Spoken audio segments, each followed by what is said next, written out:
Welcome to Miami, welcome to Biscayne Bay, welcome to the USA, and welcome to the 90th Bacardi Cup.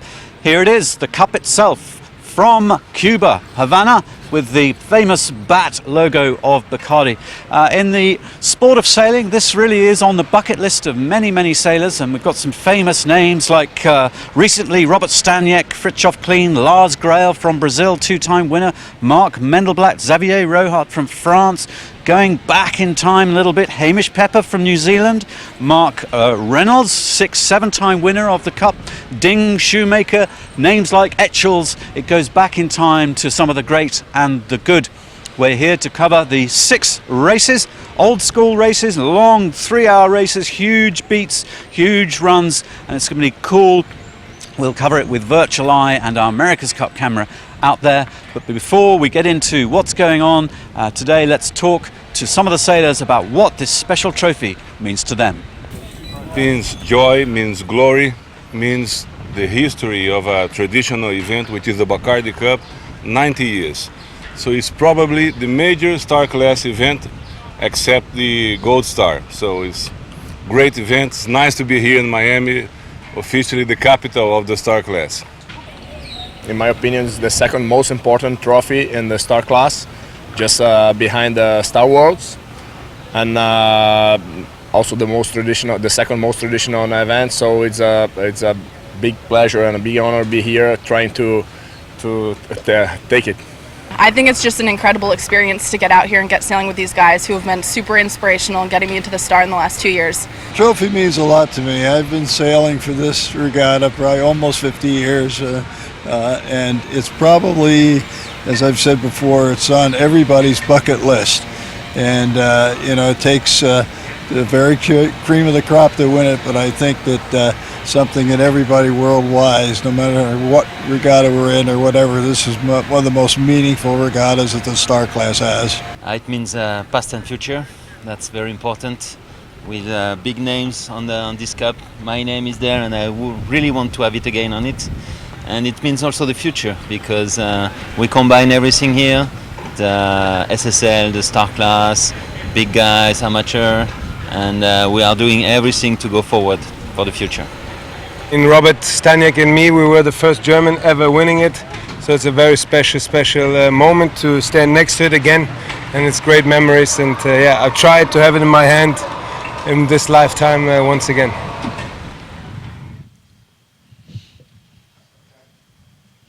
So we are about to see race number 2 of the Bacardi Cup in our studio in the US Sailing Center here in Miami. In the USA, we have Kathleen Tock, Good morning, former US Sailing team member, and Jeff Ewanson, also former US Sailing team member and coaching. And I understand, Jeff, you're with us for about an hour, and you're going to whiz out and do your coaching with some guys called Etchells, perhaps, or maybe Etchells. I'm actually off to practice in my Viper with my team that's just come in from colder climes. Okay, so we're around 10 minutes towards the start of race number 2.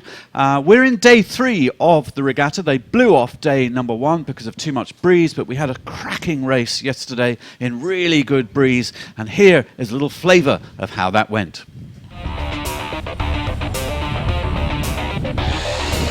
We're off, boom, away we go for the first of 6 races in the Bacardi Cup.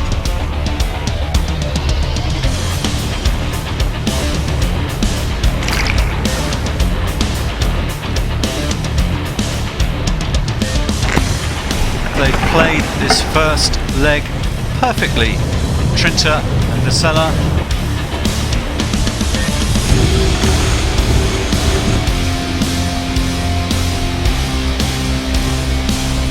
Look how close that is.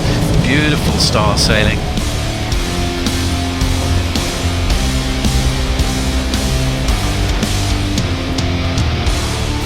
They've done 1 lap, and the American-Swedish duo have clawed their way into the lead. The left-hand side of this track has been paying off rather well. There's the Frenchman Rohart and Ponceau with a good 60-meter lead.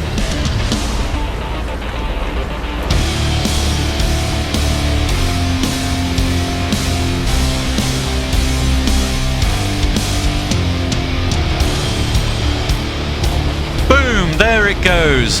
Mendelblatt, Lil Jar back in the lead.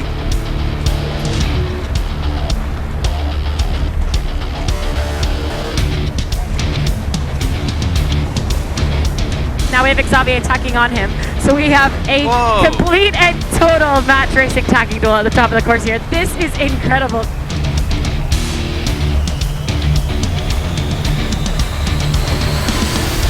There it is, race number 1, victory to les Français, Xavier Rohart, Pierre-Alexis Pinceau.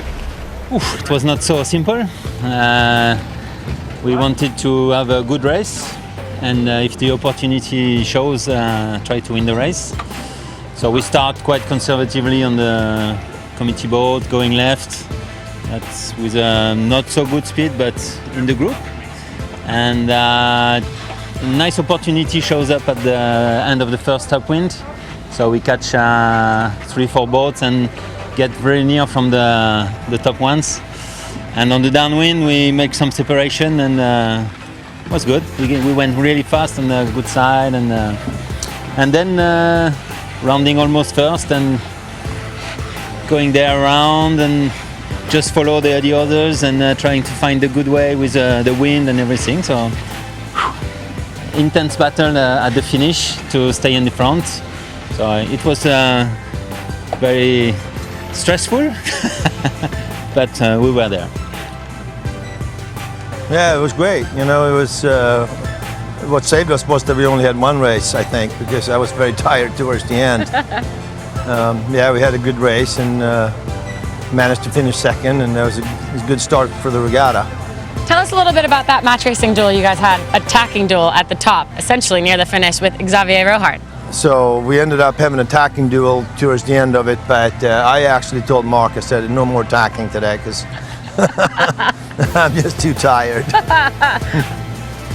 Was beautiful, perfect conditions. We thought would be very strong, wasn't. It was medium heavy, excellent for star sailing. And how'd the race go for your team? We had a very good start, but then at the end, people from the left came better than we did. We had a very good run, the first run, not the second. The second we were in the shade. So we were always between 5 and 10, finishing 6, I think is a good average to start with.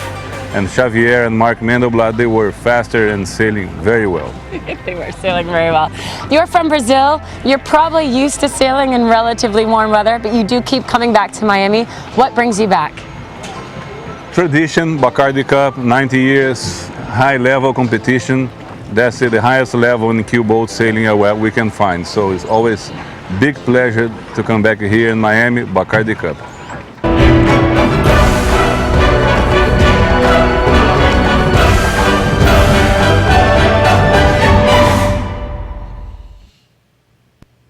Well, an absolutely cracking day yesterday for that race. I think the winners finished in about 2.5 hours and 3 hours for some of the guys, so it's a long, long race. I happened to have breakfast this morning with Pierre-Alexis and Xavier Rohart, and they were saying this old school format is really hard, you know, it's hard work. And it was interesting to hear Magnus saying no more tacking, you know, it was a tough day. But today, Jeff, looks like 2 races. Yes, it'll be 2 races, a little bit shorter duration for each race, but it is still a very long day. Conditions look to be a little bit lighter, so maybe not quite as stressful on the body. But again, 2 races still makes for a long day. People are going to be tired by the end of the day and hope that they got good rest and lots of liquids in last night. Maybe not of the adult variety. Okay, so now let's virtually fly out to our race course and give you a bit of geography here. We're flying over Miami here in Florida. You can see the city of Miami there. We're flying pretty much over the yacht clubs that we're all based at here. We're in the US Sailing Center, Coral Reef Yacht Club next to us. And there you see that long, long start line. And this is a live shot now of what is going out on the water. I think the distance between the top and the bottom is about 1.5 nautical miles. They're going to do a very traditional windward leeward race course, 2 laps up, down, and finish.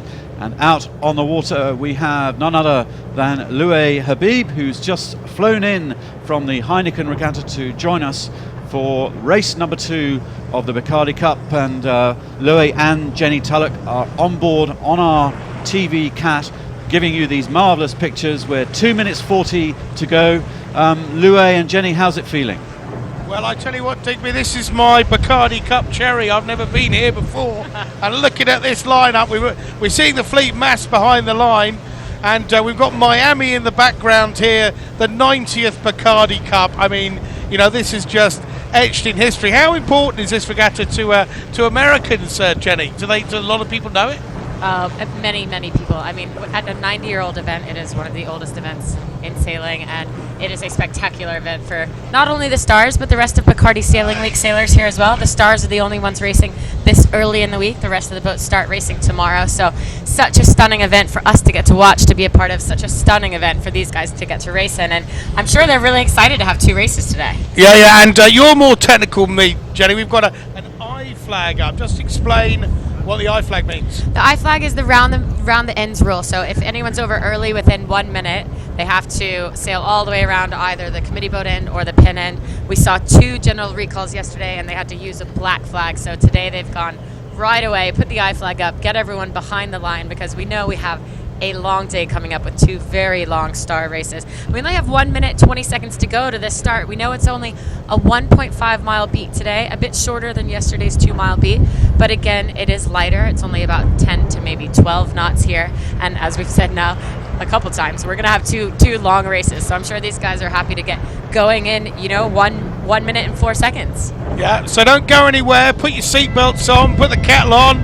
That's 1 minute before the start of race 2 at the Bacardi Cup. Back to you in the studio, Digby. Thank you, Louis, and thanks, Jenny. We will come and touch base with you during the racing, the 2 races today. It looks like we're going to get 2 races in. Coming up to 40 seconds to go to the start of race number 2, and that I flag meaning that anyone over the line is going to have to come round the pin, come round the marks. And let's just see who is going for committee boat end, who's going for the middle, and who is going for the pin end. 20 seconds to go. It's pretty busy in the middle of the fleet. Virtual Eye giving us a big bulge in the middle of the line. There you can see the live shot. A lot of people down towards that pin, Jeff. Well, it looks as if you can see the people on the bow of the race committee boat already looking at a possible general recall. Big bulge down by the pin. Let's listen. 2 horns. That signifies that too many boats were on the course side for the race committee to be able to identify them all. The I flag doesn't seem to have worked. And my suspicion is that they'll be ratcheting it up a little bit to perhaps your favorite flag? Straight to the black flag, I would suspect, by the race officer Carl Shellback.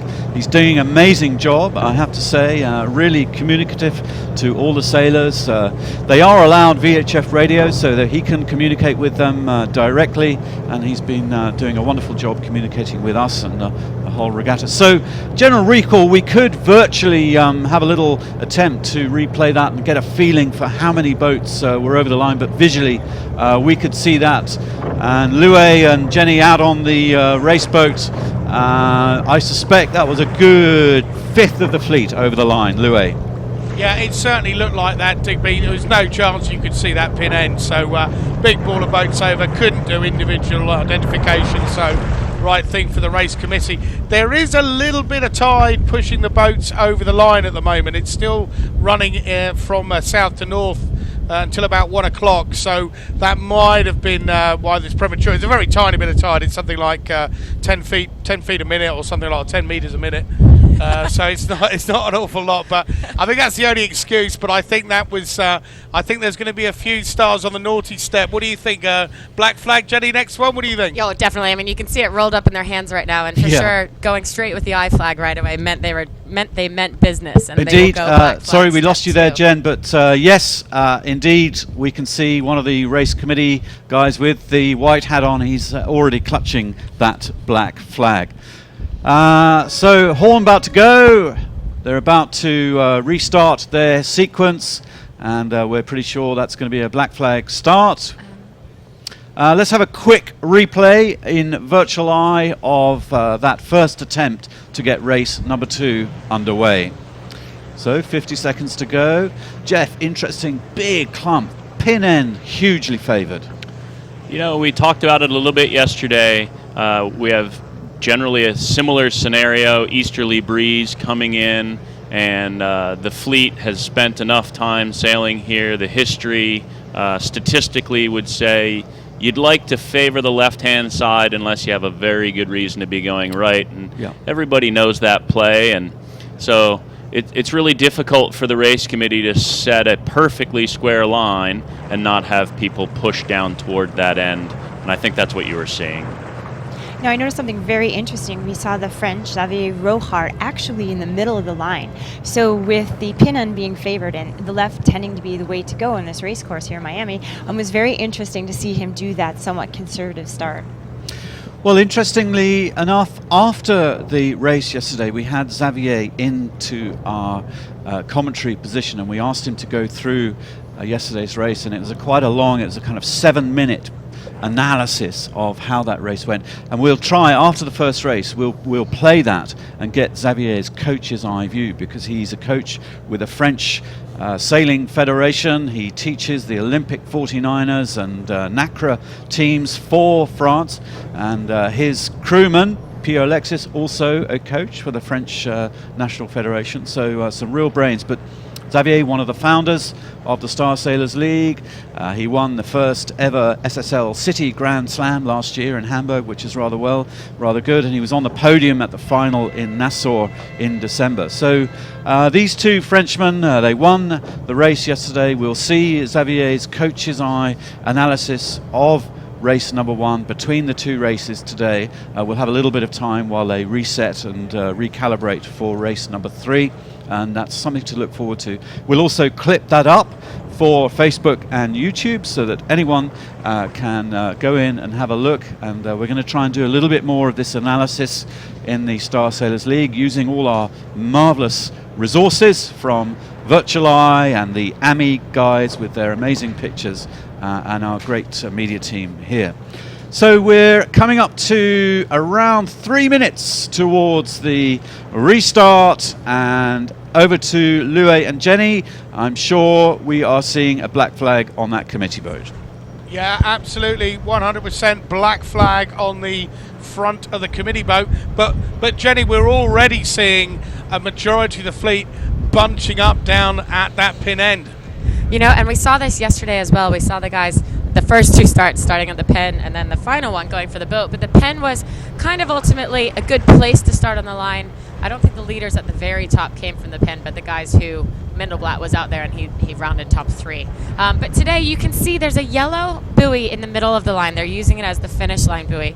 Ultimately, it means nothing for the start line, but it is a very helpful notice. You know, you can see that yellow buoy, you sort of think I'm either at the line or just behind it, and they clearly on the last start they weren't using it. They were all bunched over in the middle of the line, so it's an interesting concept. But yeah, I think the pen is good, as you said, the current wise and breeze wise on the left early in the day seems to usually work out here in Biscayne Bay. Okay, I mean, we're only talking about one discard even if we get when we get the 4 races, so it's pretty high risk to be going on a black flag and winning that pin. Is it that important? Well, why wouldn't you just get at the end of the bunch and get some clear air to lure, Jenny? Massively high stakes, yeah. I mean, with the black flag, either way you want to be at an end, because it's so much easier to tell that you're close to the line when you are at an end. So whether you're at the pin or the boat, you'd like to be closer to one end than the other. And yet if you think that the left-hand side is favored, with 74 boats out here on the line, then it's a long way to get 74 boats further down if you start at the boat. So I'm not sure. I mean, I don't actually see any. No, that's a lie. Here we go. Right in front of us is Xavier Rohart at Golden Star. He is like directly in front of our camera boat. I'm not sure if you can see him on screen, but he's just to the right of 8302. And so Xavier won the race yesterday, and they clearly want the right, or at least they want the boat. Yeah, you're dead right. You know, we can only see red stars at the committee boat end, except for Rohart and Ponceau.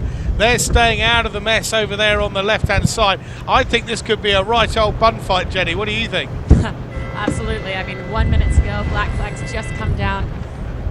I think he's probably happy though, Xavier. I mean, as you've said, to only have Red Stars around him means there aren't other gold champions around him. So he's going to be, yesterday he started near the boat as well too, though. So maybe he's just comfortable at this end of the line. Okay, well, inside the minute, as Jenny says, we're going to hand you back to the studio. Digby, it's a wall of sail here. How's it looking on virtual? Well, interesting. There is a bunch behind the committee boat. So there is a gap in the middle of the line, and then there's a whole pile of boats towards the pin end. And Xavier Rohart, Pierre Alexis, they have talked about strategy and tactics, and again, they're repeating their strategy from yesterday, which is to have cleaner air and a decision that they can make, 10 minutes after the start. So we'll see how well they get on. You can see them in the middle of that little pack, and we'll see if they can pop their nose out. Here, boom, off they go.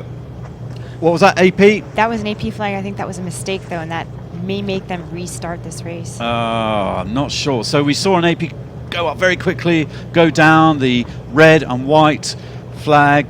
So maybe a little confusion, but they're off, they're carrying on. I think visually they haven't noticed that one. So away we go into race number 2 of the Bacardi Cup, and already we can see some boats just poking ahead. There's 78 Fritz Gurr, Seefelder Nathan.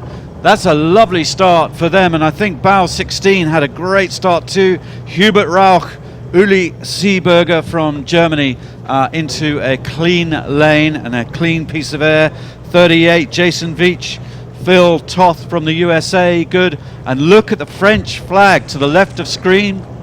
Rohart and Ponceau, they were buried behind that wall of boats, so they are tacking away onto port tack to try and find a little bit of clean air. Wow, they are going to struggle today, Jeff. Well, again, it looks as if Xavier was willing to take a very conservative start.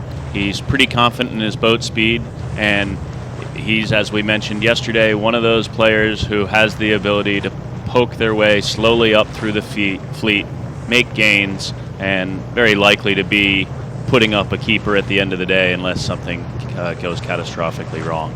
So don't read into it too much. A little bit of a conservative start, black flag. It's not worth losing a race over it. Well, they are still going to have to claw back space and places because they're not even in the top 20 as we speak. Again, similar scenario to yesterday, that the leaders, the early leaders, mathematical leaders, who we are watching through virtual eye, are out on the pin end. And it's the Croatian team of Misura and Barac, just ahead of Vesela and Trinta, with Szabo and Natucci in the mix. George Szabo, Eduardo Natucci, the American-Italian duo, come together for the Bacardi Cup. George Szabo and Eduardo had a bit of a nightmare yesterday because they had a halyard go down on them and they had to retire and pull out, and George joined us very quickly in the studio. He just kind of run in and they've repaired and out they go, but that is going to be their discard. Virtually, we're moving down the line. There's Vesela and Trinta, who had such a great day yesterday. They were leading at one point in race 1, finished in 7th position, but they're going to be happy with that. Szabo and Natucci just pushing the lead line as we look across using our live camera. And there is the Argentines, Eric Ruiz with Diego Jovic. Yeah, and they're actually sailing Augie Diaz's old boat. Augie went very fast in the boat, and we've seen this team practicing throughout the winter here in Miami for the Winter Series. So they got time in the water. They've been sailing this boat for about 2 years, and they're going to be really happy with that start. Absolutely. It looks as if the leaders are punching out from that left corner, fairly typical. The group that is headed off to the right now generally are the people that had difficult starts and didn't have a clean lane going left, and so they were dictated to and forced to tack out in search of a little bit of clear air. Chances are very good that they'll get just a little bit of leverage to the right and then be stepping back, headed towards the left, chasing down the lead pack. Generally speaking, the people that are successful off of the pin third of the line, they can go straight, they control their own destiny for the first half of the race, and that very quickly weeds the fleet down to almost they're only playing against their third of the fleet after that, and so their options become a little bit wider. We can see Xavier has already done that. He's taken his medicine, stepped out of a bad start, and he's back on starboard, chasing down that pack to the left. Now, yesterday Xavier spoke about the clouds later in the day, and that the breeze became a little bit more shifty, a little bit less favored as these clouds rolled down the course. So maybe he saw something there, decided, I'm not sure, maybe you guys on the course can tell us what the clouds are doing out there. The clouds make a big difference in the wind velocity on the race course.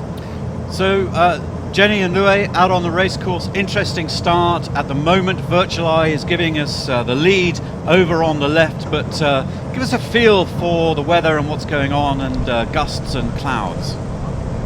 Well, I have to say there is definitely some cloud building over the city of Miami. It's probably a bit too early in the day to make that a difference, but there's definitely cloud out to sea, and we do obviously have a lot of landmass out there as well. So yeah, there's some land influences, but I think it's a little bit too early in the day, Digby, to talk about that. We've actually been taken a long way away from the fleet by Mr. McGowan here, bow number 79.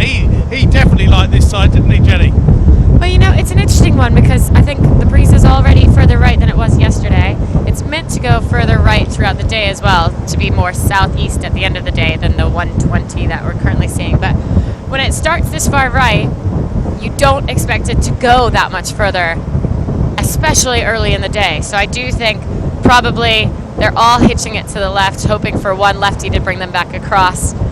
Ultimately, out of that corner, it's, as you're saying, it's a bit too far right to have the effect of the buildings and the breeze. We do have the effect of Key Biscayne as they get up closer to the top mark. That will come into play, and I think we'd then see some teams coming out of the top left quite late, perhaps doing well in the leg. But you know, with 1.5 mile legs, we won't be as close to Key Biscayne as we were yesterday. So ultimately, it'll be interesting to see whether the left pays early, whether the left pays late, or whether that was just the guys punched after the pin looking good on virtual. Well, yeah, I mean, looking at the boats that have now tacked away onto port tack, they were probably getting dirt from the leaders in that pack over on that side. They're much lower. I have to say they've got onto port. They look like they're getting headed, and it looks like there's lift over there on the left-hand side. So you know, these guys know what they're doing, and a hell of a lot of the fleet have gone that way, Jenny. Well, a lot of the fleet's gone left, but as we said, we have Xavier Rohart out here on the right with us. I think he's 4 boats in from the far right-hand side. So the leaders after yesterday, the guys winning the first race, bang out the Bacardi Cup win, he's feeling comfortable over here. Yeah, well, we'll have to see. You can see it all on Virtual Eye in the studio, Digby.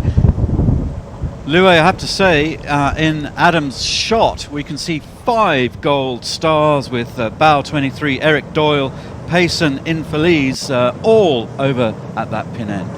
Yeah, I mean, it was no surprise seeing them over there. Most of them were the pin end yesterday. You can see Augie Diaz there, the gold star at 8509, sailing with Bruno Prada.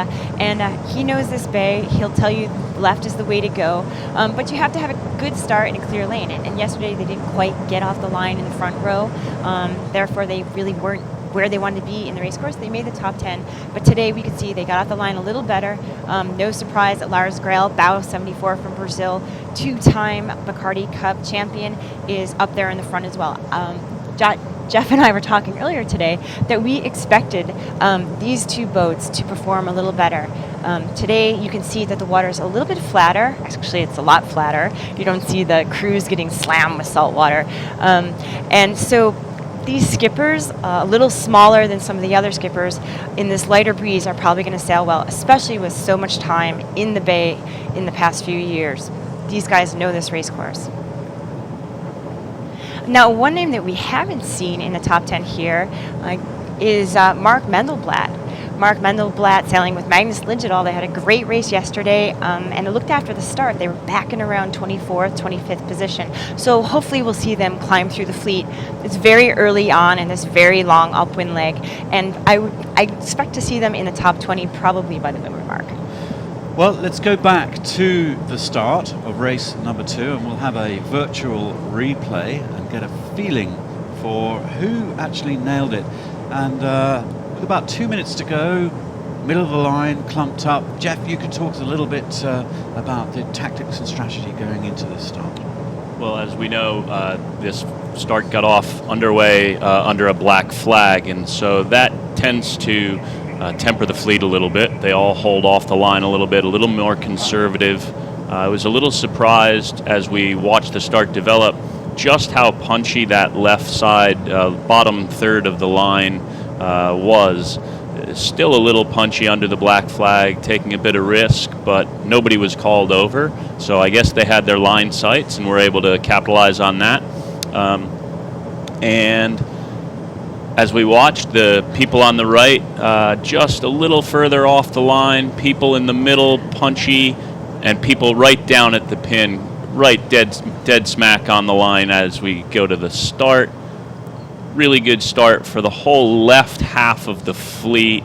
Right half of the fleet maybe just a little bit behind the line, a little less pressure perhaps. And as we see the leaders, as we go to real time, the leaders came from that left half of the line somewhere.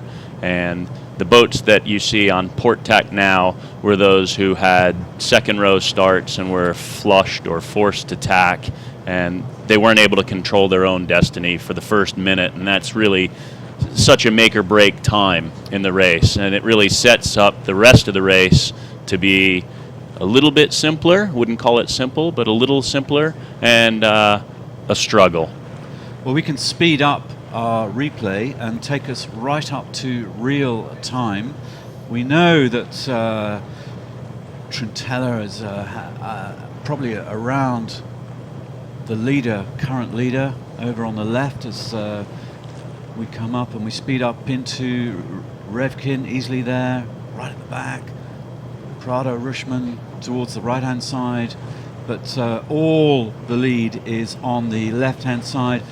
1.5 nautical miles from bottom to top, and right now they are around halfway up there.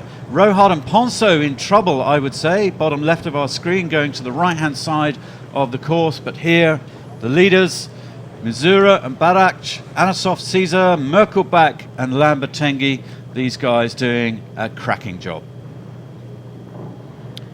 Okay, we see Missoura and Barak, as we said, the Croatians. They're on the circuit in Europe. They've spent a lot of time in this boat. We saw them perform well in the European Championships a couple years ago. They haven't been here in Miami all winter, but that just shows you what getting a good start on the front row will do. Can get you in the front of the fleet. You notice that the conditions are not quite as stressful as yesterday. Some of the crews are opting not to be in the Druk hike position, so less physically demanding, perhaps more mentally demanding. Okay, well, they're beginning to pull out a little bit of a lead on this crucial first leg upwind. It's swapping between Missoura, Barak, with Merkelbach, Lambertenghi, Anasov and Caesar. And they are all out there towards the left-hand side as they look up the track to the top mark. And still in this top 19 of the leaderboard, we cannot see Xavier Rohart, the Frenchman Pierre-Alexis Ponceau. They are well down the pack, so they've got a lot of work to do at the moment. We can fire out again to Loué and Jenny, and it's all going on the left-hand side. Loué. Yes, indeed, Digby. We're a fair way out here from the fleet. We got sort of banged out, right, if you like, by a couple of guys who liked it over here. And I have to say, the middle of the fleet, with my naked eye, looks like it's doing extremely well now. We'll see how that pans out. But I have noticed that where the top mark is, we're in a slightly different scenario. There's certainly more waves out here. It's a lot choppier.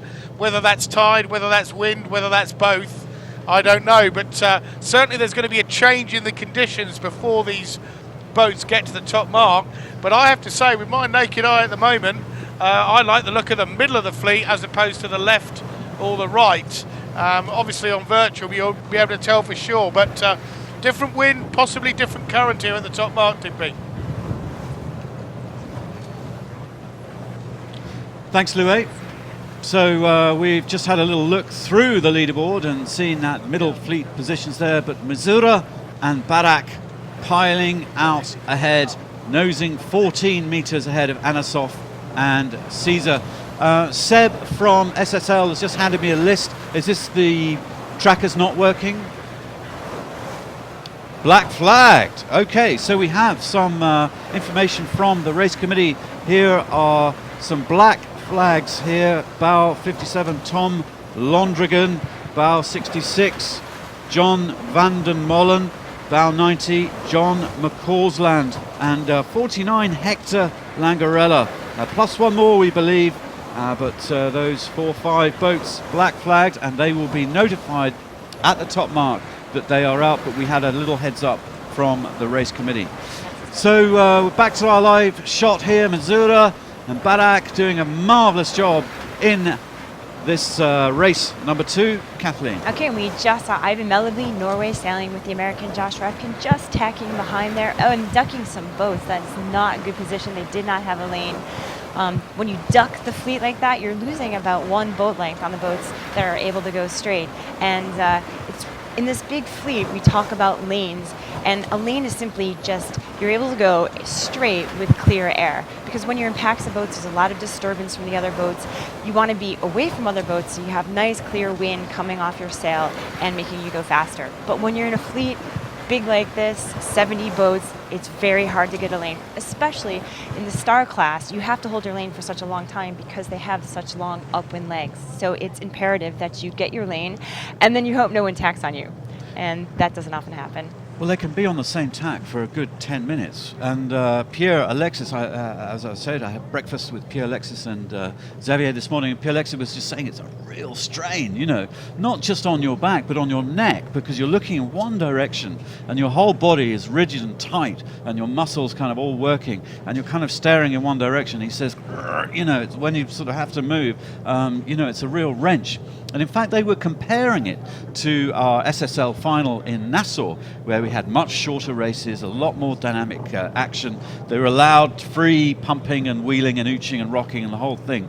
And he said that was a kind of more fluid, athletic kind of racing, which was a little better, they were saying this morning, because this game here, these huge long legs, these 2.5 hour, 3 hour races, when they're on the same tack for such a long time, you know, they kind of get rigid in there and very hard for them. So it's kind of an endurance marathon, a stress endurance marathon.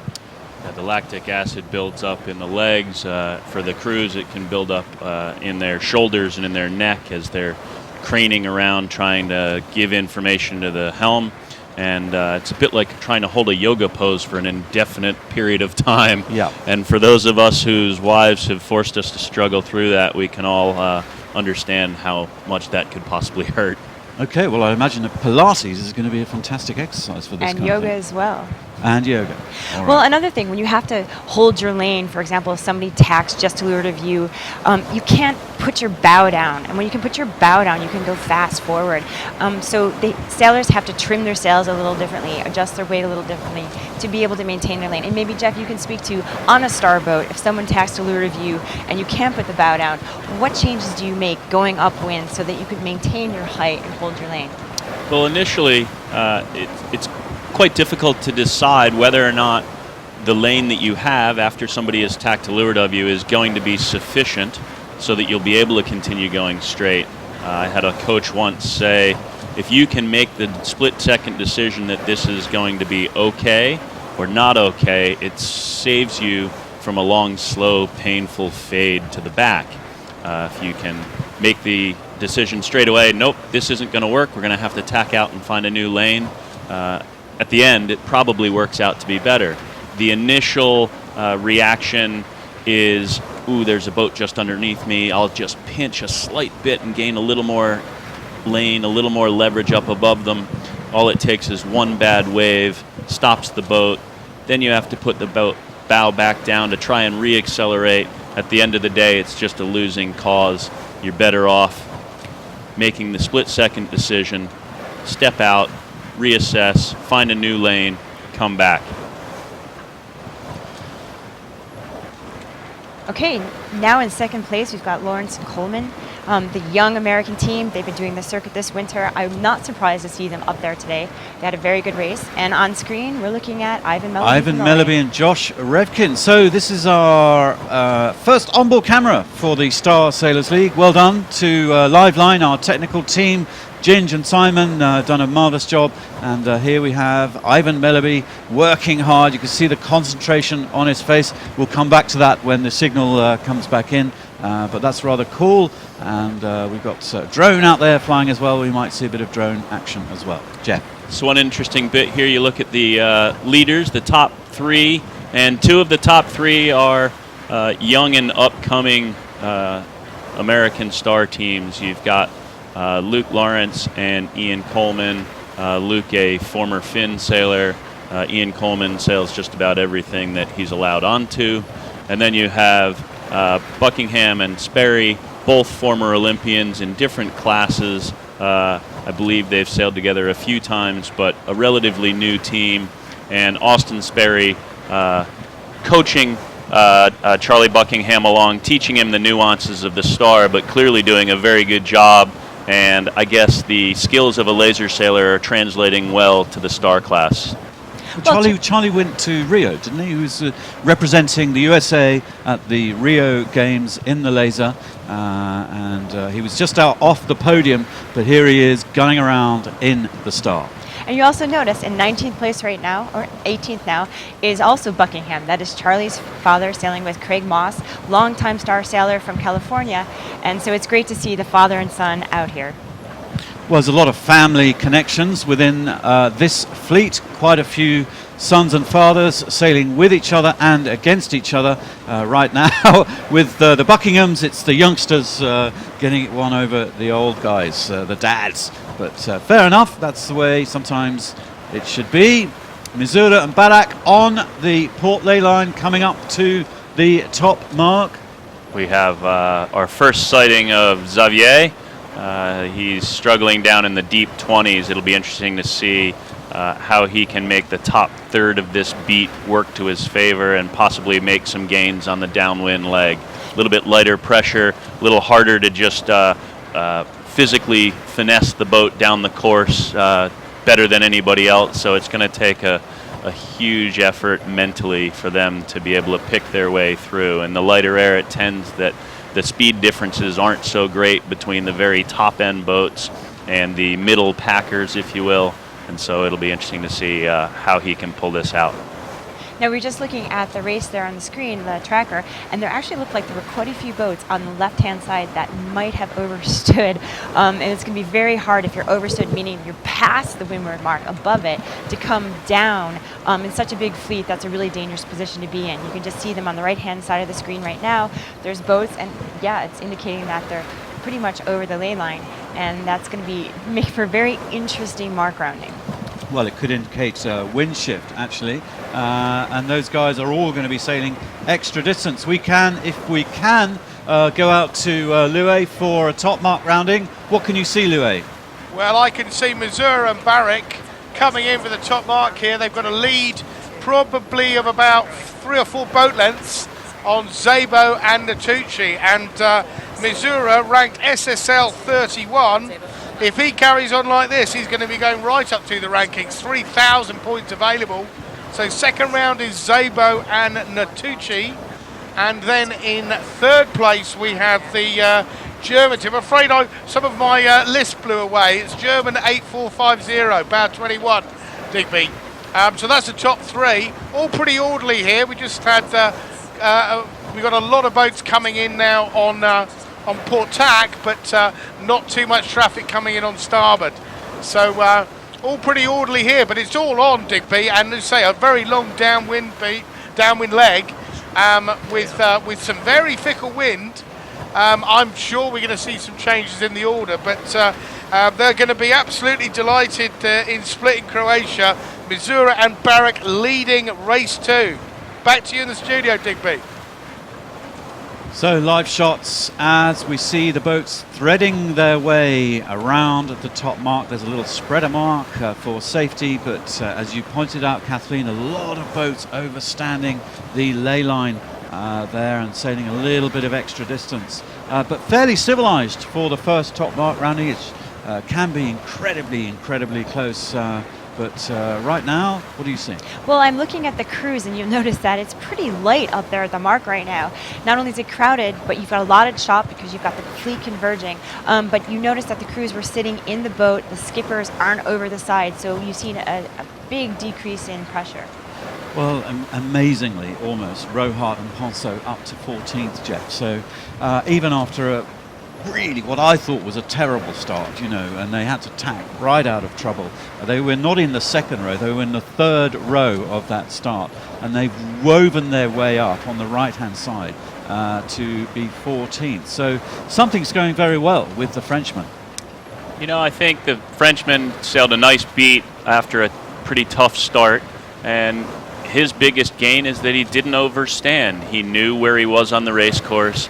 He picked his ley lines. He was conservative enough off the line, knew that he would be able to sail smarter, if you will, and the two of them have just done such a nice job of not being dictated to so much in the second half of the leg. They were able to find their ley line, clearly found just enough of a lane that they were able to capitalize on other people's mistakes, and everybody who came reaching in from the wings. The Starboat's not exactly known as being a reaching machine. It goes upwind and downwind really well, and if you find yourself over the ley line and you're cracking your main sheet, you're going about the same speed and you're just going lower, so you've sailed too far.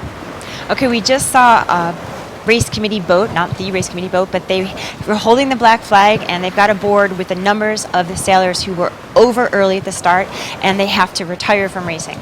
Okay, so we read those numbers out, and we were just having a look at Laurent Barth, one of the ladies sailing, one of the 4 women in this fleet, and it is International Women's Day, Kathleen. I don't know if you knew that. I did. I saw the New York Times this morning. Ah, okay. Well, as they go downwind, we'll pick out some of the ladies, but there's Laurent. She's sailing with her dad. She started sailing stars about 4 years ago on Lake George. This is her first Bacardi Cup, and she might be finishing college recently. So she's kind of graduate college age, and here enjoying her first Bacardi Cup. We had a very quick chat with the trophy, and she just said that it was a marvellous opportunity to mix it up with all these great sailors in the class. Well, there used to be a lot more women who sailed in this class back in the day, back in the 30s, back in the 40s, and but it's just since it became an Olympic boat, you tend to have these much larger men sailing. But in the early days in Cuba, there was Mary Etchells, who's also of Etchell boat fame, and she crewed for her husband, and they actually won races. There's some neat old black and white photographs of her. But in recent years, it's very rare that you see a woman. It's just such a big boat. You've got 70 feet of main sheet, and it's a heavy boat. So when a woman goes out in big breeze like yesterday, it doesn't exactly flatten out and go fast. But it's great to see them out here. I think it's excellent fleet to be in. They learn so much, and it's a fun group, so I'm sure they're enjoying their time in Miami. Well, Laurent was around mid-fleet, so not doing too badly, and enjoying this tremendously. I saw her running around this morning, getting her boat ready, and clearly in the buzz and in the mode of the Bacardi Cup. It is the 90th Bacardi Cup. This incredible trophy started out in Cuba, Havana, with the Bacardi Cup, Bacardi family moving to Miami and bringing the competition over here. And now it's run out of a few of the yacht clubs along the beautiful coral reef, the US Sailing Center where we're speaking from, and a few others. You know, Biscayne Bay also has sailors sailing out of it. Augie Diaz is sailing out of Biscayne Bay. Yeah. So you see star sailors all around the bay. And it's interesting because they come here in November, they start racing in the Winter Series, and they leave their boats here, so they're not having to drive them back and forth. And the clubs are used to seeing the star sailors here. Okay, we have another, I believe... Carol McCallum. Another female skipper. Colhus, USA. And that's Carol, I think, Carol at the back. Yep. Yes. Am I right? With the orange sunscreen, sunshade on her, doing a lovely job, helming there. And she's sailing with Jack Kohlhaas, who actually is a star skipper himself. And so it's really nice. Often in these star teams, there will be 2 skippers on the boat. And that's normal because it helps the skipper make tactical decisions. If you have somebody else who has skippering experience in the front of the boat, it's like having 2 pairs of eyes looking around, getting information. And so it's very common that we have 2 skippers. Well, my great friend Laura Bagel has sent me a bit of info on some of the ladies. Carol McCallum won her first star class honours at the 2015 Star North American Championships in Oxford, MD. Where's MD? Maryland. Jeff State. It's about a half hour away from my place. All right. And she earned her silver chevrons to put on her top of the sail for winning race number 6 of the series. But that's great. Cool, nice one. And we're bigging up the women here, the 4 ladies sailing in the Bacardi Cup on International Women's Day, and why not? Well, my mother actually used to spend time in the Star in her youth, so that was, but it wasn't racing in the Bacardi Cup. This is definitely a step up. Well, I know Laura's watching. Big shout out for her. Thanks for the info and thanks for the heads up. And we know that people are watching around the world, which is rather cool. We are live streaming here on YouTube and live stream. I should mention that if you have any comments, you want to ask us any questions, just comment below in the comment box on live stream and YouTube, and we'll chitter away, and Will Wagner from the SSL will pass them on and let us know, and we'll respond if we can find out, or just any reactions or any info on your friends and family racing. There are quite a few websites streaming us today, and I'm going to have a quick shout out to in the USA, Sailing Anarchy. Anyone watching on Sailing Anarchy, good on you. From the UK, Yachts and Yachting streaming us live. In Australia and New Zealand, Sail World, a great website run by Richard Gladwell. I always enjoy Richard's editorials. He's a great on the America's Cup. In Italy, we're on Ferravela and Saili.it. Ciao Italianos. You've got some marvellous Italian sailors such as Sergio Lambertenghi. In Germany, you're doing a great job. You have the defending champion here, Fritjof Kleen. He is not crewing with Robert Stanyet. Robert's at home. Hi, Robert, with your new baby there. Good on you. They're watching on yacht.de. Brazil are showing us, and of course Lars Grell and Sam Conchalves won this cup twice. They're the first Brazilians to win the Bacardi Cup. And ciao, hi to all the Brazilians watching on Nautica and Lancenet. And in Spain, hola for everyone watching on Mundo Nautica.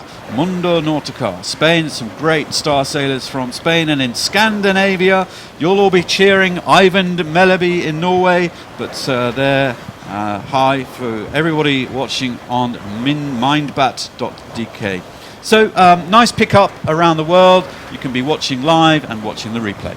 Well, in our top 10 today, we actually had 6 different nations. And if you look at the top 15, we had 8 nations represented. So this is always a very international regatta. And you can see that there's high-level competitors from countries around the world.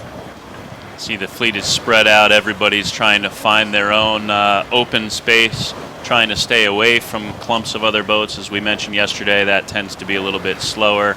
You see most of the crews are standing up on the foredeck in this first race.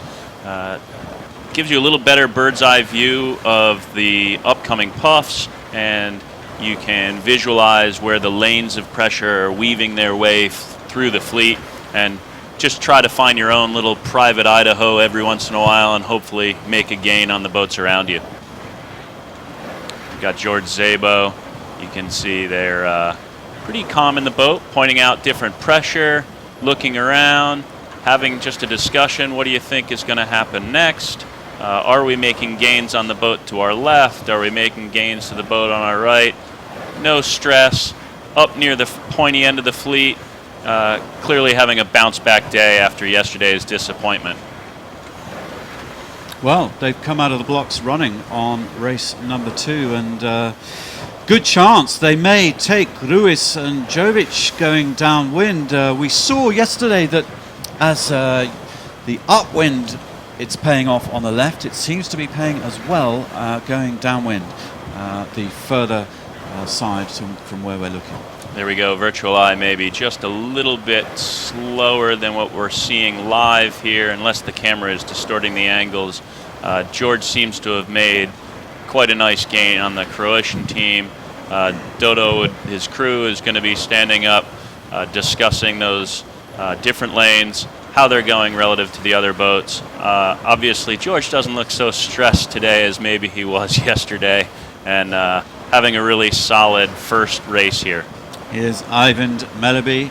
Look at that crouched, concentrated position there of the helmsman from Norway. Great sailor, doing a good job here at the Bacardi Cup, sailing with Josh Revkin. Josh ticked me off this morning because I keep telling everybody he's a brain box with a double first in philosophy and physics, which there are worse things, aren't there? completely blows me away. But I think Carly, his girlfriend, has been ribbing him remorselessly. So fair enough. Sorry about that, Josh. But good on you. And in fact, I spoke to, I think it's his dad, Jim Revkin, yes. who is a doctor, a surgeon. So a very, very smart family there. And the windy day, Josh was talking about, we can go out sailing. And, well, Josh, what if you lose your rig? He's like, don't worry, I'll just come in and grab my dad's boat. Okay. So he's got a backup. Well, great pose there, Jeff. I think physical therapists are cringing around the world thinking that their patients sit like this all day. Yeah, that is going to end up with a bit of a crook in his neck. So he's looking forward and at his sail and his telltales and gauging.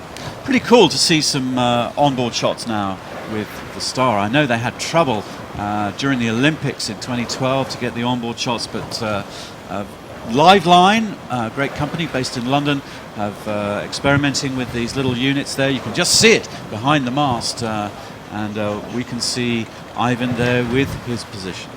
You look at the just a little dancing on the foredeck. Maybe I'll help make the boat rock. Maybe I'll make it go flat. And we're just being subtle, not moving the upper body. Just trying to nudge a little goose out of the boat here. Every time the sail moves through the wind, that creates just a little bit of extra apparent breeze and helps the boat to drive forward. You know, it's not violent, it's not drastic, it's just a very subtle movement. It doesn't call the attention to anybody. It doesn't stand out, if you will, but just look at the toes, dance a little bit, moving in and out.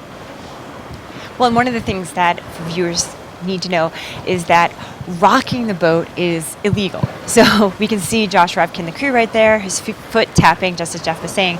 But they have to do it very secretively because they can't get called by the judges. We do have judges out on the water and judge boats. You'll see a big J flag off the back of the judge's boat.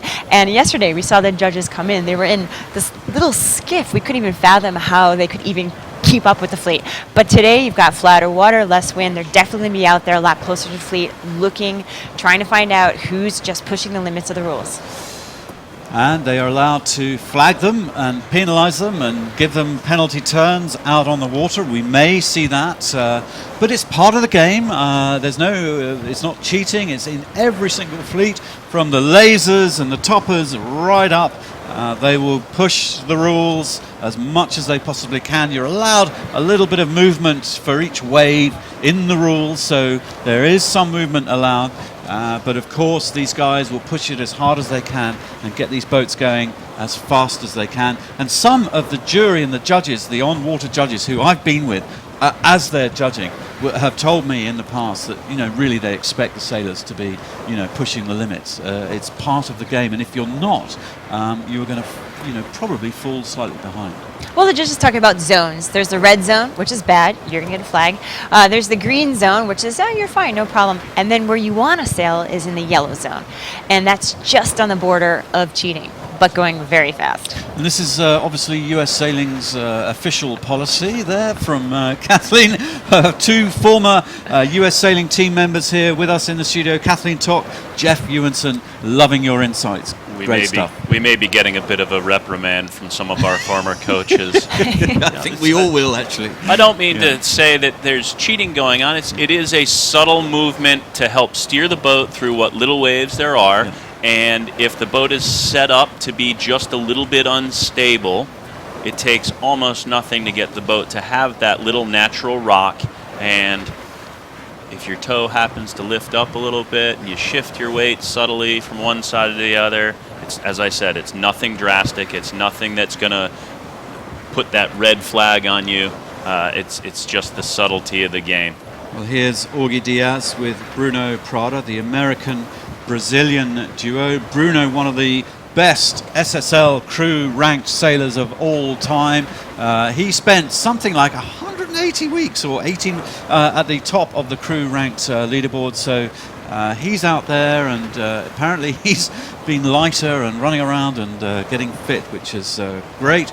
And there's Augie helming away. The reigning world champions, this team won the world championships last year in April in Miami. They've sailed a bunch of events afterwards. You can see a little bit more conservative approach to rocking than what we were seeing previously with Revkin and Melleby. Augie definitely can sail as more considered downwind. I think that's also because of the time he grew up sailing, kinetics weren't used as much. So some of the older sailors tend to be more conservative.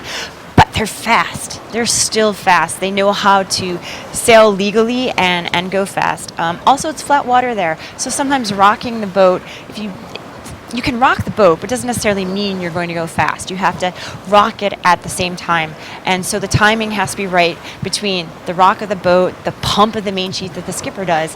And teams that have been sailing together for a long time really have that timing down, and they can go fast.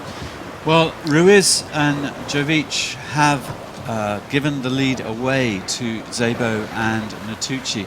So the track was showing us George Szabo, Eduardo Natucci sailing a very direct course from top to bottom, and the Argentinians just kind of sailing a little bit further distance, trying to get a cleaner breeze behind them.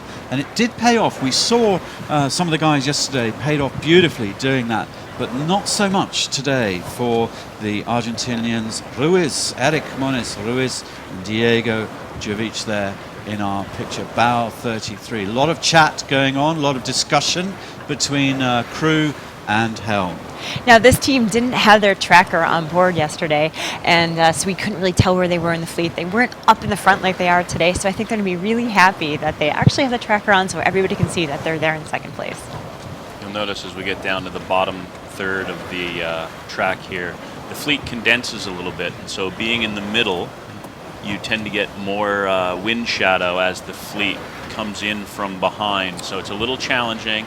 We'll see, hoping that Szabo has clean enough air to continue his, as you said, direct path down the middle. But lots can change here in the bottom quarter of the leg. And George Szabo, look, he's just all eyes behind him, just seeing what's going on, computing what is coming up behind him, how much breeze is going to be blanketed from behind, and Ruiz and Jovic will be attacking as they come in towards the bottom gate.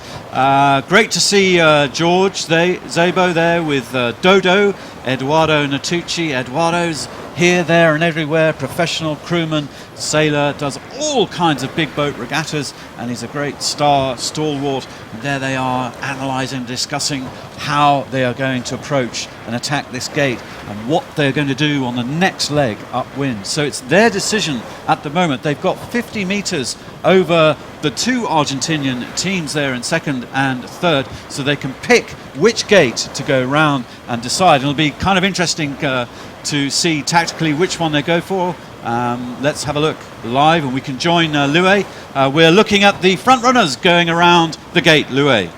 Absolutely, and George Szabo, I remember him telling me at a past regatta, he grew up in Seattle, and after school and probably a few times he missed the last couple of lessons. He used to practice in dying sea breeze, and George has shown how amazing he is in light airs. We've seen him win on the lake, we've seen him win a light airs SSL final as well, and George loves it when it goes light. Interesting that he's gone right there. I think there has been a bit of a wind shift, which is what we were seeing at the top mark there. We saw a lot of boats coming down on Port Jibe, and I think there has been a wind shift.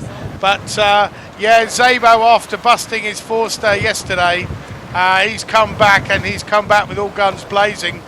And I tell you what, Dodo, he's a real fighter as well. and he certainly likes to win. So good on him, coming back after a disaster yesterday. And Jenny's just pointing something out. Jenny, what are you seeing there, Jenny? It just looks like we've got bow 43 is Augie Diaz, who I think rounded that top mark deep, maybe 12th, 15th. And so to catch up to now he's only maybe 6th or 5th, that was quite a good downwind there for Augie. Yeah, I think so. I think they got over to the side of that pack of boats, probably got a bit of clear air, but they are the world champions. You would expect them to be quick. And also in light airs, they tend to make up more speed downwind than they do upwind. The speed differential between the stars upwind isn't that great, but just getting that extra bit of puff downwind can make all the difference. So yeah, nice one, Augie and Bruno coming right back into it there. We are looking at a drop in the breeze, but we certainly got lots of ripples on the water here, Digby. But yeah, breeze is probably I don't know, sub 10 knots at the moment, but what a compression we've got down here to see all these magnificent stars all coming around this leeward gate. Beautiful sunshine here in Miami. It isn't sunny everywhere in the world, we know that, and it's a gorgeous day to be in Biscayne Bay, Digby. Well, good on you, Louis, out there on the water with our camera team following this race most closely. And there we saw Rohart and Ponceau in 18th, 19th. So they didn't have the best start, but they're in that top 20 and doing the best that they possibly can. And the majority of the fleet coming around the bottom gates, they can pick which gate to go.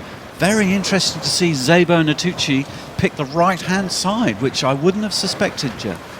Yeah, left gate looking downwind equals a track up the right side of the beat.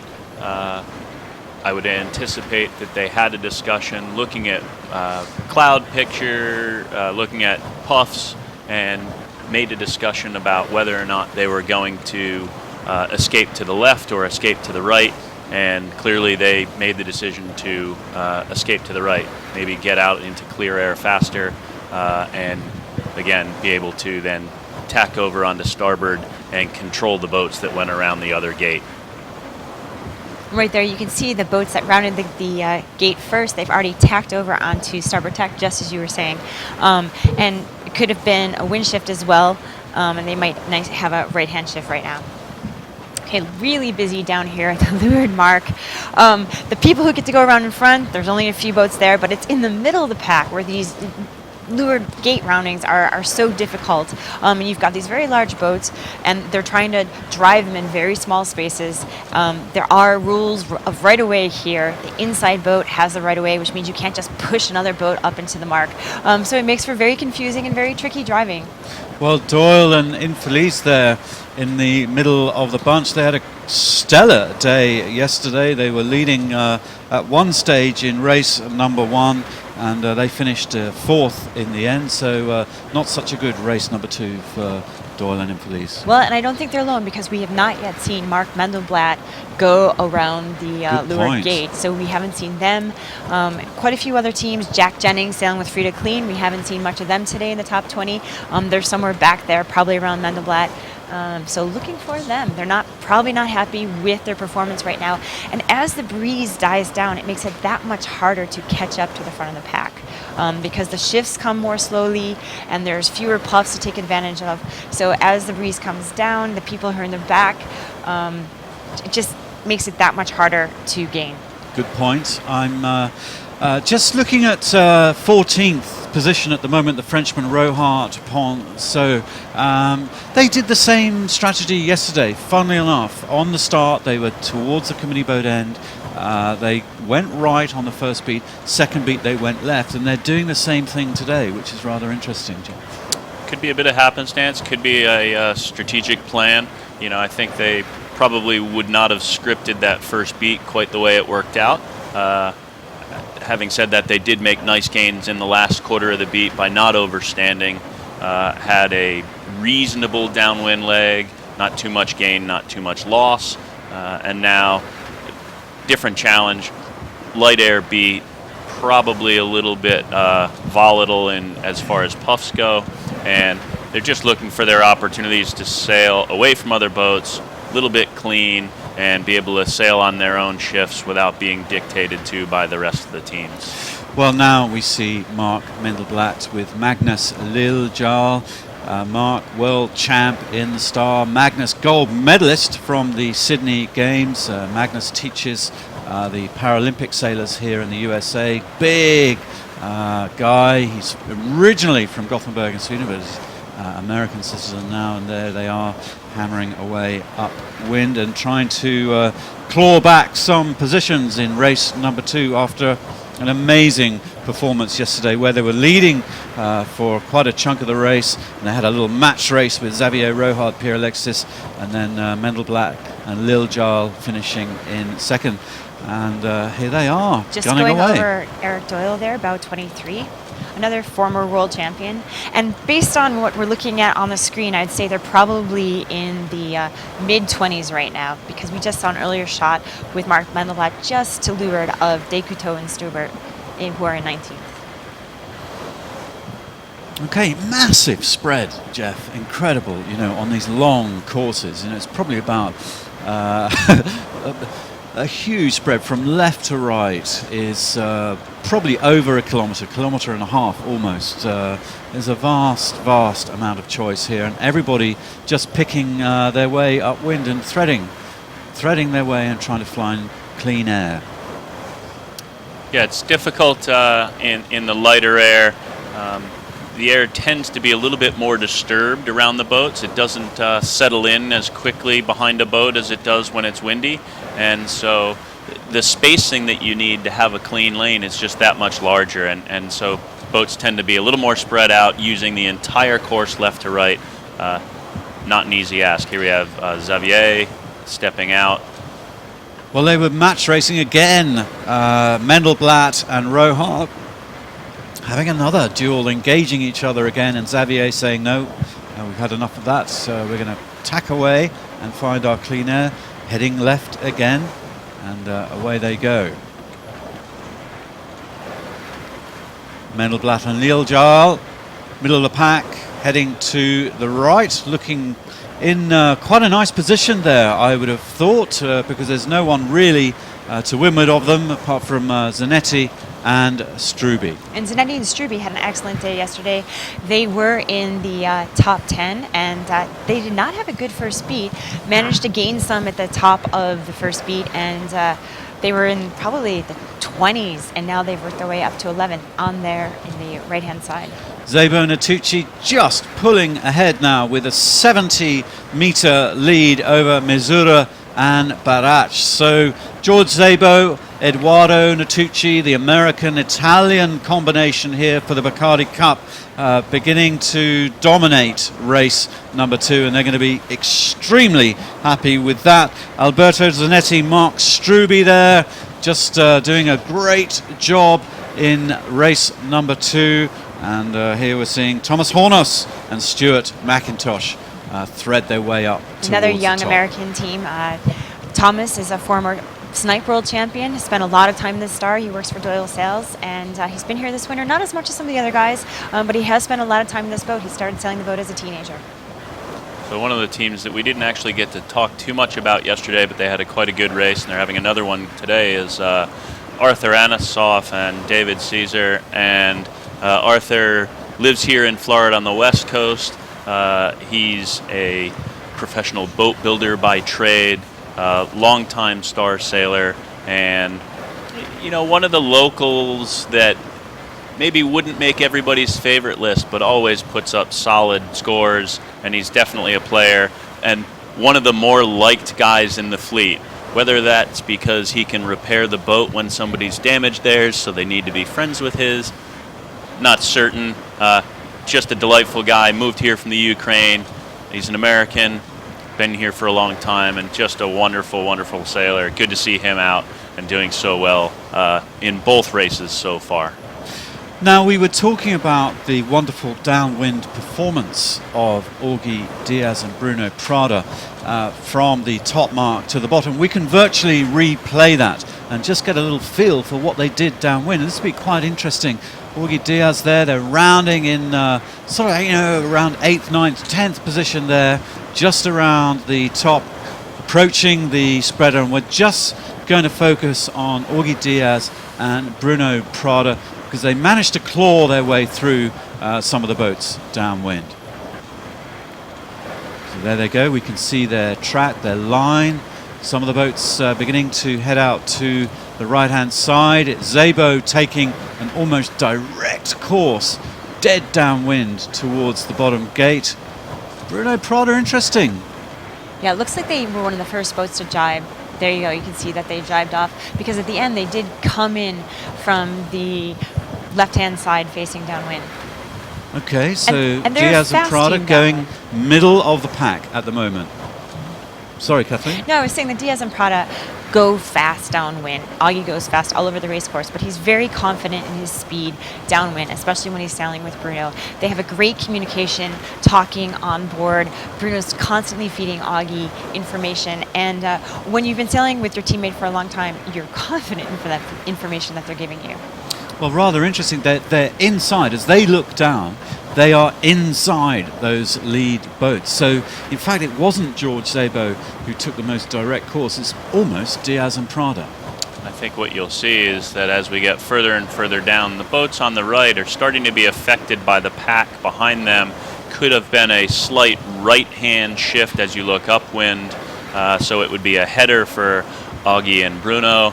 And you'll start to see them make their gains as they catch puffs and are able to sail a more direct line down to the mark. They haven't sailed any extra distance, whereas you look at the boats on the far right, Ruiz and Djokovic really laid the cards all on the table by hammering it off to the right-hand side, and now it appears that they're perhaps paying a little bit of distance for that. Yeah, they had a good first beat and were leading for a long time on that first leg. And Ruiz, Jovic, unfortunately handing it over to Szabo and Nattucci. Diaz and Prada, yeah, not much movement on their boat. As you noticed, Kathleen, they were rock steady going downwind, and it's paid off handsomely for them. And look at that, in their own little world there, and big bunch up on the left as we look, and that could well have made a big difference. So there, Diaz, Prada, boom, around in fourth spot. Happy days. Fastest they've gone all day. Back to our live pictures now, and we're looking at Augie Diaz and Bruno Prada just threading their way upwind and making the second lap of the track just ahead of Arthur Anasoff and David Caesar. And up there in third position, they've managed to overtake the Americans. Missouri and Barak in second place, Szabo Nattucci still in first.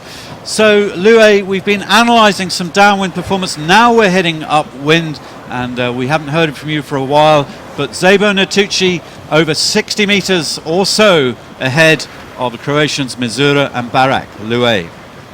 Well, obviously, Digby, that move to the right-hand side as you look up the upwind leg worked, but they tacked over pretty early to get back over the left. I think that was just a clearing tack. I tell you what we have noticed, there's an awful lot of weed in the water, and that's definitely going to affect your speed, particularly when it has got a bit lighter. But I think the pressure's coming back, Digby. We've got a lot of cloud building up out to sea, and I think we've definitely got more pressure yet to come. Talking to Luca Medina before the race, he reckoned that the breeze might go southeast, and then with a bit of thermal activity once the city heats up, that might enhance that. And often when it starts to shift like that, it's a slow gradient to start with, and then it goes. So whether Luca's got it right or not, we'll find out. But Luca reckoned that when it started to go south of east, we would actually get some enhancement. And you know what? I think he could be right, Digby. We've got about, 300, 400 metres to the top mark, but I don't need to tell you that, virtually. I can tell you exactly how far away George and Dodo are from the top mark. Back to you, Diggers. Thanks, Lue. good observation, and it's looking like we will get 2 races in. There was a little concern earlier in the day whether the breeze would drop completely, and we'd only get 1, but Kathleen, hopefully 2. Yeah, I think the sailors are eager to do a second race today. The breeze is supposed to go down a little bit throughout the week, and so they want to sail 2 races in good breeze. And this is just kind of hero breeze out there. It's a level of breeze where everybody feels good. They're not having to work too hard. The crews aren't having to sit in the boat. So if they're going to do 2 races, they'd like to do it in conditions like this. And Jeff, with coming up to 200 metres, we saw all the boats within that cone. We call it the cone underneath that top mark. You can see it on virtual eye really clearly, and these guys well within first rounding top mark, load of people outside that cone sailing extra distance. And Kathleen, as Louis pointed out, the breeze has come up just slightly. Now we've got the teams hiking, and that tends to keep the boats a little bit inside the cone. They're not struggling in the super light air to get out to the edges to try and have clear air. The breeze is built just slightly. Boats are fully powered up but not overpowered, and that makes for a tight fleet generally. The speed difference between the top boats is not going to be massive. Well, there is that cone that we are talking about. The 2 ley lines towards that top mark. Szabo and Natuzzi well within it, right in the middle of the cone. Diaz and Prada in the mix, Missouri and Barak. There's Kramer and Johnston, Ruiz, Jovic in the mix there, Hornos and McIntosh behind. But meters to go for the leaders to hit their ley line. And you can see Eduardo Natuzzi just clearing away some of the weed that they've gathered on their keel with their little weed stick there, and that's going to help them on their downwind run. Anything around the keel is going to slow them down, particularly downwind where he's not going to have so much access to his weed stick and to do that. So a little routine there, just a bit of housekeeping on board almost, Kathleen. Yeah, I'm looking at the results right now. 17th place. We've got Jack Jennings and Frida Kleen, and then Mark Melblad has also appeared in the top 20, and they've been back in the fleet, and they're definitely going to keep making gains in this upwind leg. And here we go. First around the windward mark, George Szabo from the USA and Eduardo Natuzzi from Italy. Well, happy days. After their abandonment, these guys had to come in early. They had a problem with their halyard, and that was a real disappointment for Szabo and Natuzzi. So really they've got everything to play for, a lot of work to do, and just coming out of the blocks full guns blazing in race number 2. Second around, it's Missouri and Barak doing a marvellous job. They've had the lead for a while. They gave it away, unfortunately, to the American-Italian duo, but Marin Missouri, Tonko Barak are going to be really happy hanging into their second spot there. Now Arthur Anisoff, David Caesar around in third place, just behind just in front of Augie Diaz and Bruno Prada hanging into their 4th spot. So still fairly tight around the top. They have one more leg to go. We are on a 2-lap course here with a 2-race day, and the leading 4 just pulling away from the rest of the fleet as the Argentinians come in now. Ruiz and Jovic, who had the lead for a little while and lost it a little bit on the last downwind leg. Let's just join Louis. Louis, you can talk us through some of the next mark roundings as they come round. Yeah, absolutely. Just to give you a bit of our own housekeeping, Digby, we've got a change of course flag up and whistling going on. I can't quite read it from here, but I think it's saying 3:10, so maybe give that the virtual eye, guys. I think the finish could be a bearing of 3:10 from the top mark. So looks like they've moved the finish line, which tends to suggest there has been a shift. But yeah, I mean, fantastic to see George Szabo and Eduardo Natuzzi coming back after a miserable day yesterday. And yeah, I mean, we should definitely be talking about the Americans there. What a fantastic position again that they've got themselves into after a great result yesterday. And I believe that he was the Grand Master here last year. Jenny has just pointed out, is that you talking about? Well, you go for it, Jenny. What can you see? Is it Rohart in the pack, really down the pan? Oh dear, yeah, Jenny's almost speechless. She was pumping the air for him at the start there, so was I, but Rohart and Ponce, this is going to be one that they will not be calling a keeper, that's for sure, but they're not the only ones. But yeah, big news out of the course, change of course, Digby. I think you'll find the finish line will be now on a bearing of 3:10 for the top mark. Back to you in the studio. Well, Louis, we lost connection with you just for a sec, but Rohart Ponce, Rohart in 10th position, so, you know, they're clawing their way up into the top 10. Explain a bit more, Louis, because I missed a little bit of what you were saying. Well, they came round at that top mark in a bunch of about 4 or 5 boats. So, yeah, they've got the skill to be able to win that little battle there. But that'll be the difference between a keeper and a not keeper, whatever that is. You know, they could end up in 9th place or 16th place, but I wouldn't mind putting some money on them being in 9th or 10th place at the end of this last leg. But yeah, we've definitely got a change of course. It's being signalled, and I believe the finish is now on a bearing of 3:10 from the top mark. That's what we can see with the eyeball here. But quite interesting to see these boats coming through here. Breeze is definitely back up. I can start to see some white horses actually start to develop a bit further out. I think some of that is tidal, but we've definitely got the breeze back in. Digby, back to you in the studio. Thanks, Louis. We were seeing Jennings and Clean doing a little penalty turn, a whole bunch sailing above the top marks to conduct some penalty turns. Whether they hit the mark or not, we don't know, but that's going to slow them down. Jennings with Fritjof Clean, Jack Jennings, Fritjof Clean, Frieda or Fritjof, he is the defending Bacardi Cup champion, and he's now sailing with Jack Jennings, and they're getting into a little bit of trouble. Well, actually, looking at the results right there, they didn't lose. They did lose distance, but they didn't lose a place doing that penalty turn. So, but that's the difference. If you're sailing with a crew like Frieda, who can get the boat moving around the circle, there's no surprises, and that a penalty turn is actually things that sometimes people practice. Back towards the front with Virtual Eye, Zebo and Natucci hanging on to that first spot ahead of Missoura and Barac. Anasov Caesar in fourth, Diaz and Prada in fourth. Sorry, Anasov Caesar in third, just ahead of Diaz and Prada. And then two Argentinian teams in fifth and sixth, Ruiz Jovic and Zanetti and Struby, Mark Struby, a stalwart of the star class of the SSL, and then Lars Grael and Sam Conchalves in seventh spot, the Brazilians who already have their name carved on the Bacardi Cup twice in 2014 and 15. And Lars Grael extremely proud of that achievement, to be the first Brazilians to have their name on the great trophy, the Bacardi Cup. And of course, we're in the 90th edition, the 90th year of this amazing contest. We're on the final leg now, heading towards the finish.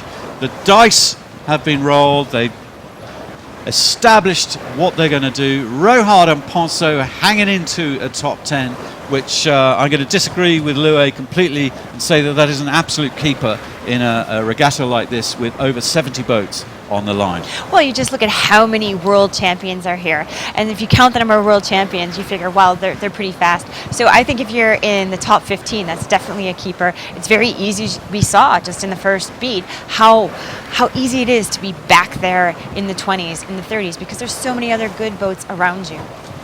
And you're always going to have good company no matter where you are on this race course. Now, we saw in that downwind, bow 80 here. It's Arthur Anasov, David Caesar. David in the yellow on the bow with the cap, chattering away with Arthur, looking behind, one looking forward. And Arthur with his hand on that vast main sheet there. Very smooth sailing by these guys in third position in race number 2. Just behind them there, Diaz and Prada. Bruno Prada, the Brazilian, the big man, on the bow, towards the bow, right next to the mast there with the green bib, with Augie Diaz concentrating downwind. A bit more movement this time, Kathleen. Yeah, for sure. Just because the wind is up, and when the wind comes up, you can do a little more movement, get a little more roll and a little more rock and accelerate. You know, and I'm looking at the background right there. They're actually about 6 miles out in the bay. And when we just saw that, you saw the Opti sailing near the shore. So nice. that's a little bit, it's a little bit of magic because we are so far out in this race course. And right here you can see, looking at virtual, the distance from the shore. So when you saw Diaz and Prada there with the background, they're not really close to land. The technology we get to enjoy standing here in a nice air-conditioned room, commentating on one of the more spectacular fleets in the world, with just so many amazing, talented sailors, and we get to do this. We got to watch everybody listening out there, watching out there, gets to see the virtual eye and really play along at home without getting wet and without having a lactic acid build up in your legs. Okay.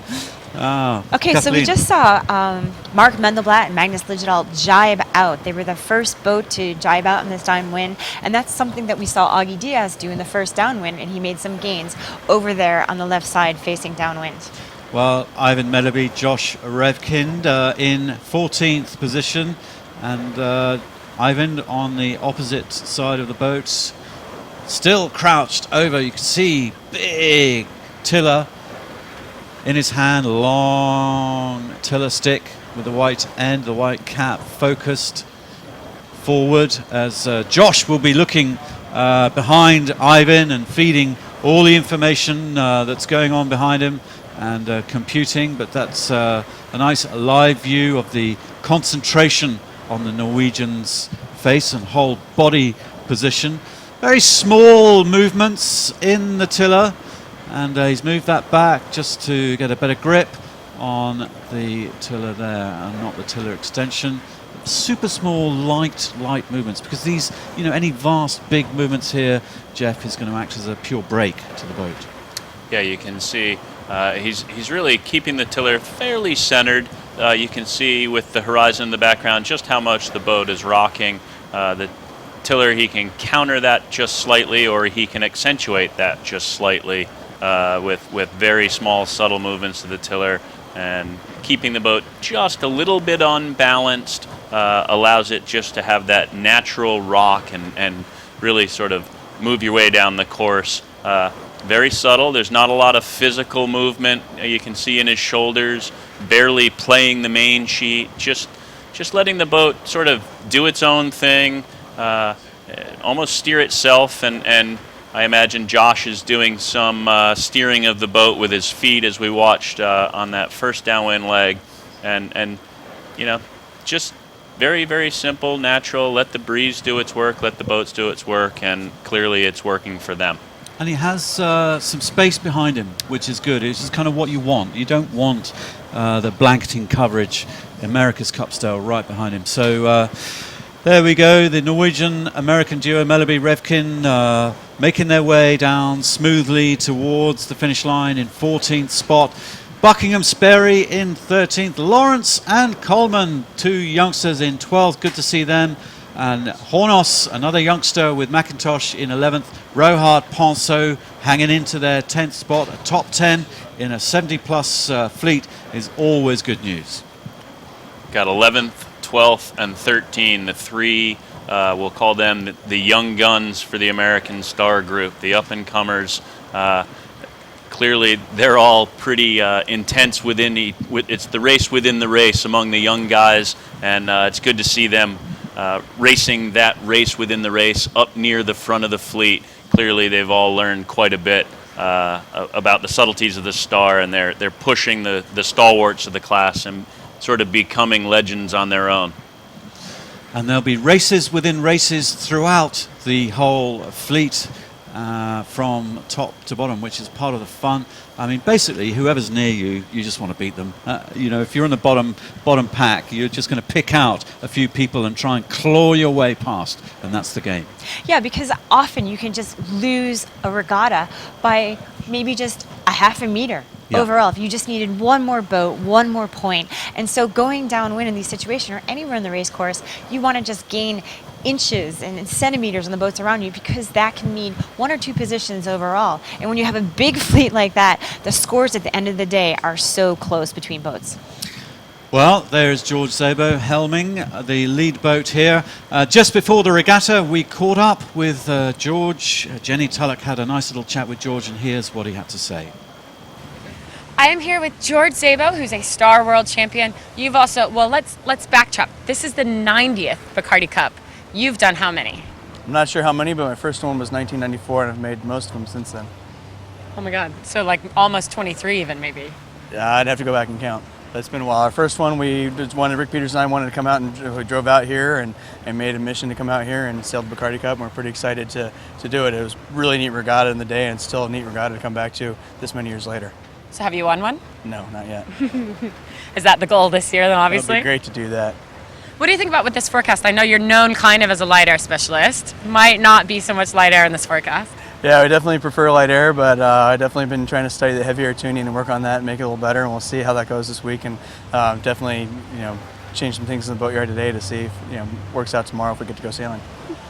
Well, you're spending a lot of time in the boatyard at this point. Everybody's going a little bit nuts in the boatyard. It's just, we've been in the boatyard 2-3 days now, and nobody, very few people have gone sailing. A few people went out, and we put our mast up yesterday, and we took it down today just to look at it again and put it back up, and guys just going nuts. Some crews are like, what do I do? I never have all this time to myself, and so it's pretty entertaining out there. There's a lot of really clean boats, and a lot of projects that should take an hour that have taken a day and a half for people. So it's kind of tough to clear jets and sit back.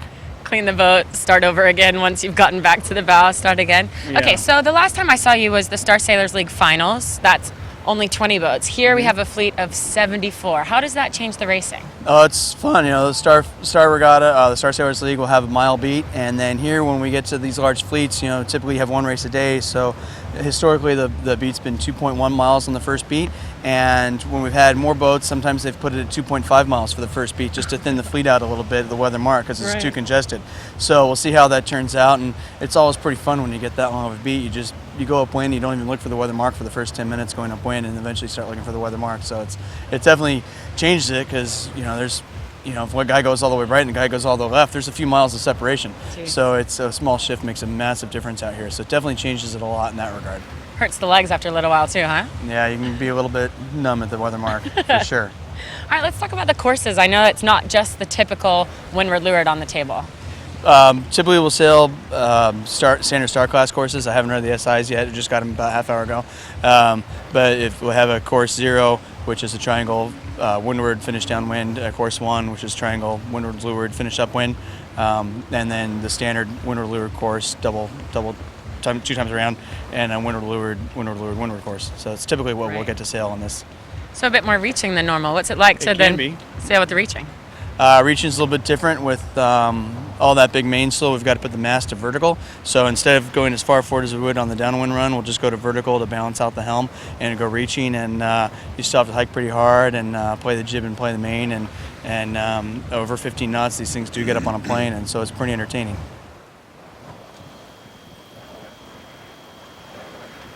Well, George Szabo, one of the favourites for the Bacardi Cup.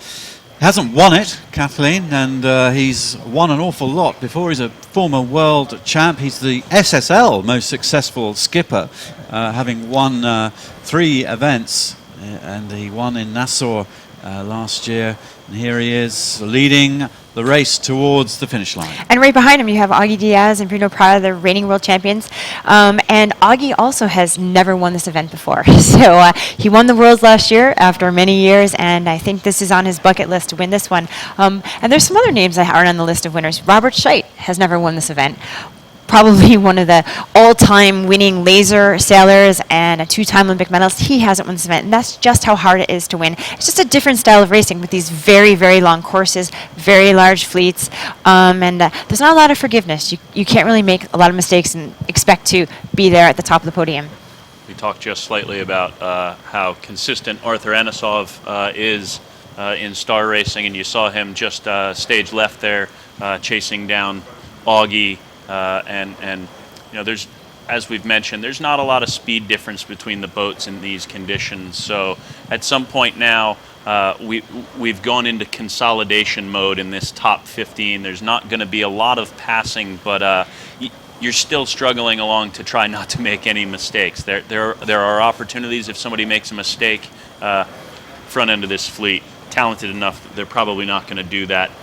So we're really trying to hold status quo here, looking around, making sure that there's no puffs that we're missing, and we've Jeff, sort quite of interesting, just on the left, the picture and virtual eye, Diaz, Prada, trying to attack there, and looks like they've clawed their way up into third position ahead of Anosov and Caesar. So another stunning downwind leg for Diaz and Prada there. And look, they may even take second. They're attacking Missouri and Barak. So Diaz and Prada, well, I won't say on a charge, but they're just sailing beautifully downwind here, and they may take another scalp. We'll see. There's a lot left in this little end of race number 2.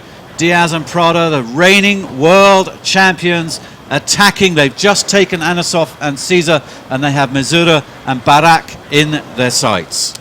Now, we've talked about this team before, where Bruno used to sail with Robert Scheidt, been spending a lot of time sailing with Augie, except now he's a lot lighter than he used to be. So this team was fast before, but I think even in these lighter conditions with Bruno weighing less, that they're going to go even faster. Well, and they have that confidence to do it. We can probably see more on virtual, just exactly how tight that... Can they do it? I don't know. The Missouri and Barak have probably less distance to go, but there's nothing in it, just a few meters between Missouri, Barak and Diaz and Prada. But for the lead, it is Szabo and Natucci who are going to win race number 2 of the Bacardi Cup, and they have a good 100 meters, so even they have pulled out some distance over the guys just behind them. That's the exclamation point from putting up a statement race after yesterday's disappointment. So winners of race number 2 of the Bacardi Cup, it is all fantastic. George Szabo, Eduardo Natucci, congratulations, well done. That will restore a huge amount of confidence after they had to retire yesterday from halyard damage, from gear damage. Szabo looking around, job well done. They have another race to go. And coming into second now, I think it's Bazura and Barak, with Diaz and Prada almost neck and neck, but looks like the Croatians are just going to get it. We're looking at virtual. Here's the real live shot as they come through to the finish line. Nearest picture, the Croatian boat. Furthest picture, the American boat. It's going to be neck and neck, almost a photo finish. Do the Croatians get it into seconds? Just into second spot there for Missouri and Barak over Diaz and Prada. Wow, there was just almost under a meter in that one, Jeff. I think you'll find Augie and Bruno, while maybe somehow disappointed not being able to pass them, will take a lot from being able to grind them down on a leg like that, and just super confident in their downwind speed in these conditions. So at the end of the day, we talk about keepers, and that is absolutely a keeper race for both of those teams.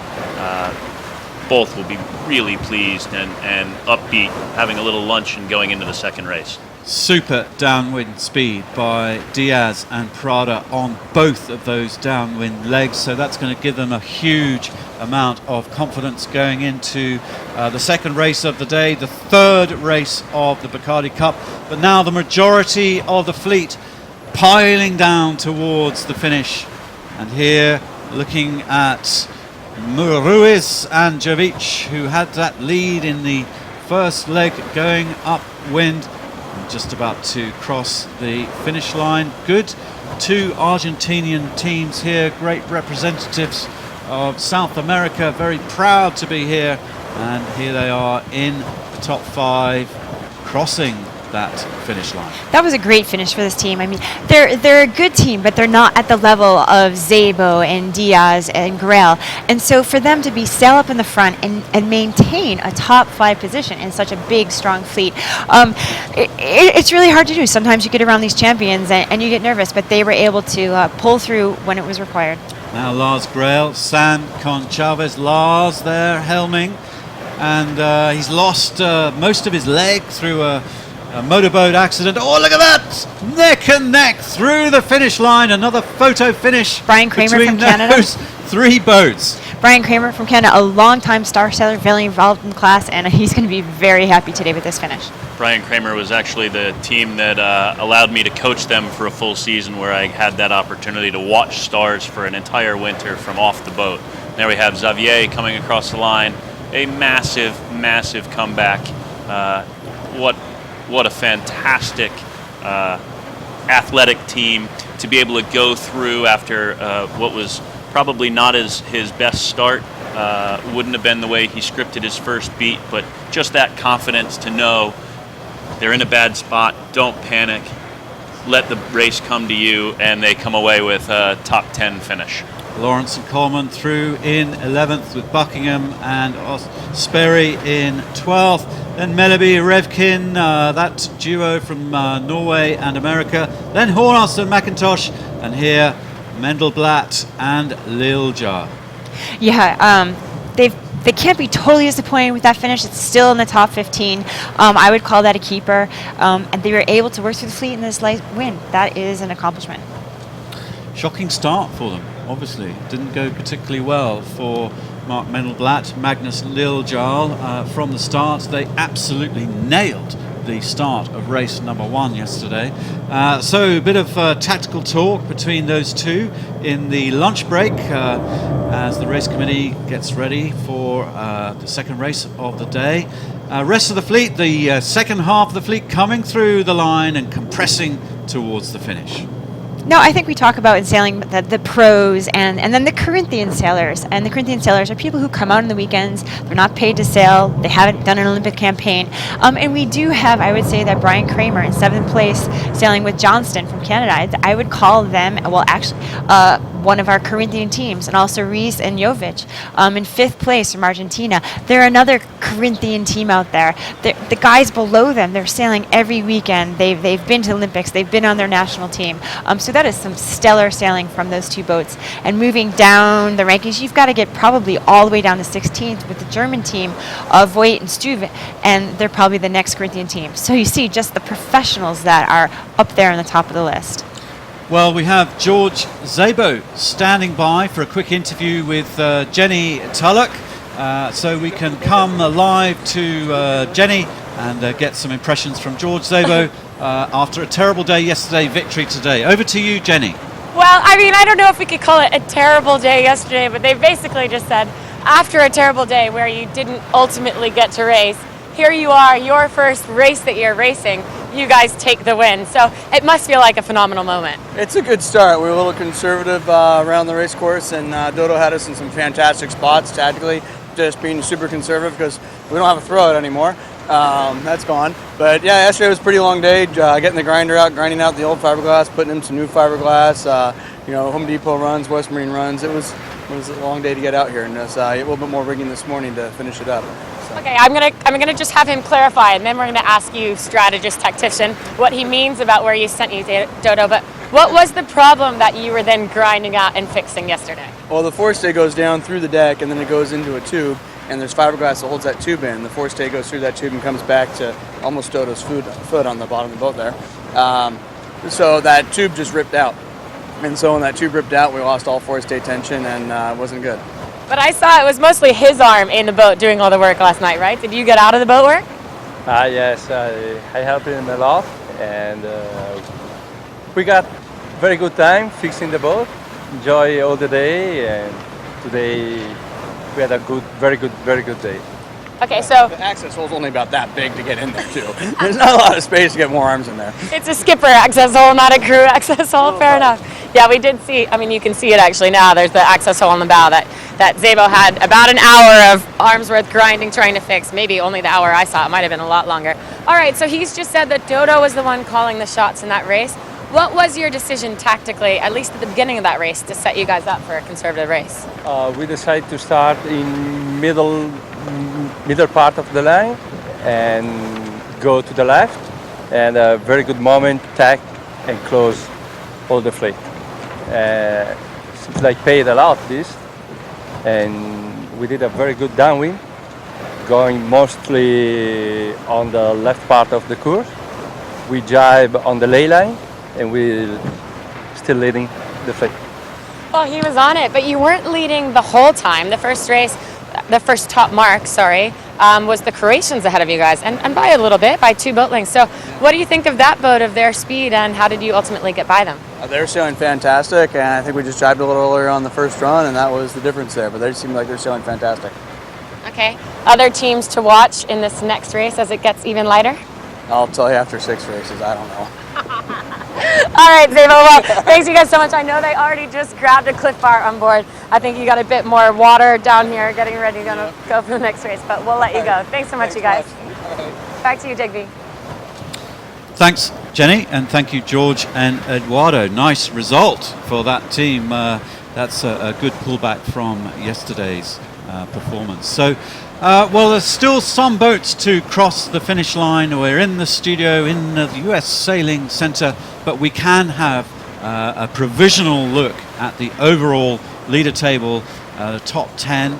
Again, I would say very, very provisional, these, because they're based on our tracking numbers, so it's not official, but this is the overall spot right now. Rohart and Ponceau with the 1st and 10th. So that 10th is a real keeper, and that's seeing them at the top of the leaderboard. Lars Grail, Sam Conchavas, very nice, consistent, a 6 and a 6th in 2nd overall. Diaz and Prada from their 11th spot yesterday up into 3rd yesterday in the 2nd race, and that's seeing them in 3rd overall.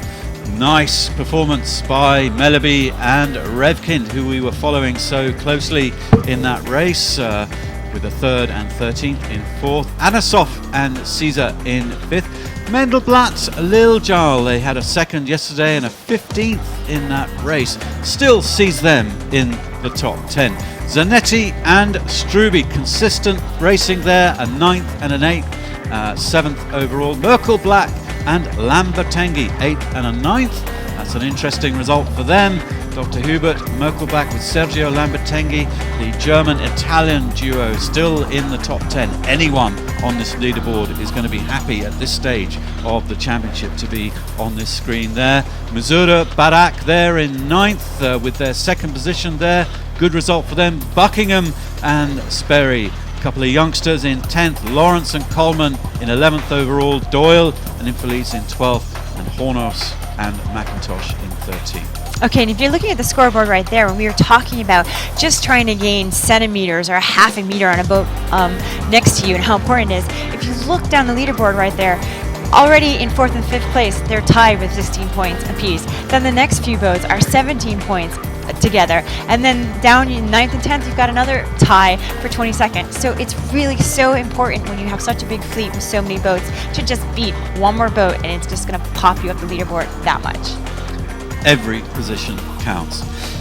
So yesterday we had Xavier Rohart in this little position here, and we put together a piece for Xavier to analyse. And Xavier, he won the race. He is a coach. He's an Olympic coach for the French team, coaching the 49ers and the Nacras. And of course, he's a former world champ in the Star, Olympic bronze medalist, former Finn sailor, and one of France's best top Olympic coaches. And so I wanted to get a coach's eye view of what was going on yesterday. And here is how Xavier analysed yesterday's race.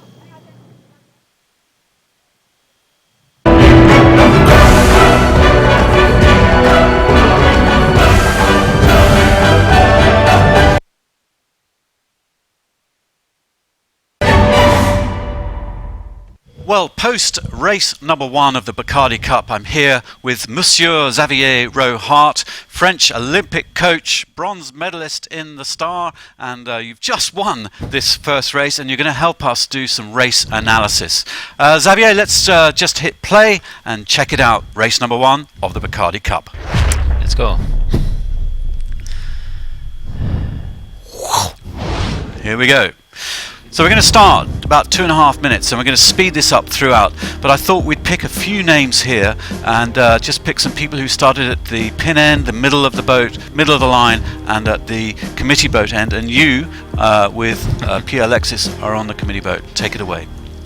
So what is really showing this the four boats is as far left you go on the start, as the more aggressive you are on the aiming of winning the race. For sure, everyone knows we have to go left. There is more pressure, the clouds, everything was there. The current was quite even. But the thing is, if you start here, you have to be really accurate, like Marc did, and really fast. He nailed that start. He nailed that start for sure, yeah. And this is more secure place to start. You know, you Community have boat end. community boat end. But in this group, it's very nice to also to start quite well. So we decide with Pierre Alexis to be really on the right, because if something happens, you are still in the game. If you are on the other end, it's really too risky. So that's what happened. We get Lars was too high for us. So just with one tack, and you are almost on the same position as where you are after the start. So the aim for us was just only to be top 10 on the first upwind mark, and then you see what's going on, where are the opportunities.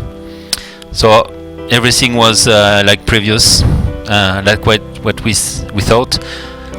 The boat that could start and go to left was leading the race. And we decided to tack under because still there was some good pressure coming from the right. So, and we were balancing. But finally we decided to have a bit on aggressive mode and going to take the starboard, the port lay line. And it was really good because we catch a good number of meters on the top guys. Well, there's the recorded shots of the first three boats going around that top mark. Your boat number 4, and happy days. Yeah, happy to be there. The plan was really good. We knew that we should be quite fast downwind. So the idea was to be just before the pack and free air. So we decided straight to go on the right hand side, facing downwind. More pressure here. Towards the right? Yeah, towards there. And really easy. Get separation with the other boat and be free to do the techniques and everything. Sella and Trinta get into a little problem. They lose space by going down the middle. Is that because they're being blanketed from behind, or? Yeah, middle is always critical. There is a big shadow coming from behind, and the wind is always going around you like this. So when now a big split. You go left, Mendelblatt, Liljal heading right. So that was the plan. Be aggressive on the second upwind. So we decide full left as far as we can, and we were surprised that Marc didn't follow too quick. And he stays a long time on the right side, and he lose a lot, and I think he lose the race exactly on that moment because he was faster than us and with better ponting. So round the top mark on the second lap.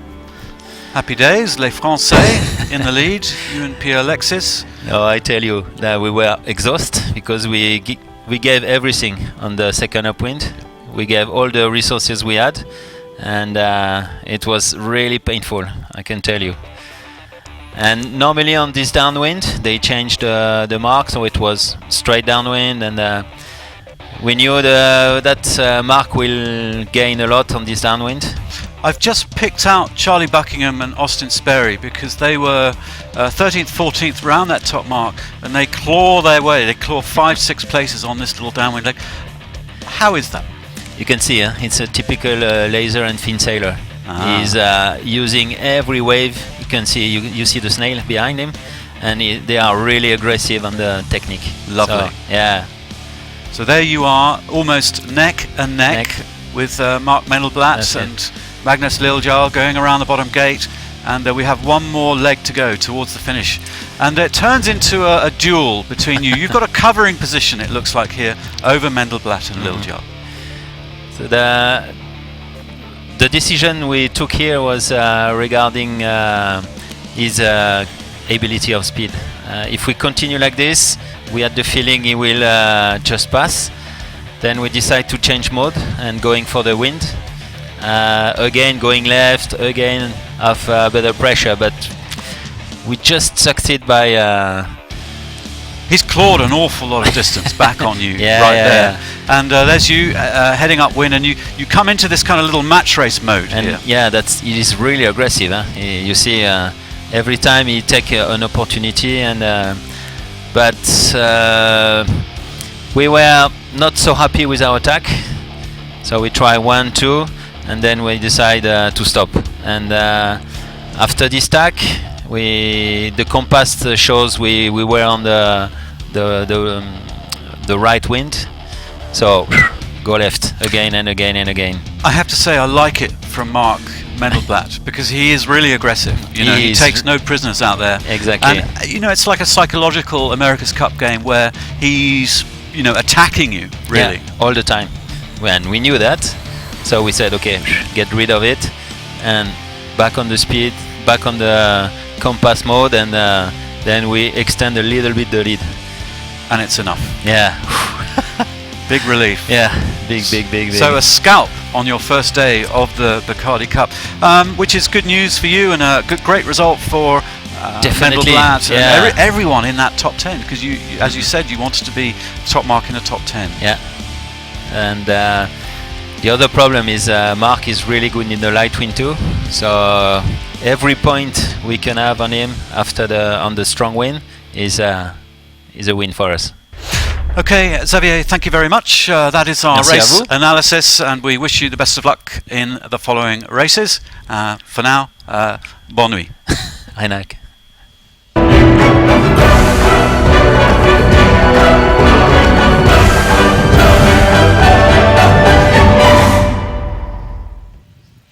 Well, Kathleen, I thought that was really illustrative and interesting and analytical, and I rather enjoyed Xavier's coach's eye view, as well as being a competitor who happened to have won that race. So we'll try and do another one of those when they come off the water. Interestingly, the Frenchmen, they had a first and a 10th, but that still sees them at the top of the leaderboard. Yeah, I think they can do the math in their head right now, and they probably know that they're up there in the top 3. They know that the scores are going to be close, but definitely a 10, even a 15th, is a keeper in this series. Yeah, okay.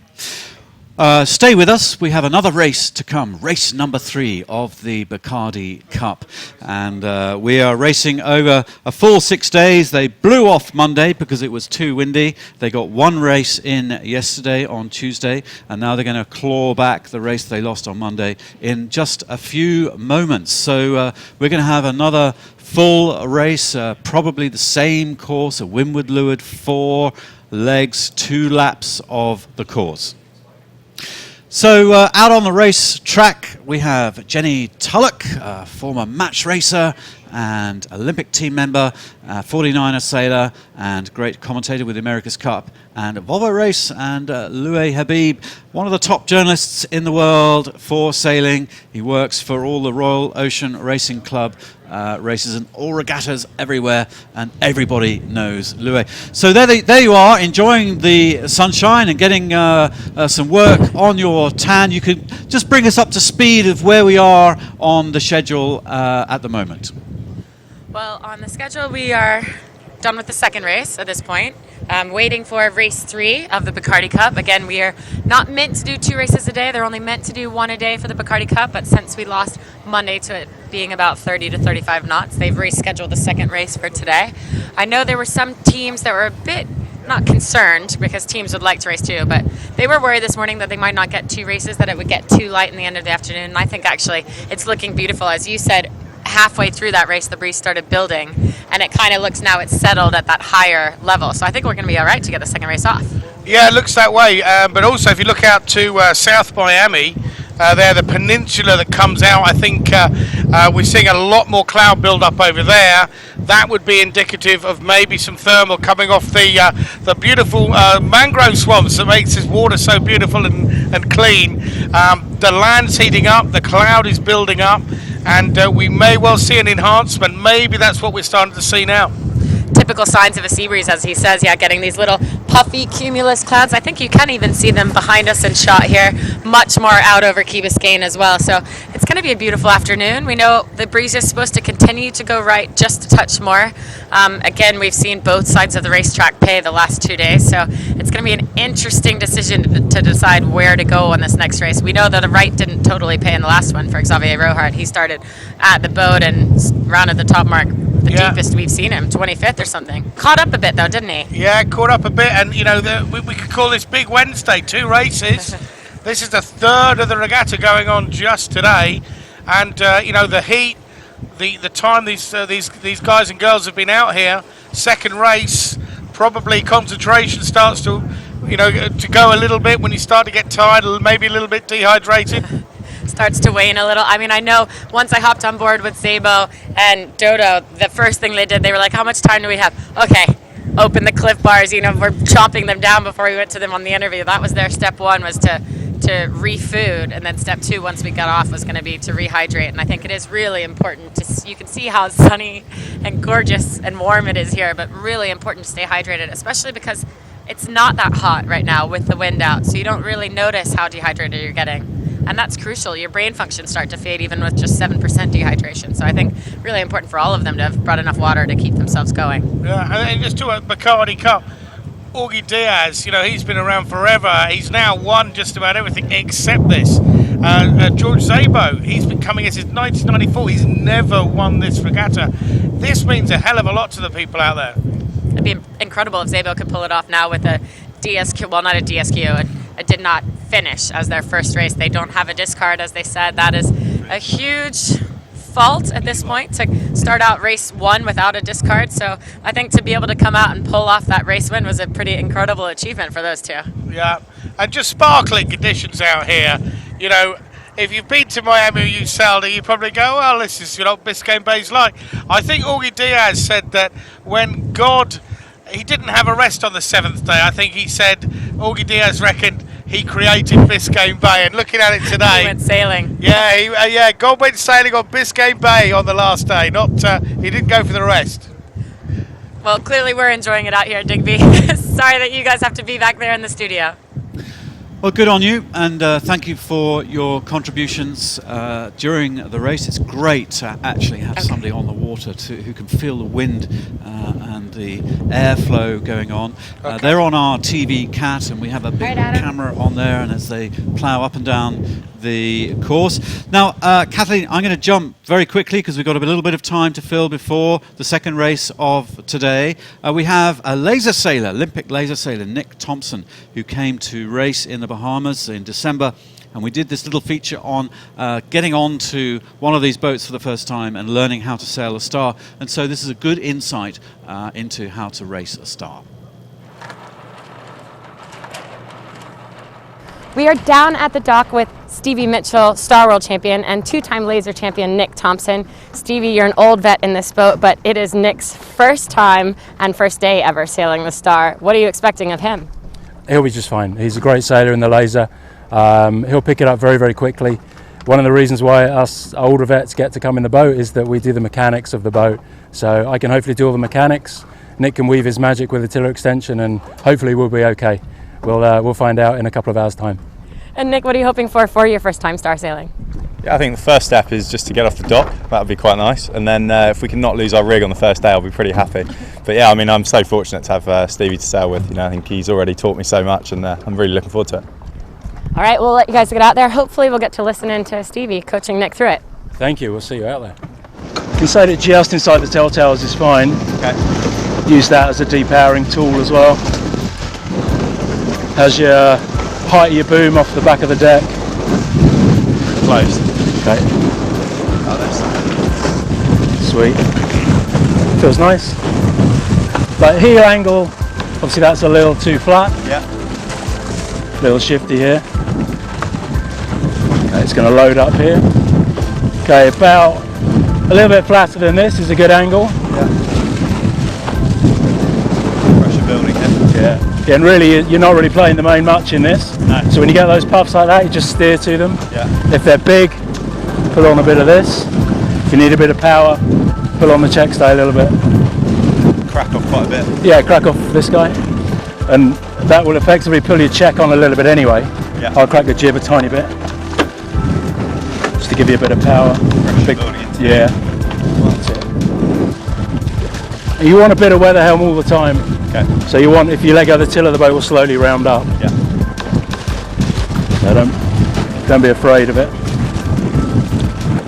If it starts to roll around a bit, obviously a little bit of sheet will help you.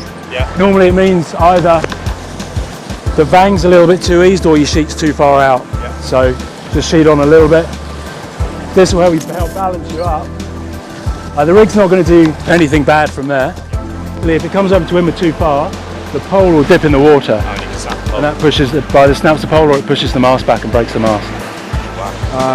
But actually, like it's a bit like a laser in that when it does come over on top of you, actually the further away you go, the more it stabilizes itself. But it's really counterintuitive, right? Stand by, John. Wait.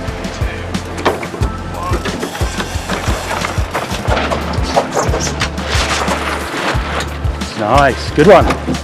Turn the corner. Yep, fine. Just push it across and go up.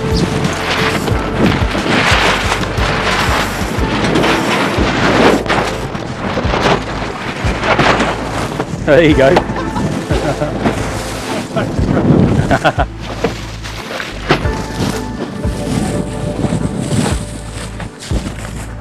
When you get flat spots, use that to get your height. When you get the waves, your priority is just getting through the wave as clean as you can. Just load it up a tiny bit more. That's it. And then go a bit of check. Get till that stops flapping. That's it. If it's ever flapping like that, that's bad. Way more check, and if you need to, put a bit more backstay onto depower. A little bit in those puffs to flatten the boat. Then get ready to pull it away again. That's it. Lovely. That's what you want. Yeah, perfect. Day one, star sailing, how was it? Yeah, fantastic. Really good day out. It was really nice to get out there and straight into some racing with all the other guys. We had a little bit on, certainly at the lure marks, but yeah, we got there pretty quickly. I was pretty happy.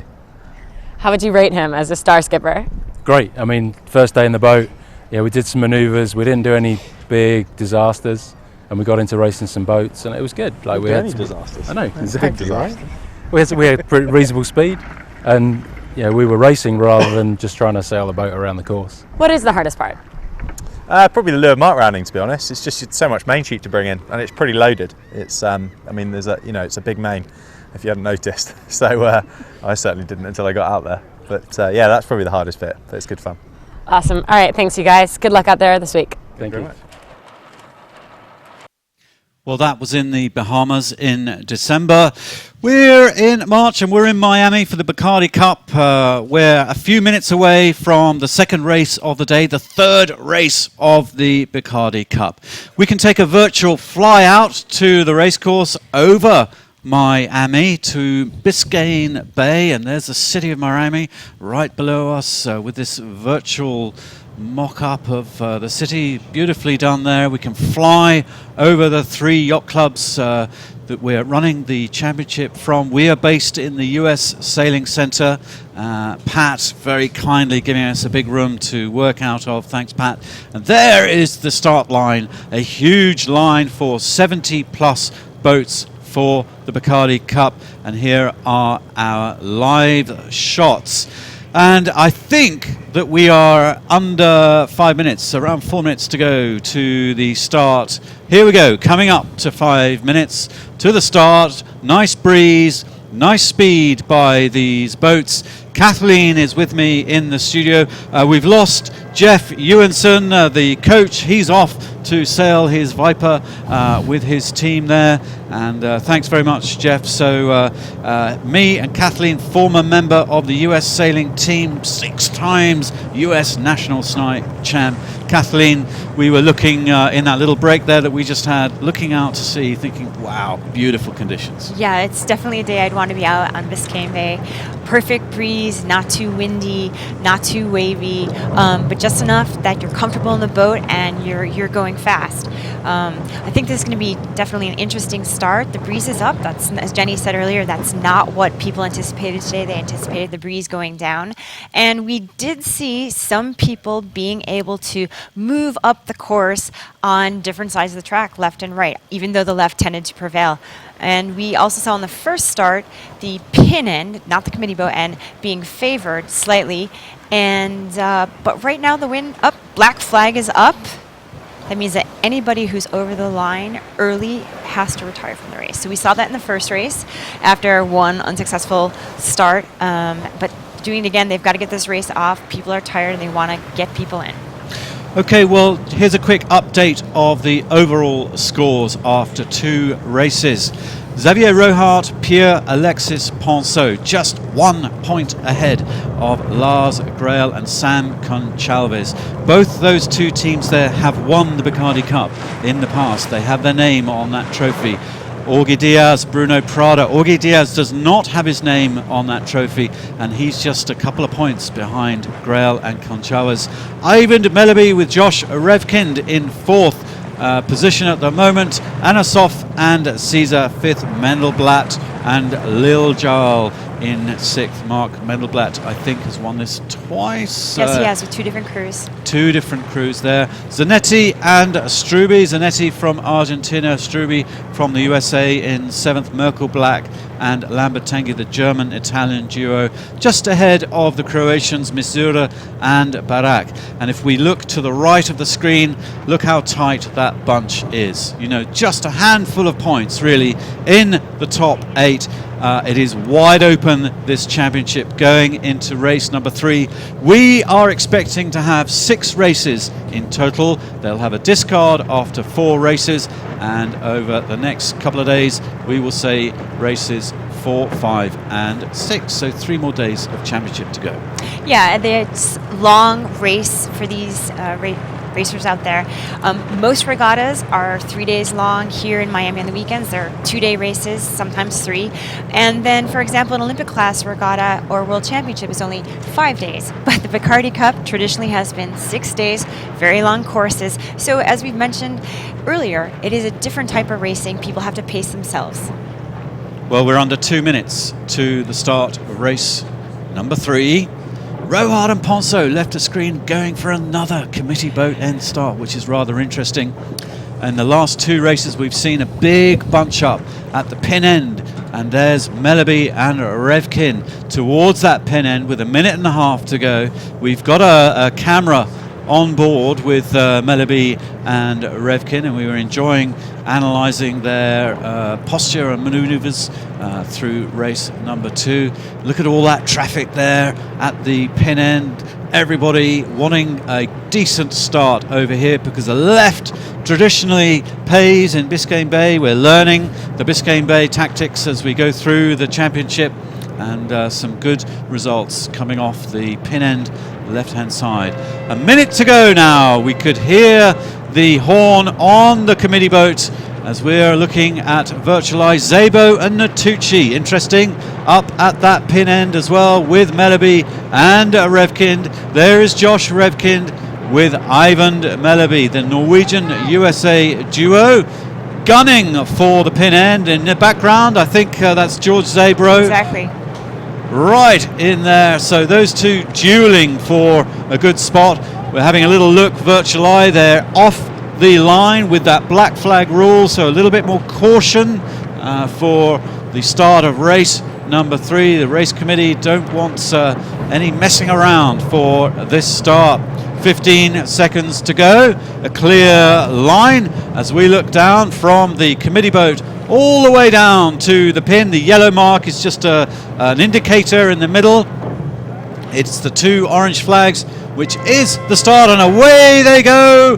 Canada looked like they were into a beautiful start there. Bow 76, I think. And bow 74, Brazil. That's Lars Grael, 2-time winner of this. It's interesting that he chose to start at the boat end, with the left typically being favored. But down at the other end of the line, I think we definitely saw the Norwegians, and that's where most of the sailors have been stacking up. You can see the gold star just to the right of the screen. That's Augie Diaz and Bruno Prada, decided to move their way up the line a little bit windward from where they've been for the last 2 races. So I think people are expecting the breeze to go a little more right this race than previously. Okay, well, a big split in tactics between some of the bigger names here, like Lars Grail, Sam Conchavez, Rohart, Ponceau. There's Lars and Sam from Brazil, bow 74, just tacking away from that little bunch. But they are committed at the moment to the right-hand side of the track, whereas some of the bigger names, the George Szabo, who won that last race, are definitely going for the left of the track. So we will see as they make their way up towards the top mark. Some of the boats threading their way in. Xavier Rohart, Pierre, Alexis Ponceau.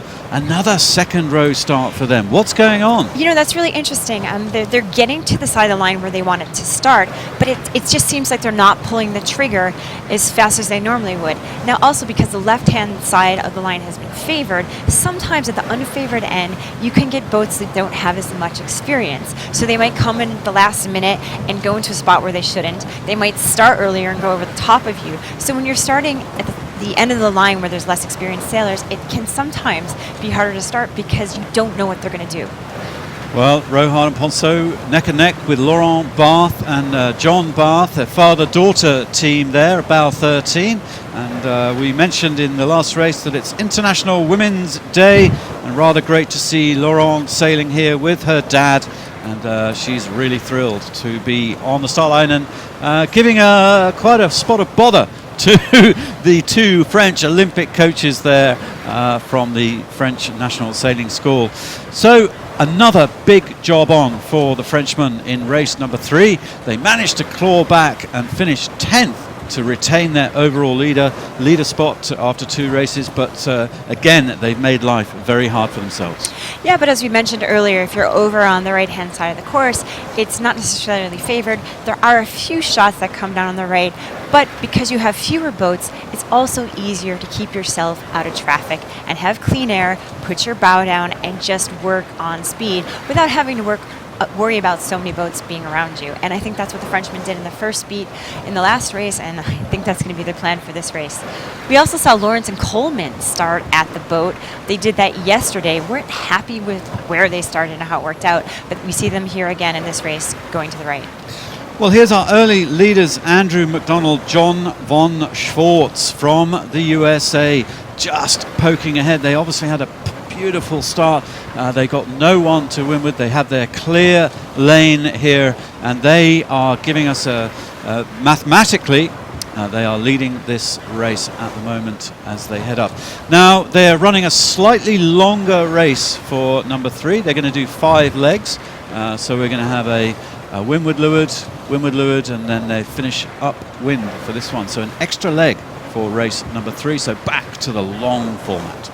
Yeah, definitely at the end of this race, the last speed, teams are going to start to get tired, and it becomes also more of a mental game at that point. But right now, everyone's just trying to gain distance on this first upwind leg, get around that mark, and have the richer get richer. So our early leaders, McDonald and von Schwartz out there with Cantor and Willan, Danisbro and Bonhoeffer from Switzerland, big mixed nationality up there. Mendelblatt, Liljal in the mix, but Loué Habib, it's all going on towards the left-hand side of the track as we look up the course. Left-hand side favoured again, and the early leaders coming from the left. Loué.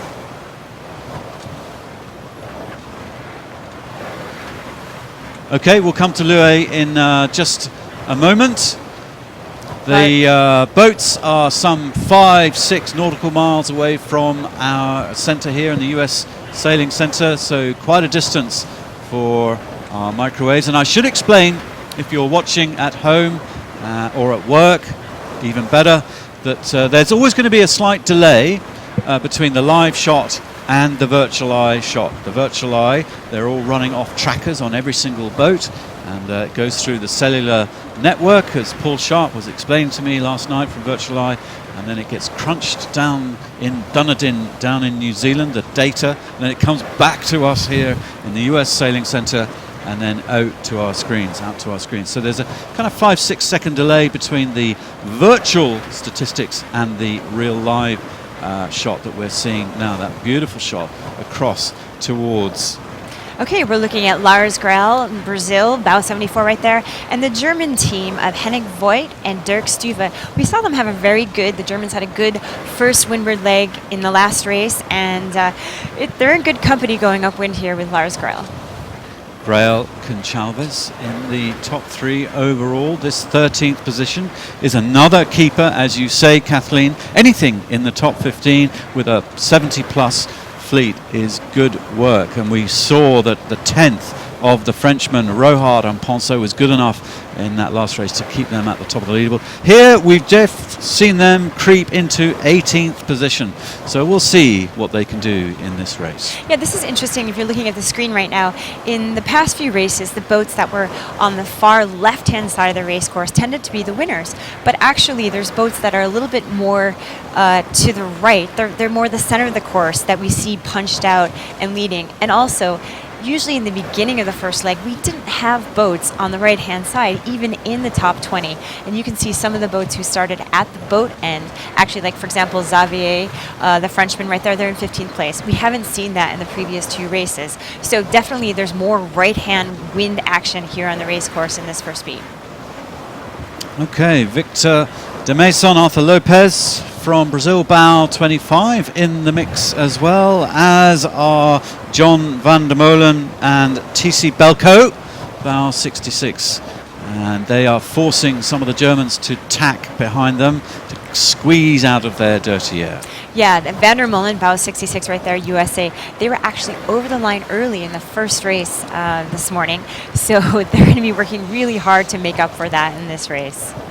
We did have about 5 boats over the line early, and because we have such long races today, they have to actually sit out there, watch everybody race for about 2 hours, and then they get to play again. Van der Molen in the middle of the course, in the middle of the racetrack, as they weave their way upwind. Still, the leaders coming out of the left-hand side of the track. Louis is out there on the water. I know that our TV cat is working its way up the right-hand side of the track. Louis, what can you see? Well, what I can see, Digby, is that we had high tide at 1 o'clock. Sorry, beg your pardon, low tide at 1 o'clock. So the tide has just changed, and I'm looking on the right-hand side as you look up the upwind leg, and the boats there look in more pressure. They look bow down, i.e. they're getting headed, but they definitely look like they're in more pressure than the boats that are on the left-hand side of the track as you look up. There looks like a bit of a wind line over here, which they're just getting into now, and with the naked eye, Digby, I'd say that the right-hand side, as you look up the upwind leg, looks like it might be coming good. But also to point out, the top mark has moved quite substantially. I don't know, probably about 400 or 500 metres to the right. So going to be very interesting to see what's happened to this course. I think it's all changed, Digby. Well, a shake-up for race number 3 of the Bacardi Cup, and we'll see how the left and the right pays off, but we can show a little virtual replay of the start. Let's get into it, and let's try and find out how McDonald and von Schwartz pulled off such a great position so far in the race. So there they are, just towards the committee boat end with a minute and a half to go, working their way down the line. McGowan and Simonet just hovering to the right of the committee as Schwartz and McDonald go back behind the committee. So they're going for a committee boat end, which is kind of interesting. So it's not all favoured down the left-hand side. And there they're poking into some clean breeze there. Von Schwartz just nailing that line, nailing the gun, speed on distance, really well done. So a committee boat end for them, a whole bunch tacking off to the right in dirty breeze, getting out to the right-hand side of the track. McDonald and von Schwartz, that's really super to see them. They've got a gap below them. They've got no one to the right-hand side, no one pressuring them. They can just sail their own lane. We talk about these lanes, which is really just a clear space ahead of you in the direction that you are going. McDonald, von Schwartz, absolutely nailing that start. Beautiful to see. Congratulations. And most of the top runners and riders are on the left-hand side. It looks favoured. We can see across there leading towards the left, but it's the middle of the line that is paying right now. Yeah, it looked like there was a slight right-hand shift in the very last minute, and when most of the boats are thinking that they want to go left, they're going to be down at the pin end part of the line. And if you can just get yourself into position to take advantage of that little right-hand shift, if you're at the boat, you can do that. However, you've already set yourself up at the pin to go left, which has been favored. You're not going to be able to take advantage of that. And Andy McDonald and John von Schwartz here, they were in the perfect place. I don't know if that was their plan initially, but definitely they got off the line in a good lane. Andy McDonald is a long-time successful star skipper, and John von Schwartz was on the U.S. team, a great star crew in the last quad, sailed with some great skippers. So this is definitely a top pair out here. They're always, I'd say, in the top part of the fleet. We don't usually see them in a first-place position, but they've got the jets. They can do it. Andy's got a lot of tactical experience, and he's well accompanied with John von Schwartz. Well, good info, Kathleen, and you've been on that US sailing team. You were saying you were in 4 classes. Yeah. Not bad. I did single-handed, skiff, double-handed, and boards. So I just like to get on all the different boats. Good on you. Jack of all trades, master of none. Absolutely, that's the name of the game. And I saw you coaching some of the youngsters just before the regatta. You were out there coaching for the next yacht club. Yeah, we've got a young team of windsurfers, kids who are about 9 years old to 13 years old, and they are so lucky. They have no idea when they're walking around the boat park here and they're talking to all the sailors. And the other day they went up to Augie Diaz and asked how to say centerboard in Spanish, because they're learning their Spanish terms and learning their sailing terms in Spanish. And they just know Augie's a guy from the yacht club. They don't know he's the reigning world champion. They walk up to a Robert Scheidt and they're just another guy here. But Miami is such a haven for sailing rock stars in the winter season, and we're seeing that right here in Miami during the Bacardi Sailing Week in the star class. Well, I'm not surprised because conditions are absolutely beautiful. We're looking at bow 40, Liz Escalada sailing with her dad, and this is her second year ever sailing at all. So there she is, racing away with Dad in the Star. It's International Women's Day, and we have 4 girls, ladies out there in the fleet, and there is Liz Escalara sailing with her dad, Fleet Assistant Secretary of the Narragansett Bay Star Fleet. That would be Newport. We thank very much Laura Beigel, Laura of the Star Class Association, giving us some info, watching at home, and thank you very much to Laura and Mum Barbara, who we've enjoyed in our commentary booth at the Worlds in Malchesney. Oh, nice. Okay. All right. Well, we see Mark Mendelbat and Magnus Lidjedal have a good race going here. They're in 3rd position, just 17 meters behind the leaders of McDonald and John van Schwartz. Xavier Rohart starting at the boat end yet again, showing that it can work, and back into the top of the leaderboard after a bit disappointing of a race. Earlier today, you have Jack Jennings sailing with Frida Kleen, the German former world champion and the reigning Bacardi champion. Right there, you see Frida Kleen, hands over his head, with Jack Jennings from Chicago driving. And Jack got into the Star a little bit late in life. Frida obviously has been a long-time Star sailor, sailing with Robert Staniak, who just had a baby, can't be with us here. But Frida has teamed up this winter with Jack, and Jack, wanting to get more time in the boat, learning more tactics, has also jumped into the fin class to get more of an idea of how to do everything on his own. He's always been on big boats, but when you get in a fin, the Olympic single-handed class, you have to do everything yourself. So Jack's been dabbling in the fin, sailing with this top crew, Frida, and we can see him rising to the top of this leaderboard, but it's not without a lot of hard work. Well, Fritjof Kleen, the crewman there, leaning his weight out of that Star. Great shot from the bow angle. He's a great character. He is a former world champ. I think the first Germans ever to win the world trophy of the stars, the World Championship, with Robert Staniek. Alexander Hagen also. And Hagen before Yes. them. Well done, Kathleen. On the records, on the stats.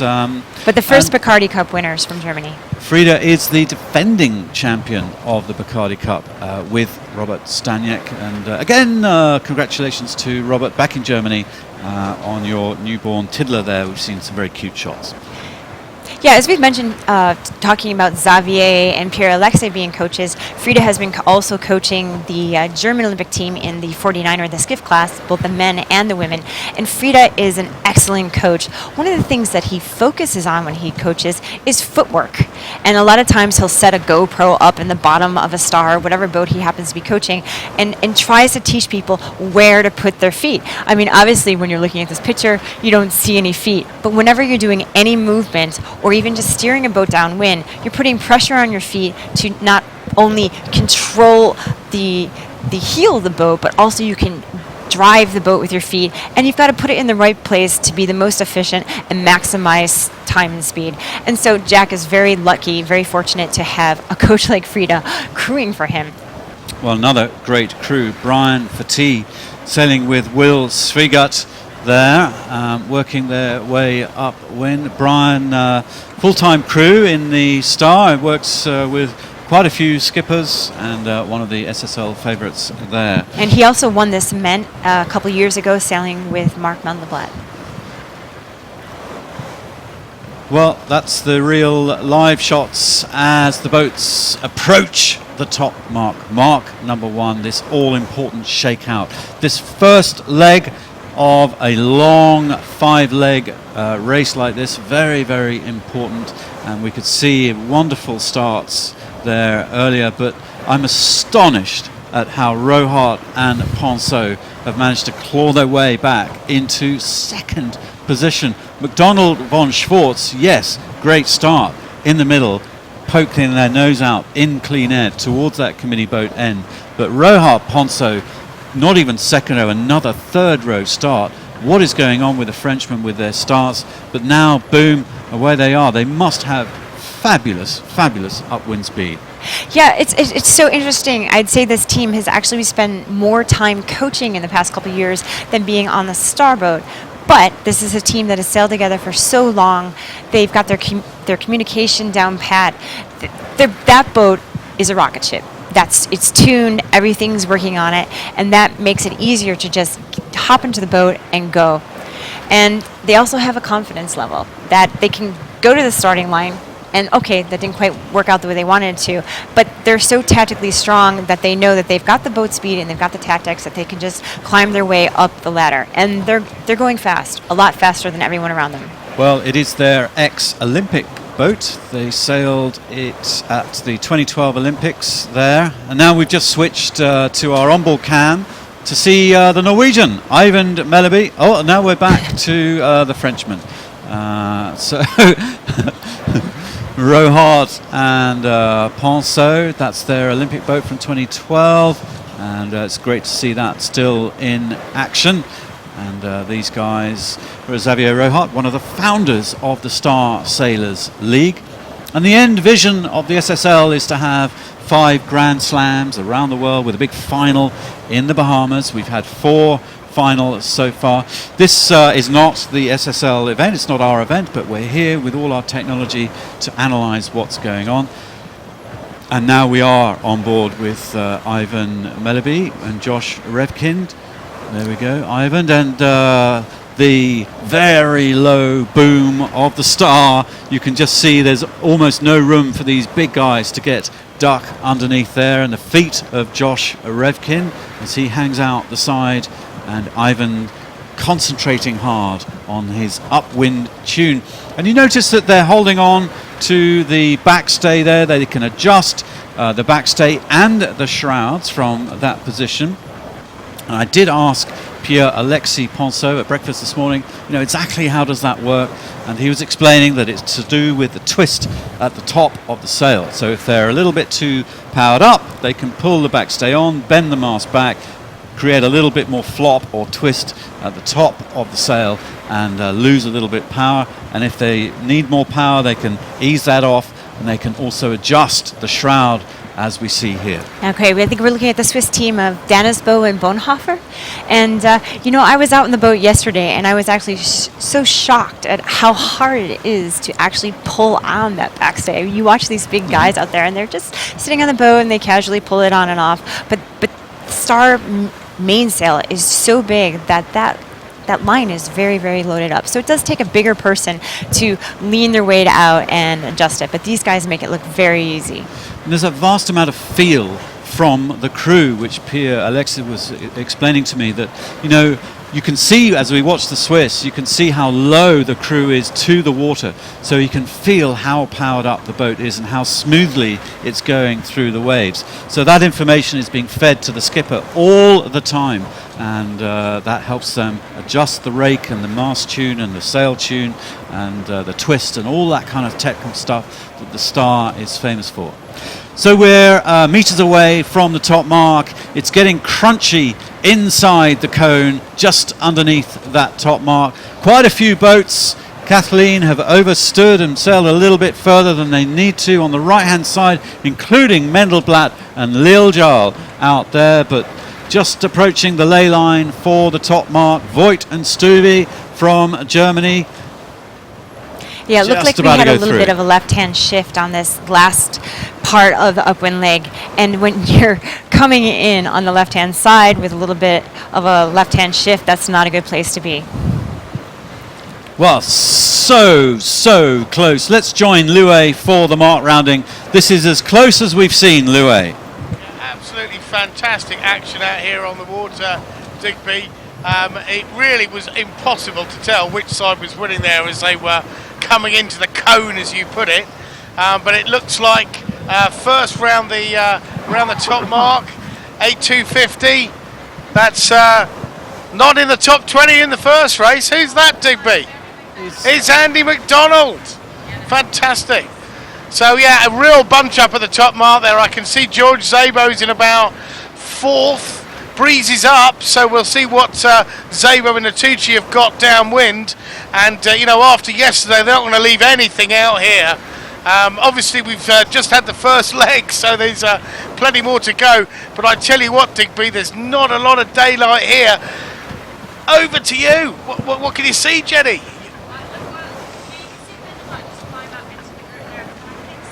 Back to studio.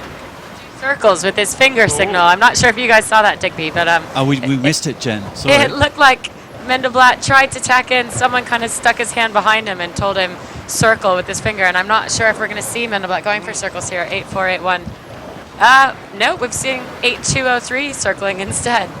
So perhaps the other guys claimed that they were going to circle. Maybe that was the hand signal we saw there. Wow, it is tight there, though, in the top 20. Well, seriously, I'm telling you guys, we're looking at the onboard camera. Josh Revkin there, crewman with Ivan Melleby, a wall of boats behind them. So far, race number 3, that is the tightest top mark rounding we've seen. It's so close. Exciting racing here on Biscayne Bay for the Bacardi Cup. McDonald and Von Schwartz, away they go. They've hung on to their lead. Voigt and Stuvey up there in second. Rohard and Ponceau with that upwind speed, clawing back into third. Buckingham and Sperry, and then Zabo and Natucci in fifth. So ready for a downwind run by Josh Revkin, getting his spinnaker pole ready, climbing up onto the foredeck. There they go, easing off the jib, and some boats really close behind them, Kathleen. Yeah, the boat just to the right of the screen is sailing a little bit lower. It's really hard in a big fleet to sail low. We talked earlier about wanting to sail the most direct route to the next mark, but you also have to keep your air clear behind you so that you have good speed. And the really good sailors can go fast and low. But as we said, we have a plus 70 boat fleet here, and so you have to make sure that you've got nice clear wind coming from behind you. So it is tricky. If you get a little bit of a puff, you can steer the boat a little bit lower, head straighter to the next mark, and in the lighter breeze you have to head back up again to get more speed. So it's a little game of up and down and just looking behind you, looking for the puffs, and looking to be sure that you have clean air. Okay, well, the majority of the fleet around the top mark and the spreader mark, gunning downwind. Grail and Conchalves in that little clump in the top 10. So very consistent sailing by Lars Grail with Sam Conchalves, 2 times winner of the Bacardi Cup. Good work for them. They are in 12th position. Meleby and Revkin in 10th, who we were enjoying that onboard view with. Jennings and Clean there, Mendelblatt and Yilhal in the running, Szabo and Atucci, again, great result for them. Buckingham and Sperry in 4th. So the leaders beginning to pull away from the pack. Okay, we saw Augie Diaz just kind of squeaking into the leaderboard here. We saw them going very fast in the last race, downwind, sailing low. And we also saw an advantage for people to jibe early and head back to the mark. But as we've mentioned, that the current has swished, so that might not be the same in this race. And also the breeze is up more than it was the last race as well. But we also have a tighter fleet, so it also makes the opportunities for gaining by steering a different course a little bit more difficult. Well, it's not going all Augie's way this time. Augie Diaz with Bruno Prada, the reigning world champions in the Star. We saw in the last race today that they had wonderful downwind speed and made their way very efficiently down to the bottom mark, and this is obviously a strength for them. At the moment they're in 18th. We'll see where they end up at the bottom. And so we're looking at Victor Damison, Arthur Lopez, neck and neck with Lars Grail and Sam Conchalves, and the on-water jury as well, looking super hard, ready to blow the whistle and raise their flag for any pumping infringements. And as we were chatting earlier, they're allowed to move with the waves, but they're not allowed to use their kinetic energy to make the boat go faster. Yeah, it is interesting. When you're going downwind and you're sailing on a double or triple-handed boat, often the skipper will just look forward, but the crew is actually giving information about where the jury is positioned. And they'll let you know when the jury is looking at you and when the jury is not. And when the jury is not looking at you, you can be a little bit more aggressive with your pumping and rocking. And that's going on all the time. And Lars Grail, you can just see him with a slight, smooth, almost natural rock. Lars is probably one of the more aggressive people with kinetics downwind. Rarely gets called, but that's what the top guys do. They do it without being noticed, and then they know when the judges look at them and when they're not. Well, it's subtle moves on board. Lue and Jenny, we're looking at Lars Grail and Sam Conchalves in about 14th position at the moment. What can you tell us? Well, what I can tell you, Digby, is that the I don't know, 30, 40 boats, if you look at that leading pack, they're all on the same jibe, they're all on port jibe, and they are pointing straight at the bottom mark. So it looks like it's a one-sided downwind leg, this, and they're staying up above the tide as well. So there are some boats that have jibed over, but I would say it's looking like a bit of a one-sided downwind leg for this second leg of the last race of the day, Digby. Not much tactics in it. It's all about boat speed. I think the breeze is a little less as you get inshore, so we might see a concertina in the fleet, but at the moment they're staying up tide, because you don't want to get down tide when it goes light downwind in the Star, that's for sure. So at the moment I think we're looking at a bit of a light airs foot race, Digby. Well, and a real compression of the fleet as they head down. They're about halfway down this leg. We're looking at George Szabo having a heated discussion with Eduardo Natucci. A lot of chat going on. Szabo, as we've learned over the last few years with the Star Sailors League, he's a maestro in light breeze. San Diego, very light over there, and he does use that to his effect, and he scares everybody off in the light breeze, and there they are focusing super hard on this downwind run. Eduardo Natucci, or Dodo as he's known, the big man from Italy, just looking around, feeding information back to George, Eduardo looking behind, because really it's all going on behind them, Kathleen. Yeah, that's where the puffs are coming from. That's where the boats are. You want to make sure a boat doesn't sail over the top of you and take your wind. And we've got, as we mentioned many times, this large fleet. You've got to have your clear lane going. But out in front, they have a little more opportunity to do what they want. There's a little more space than between boats in the front than in the middle of the fleet. So when you're in the back of the fleet or the middle of the fleet, it's really hard sailing. In the front, you have a little more leeway to make a decision when you want to, because the boats aren't as close together as in the middle of the fleet. But you still have to keep your air clear. McDonald, von Schwartz, still ahead of the fleet.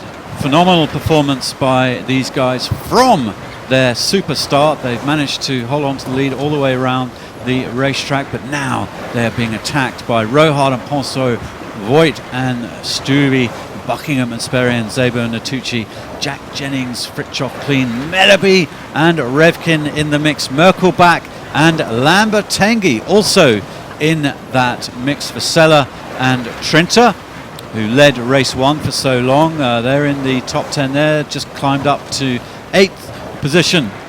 Here's Mendelblatt and Lil Jarl. Mark Mendelblatt helming away at the back of the boat there, bow 27.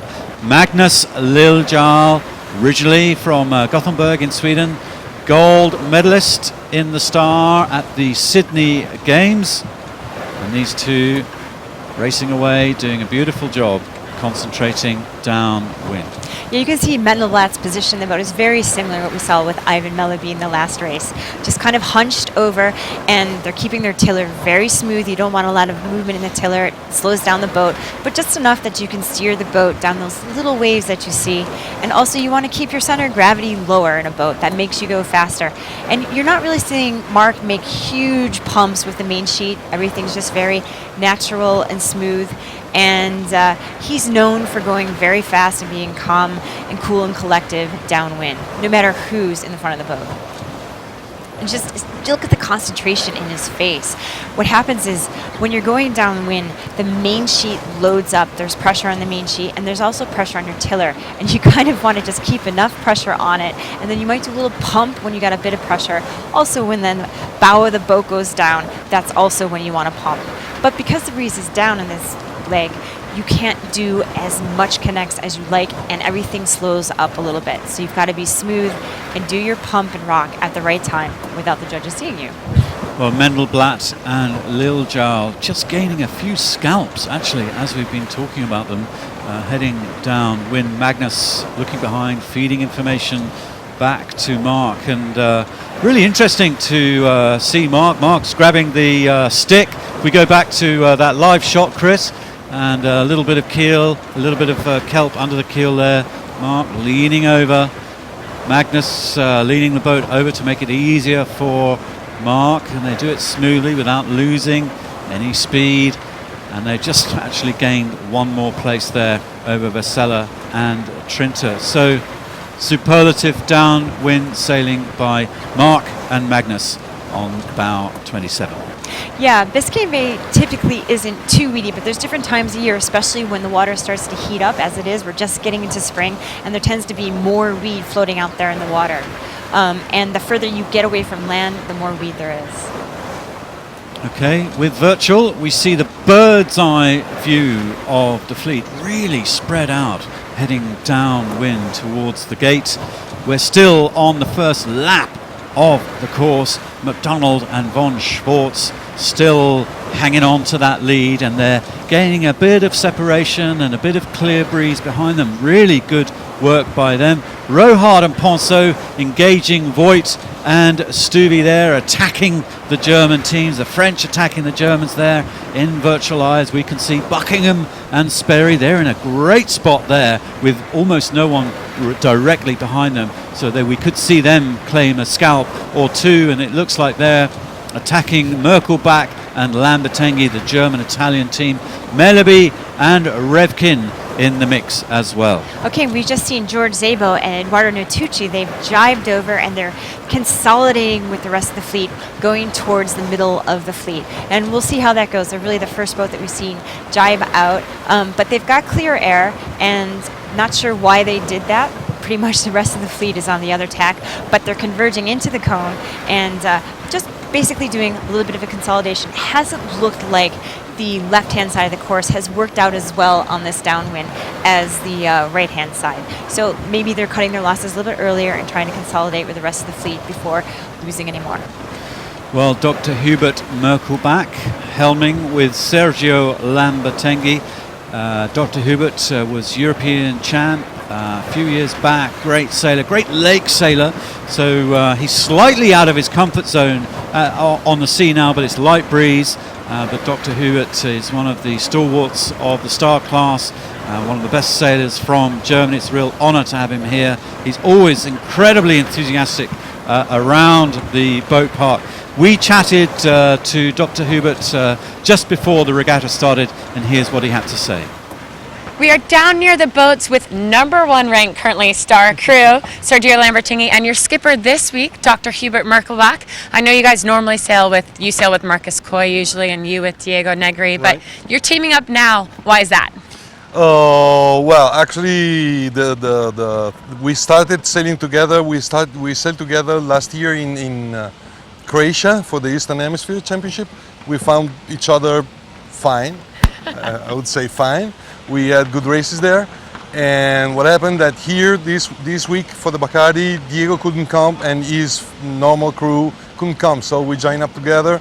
We heard each other for Christmas, for the Christmas greetings, and what happened that we were talking about, and then we realized we can come together and join a good week of good weather. I mean summer, because in Italy it's still winter, and in Germany too. Would you agree this is good weather? I mean, I know you guys just arrived yesterday, so you're setting up, getting ready for racing, but ultimately you can tell it's quite windy right now. Oh yes, it's windy, but it's a perfect place. Miami, as usual, we have the nice weather. It's for us, it's summertime. We came out from the winter season in Germany or in Italy, and now we are here and going for a strong week. Okay, so speaking of a strong week, who do you think we're going to see as the strongest competitors, especially if we're going to have a windy week of racing? I don't know, for sure Mark Mandelblatt, who won the last final. Then I've seen George Szabo here, but he's not so strong in heavy weather condition. Then Lars Grail also is paying something in strong winds, but he's a super fine sailor. And then who has Ogi Diaz, which is the world championship he won the world championship last year in April, and he should be one of the competitor who is going to win this regatta. And how is it different in a starboat to be sailing in a really windy venue? Well, you have to change all the rigging in the boat. You have to pull on the shrouds and sail it in a different way than you do in the light wind. That's the special thing in the Star. You can have a very good pressure in the boat in light wind, and you can hiking in 8 knots, and you have to do it also in 25 or 30 knots to handle the big sail square you have. And for the crew, is it physically much more demanding? Well, for me, it's more demanding when it's light. When you're not hiking or you're close to hiking, just hiking a little bit and then come back and then go out, it's stronger physically. Yeah, and then when it's windy like this, you just go down, hike hard, and that's it. Okay, the final thing, I know for the Bacardi Cup, we do not have a weigh-in for the starboats. Does that matter to you guys? Would you have been close for the weigh-in? Sorry? For the weight limit. Oh, well, we're close to I was checking this morning, and we're close to the limit. Well, we're in anyway, and I think in this strong breeze, I think it doesn't make the difference. The weight, doesn't make the difference. But usually here, it's a party week. So you don't have to take care of what you eat because you don't have to check in to weigh in, and that's it. Fair enough. All right. Well, I hope you guys enjoy the party. I especially hope you enjoy the racing, and we'll have to see maybe who is the heaviest team here. We'll get back to you guys on that.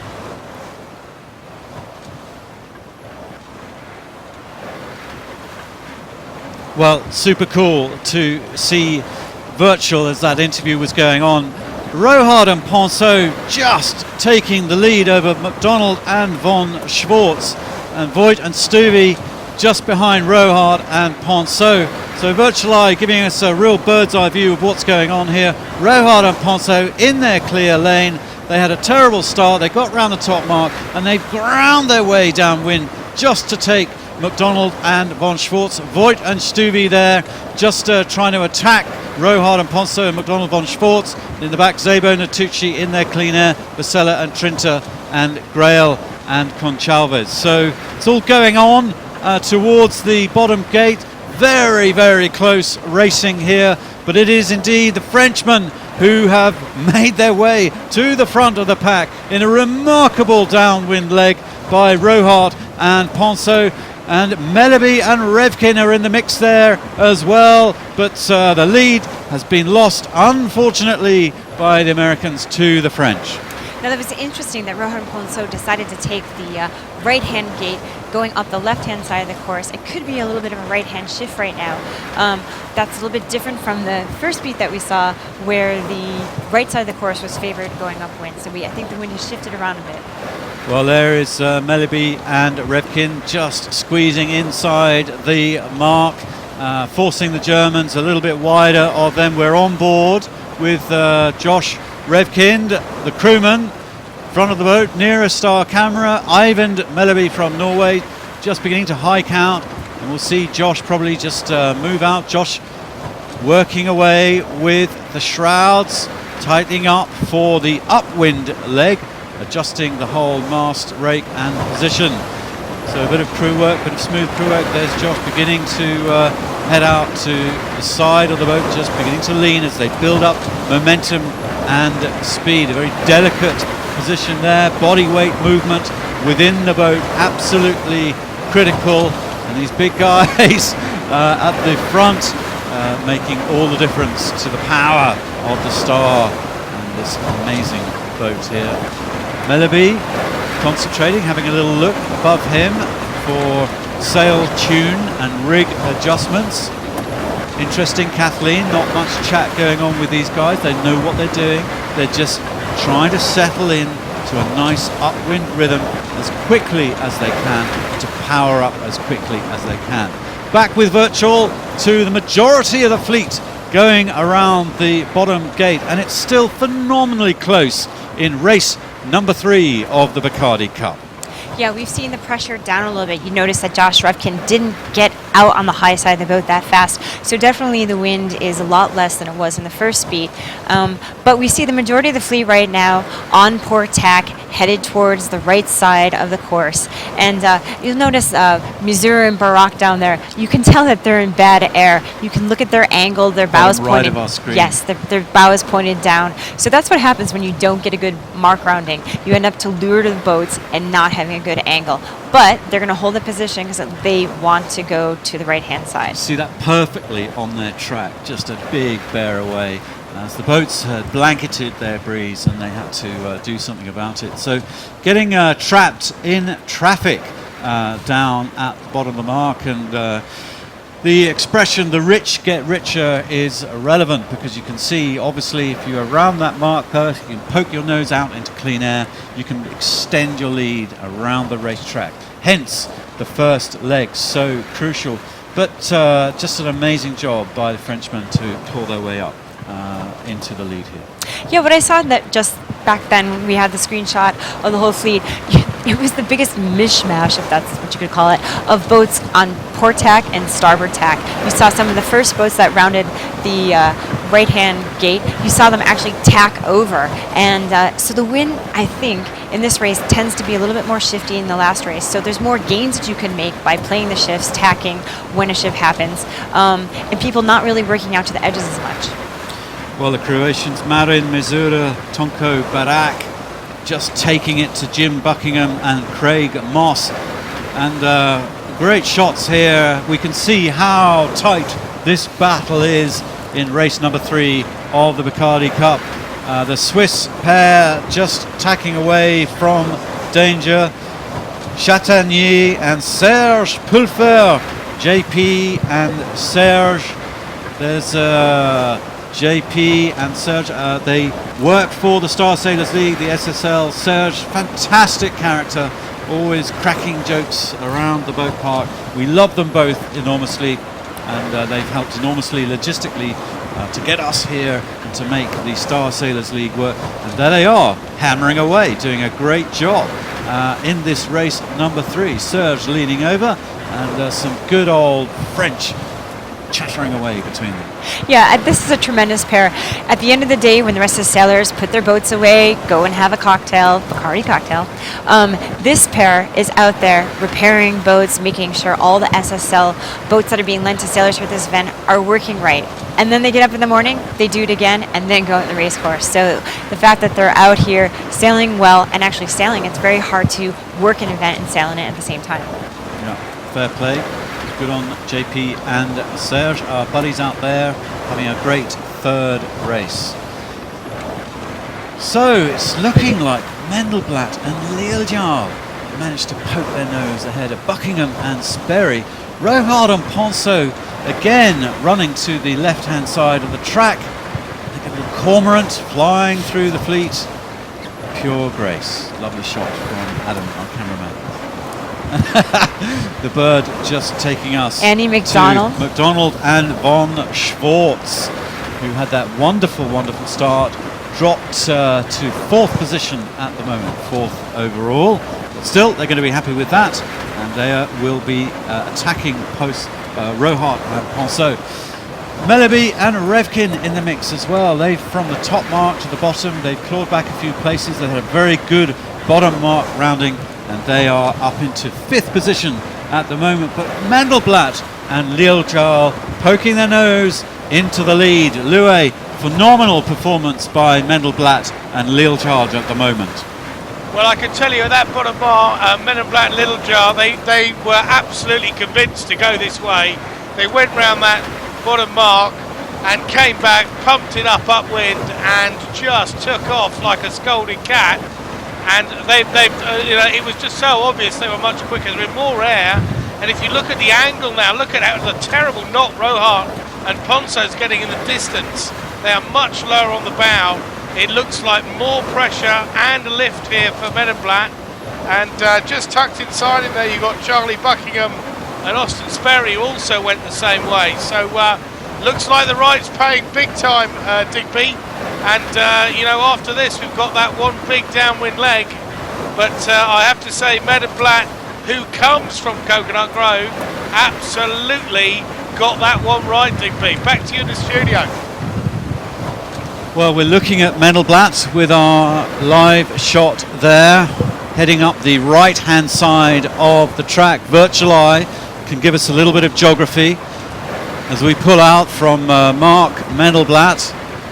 Rohart and Ponceau going for the left-hand side, which is losing them a few places from that bottom gate, but we'll see how that pans out just underneath the top mark. So big spread throughout the fleet from left to right and from top to bottom. Rohart and Ponceau in the middle, and it looked like Mendelblatt and Lealjar heading to the right. Different tactics, but I quite like where the Frenchmen are, right in the middle there, controlling. Well, you can sail in the middle when you're ahead.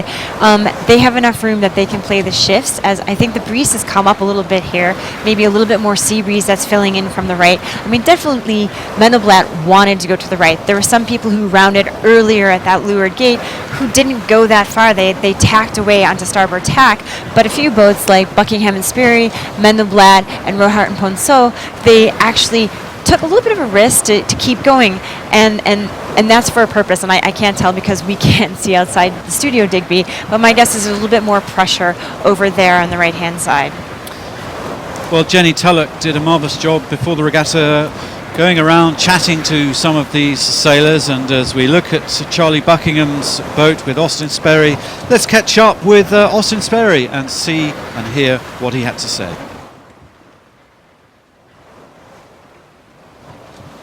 I have with me now Austin Sperry. You were a 2008 Olympian in the Star. In fact, we've got the United States Olympic team shirt on. Dirty laundry. Right. Have you done much star sailing since? After the Olympics in 2008, took a little bit of a break. I went back to school, had some injuries with my knee and whatnot, had to kind of get that sorted out. But in 2012, Pickle was coaching the Irish guys, Dave Burrows and Peter O'Leary, and I went over there before the games and helped them out most of the summer. But just sailed with Charlie's dad, Jim Buckingham, Larry Whipple, Paul Kayard, and just my friends, just enjoying it. Yeah. Yeah. And now you're sailing with Charlie Buckingham, who just went to the last games, the Rio games for us, in the Laser. Right. Have you basically taught him how to sail a Star? It's kind of a funny story, actually. Charlie crewed for me when he was 12 years old in the Star boat, when I owned a boat, when I was driving, in Newport Beach. So that was a really cool experience when he was a little kid, and I'm paying him back now. So That's awesome. crewing for him, I sailed with him. In January this year, we finished 5th at the Midwinters. I had a really wide range of conditions. So I'm really looking forward to this, and obviously he's really fit, and looks like it's going to be pretty windy. So I'm excited to sail with this kid. And as you said, you sailed with his dad before. His dad is racing here. Yeah. How's that on the water, that rivalry? No, it's good. I think Jim. Obviously, I've sailed with him for many years, and he is just a great family. So, I'm a big fan of those guys, and it's cool that he's sailing against his kid. And I know he's really excited. And we're parked next to each other here in the boat park, and his mom's down, so we'll go to dinner every night, and it's going to be fun. And who's your money on between the two? Oh, we're going to kick his ass. For sure. Excellent. That's all.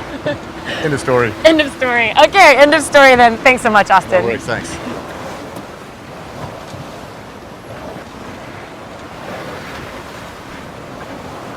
Sailing with Charlie Buckingham, the Olympic sailor, and they're doing a marvellous job here up into second position. Kathleen. Now, Charlie was actually coached at the Rio Games by Mark Reynolds, multiple Olympian in the Star class. So Charlie has spent the last year spending a lot of time with this Star champion. And also I think he saw all the young Laser medalists sail in the Star Sailor League finals in the Bahamas. And that was an extra push to get him into the boat this winter season.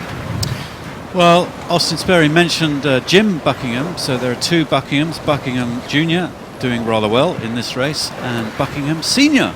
on the same racetrack, which is rather nice. And Jenny managed to catch up with Jim Buckingham as well, and let's hear what Jim had to say before the regatta. I have with me the Buckingham father-son, I mean I could say father-son couple, but obviously it goes this way, Jim Buckingham and Charlie Buckingham. I'm sure you are quite proud of your son. He just represented the U.S. in the Rio Olympics in the Laser. Now here sailing Stars. What's it like to race against him? If I can just be in the same hemisphere, same water as him, I'm thrilled. Yeah, so I couldn't be happier having him here sailing the boat, and actually really fun because we were really close together most of the day. Yeah. So you were in the same hemisphere today? Actually, he was one boat ahead of us at both windward marks, so right next to each other, yeah. Except for the finish line. And he finished 4 or 5 in front of us. Yeah, So in the end. he had an awesome second run past 8 boats or something like that. I mean, Yeah, we stayed on the outside on the second run and just got some good waves and good pressure, and we were able to make some gains. Have you guys ever sailed together in the Star? Yeah, we did. I think it was Father's Day when I was 15. Oh, I don't even know if you were that old. Yeah. Yeah. We were a little light. Well, that's the problem. It's not other things. It's too small. Yeah.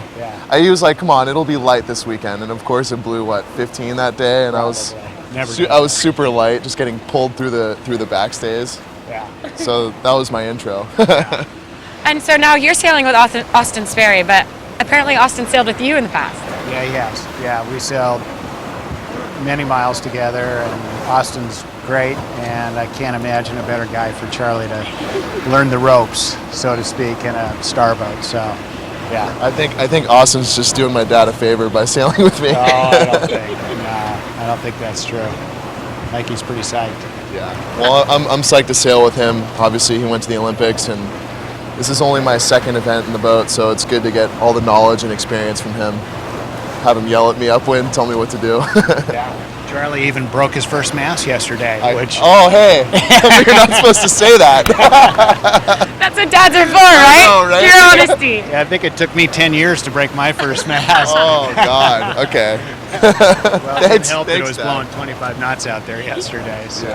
Just say you're catching up quick. It took him 10 years. It took you, I guess 2 regattas. To make me feel better, Austin was like, hey, everybody does it at some point, so. That's nice to know. But yeah, that was a tough experience.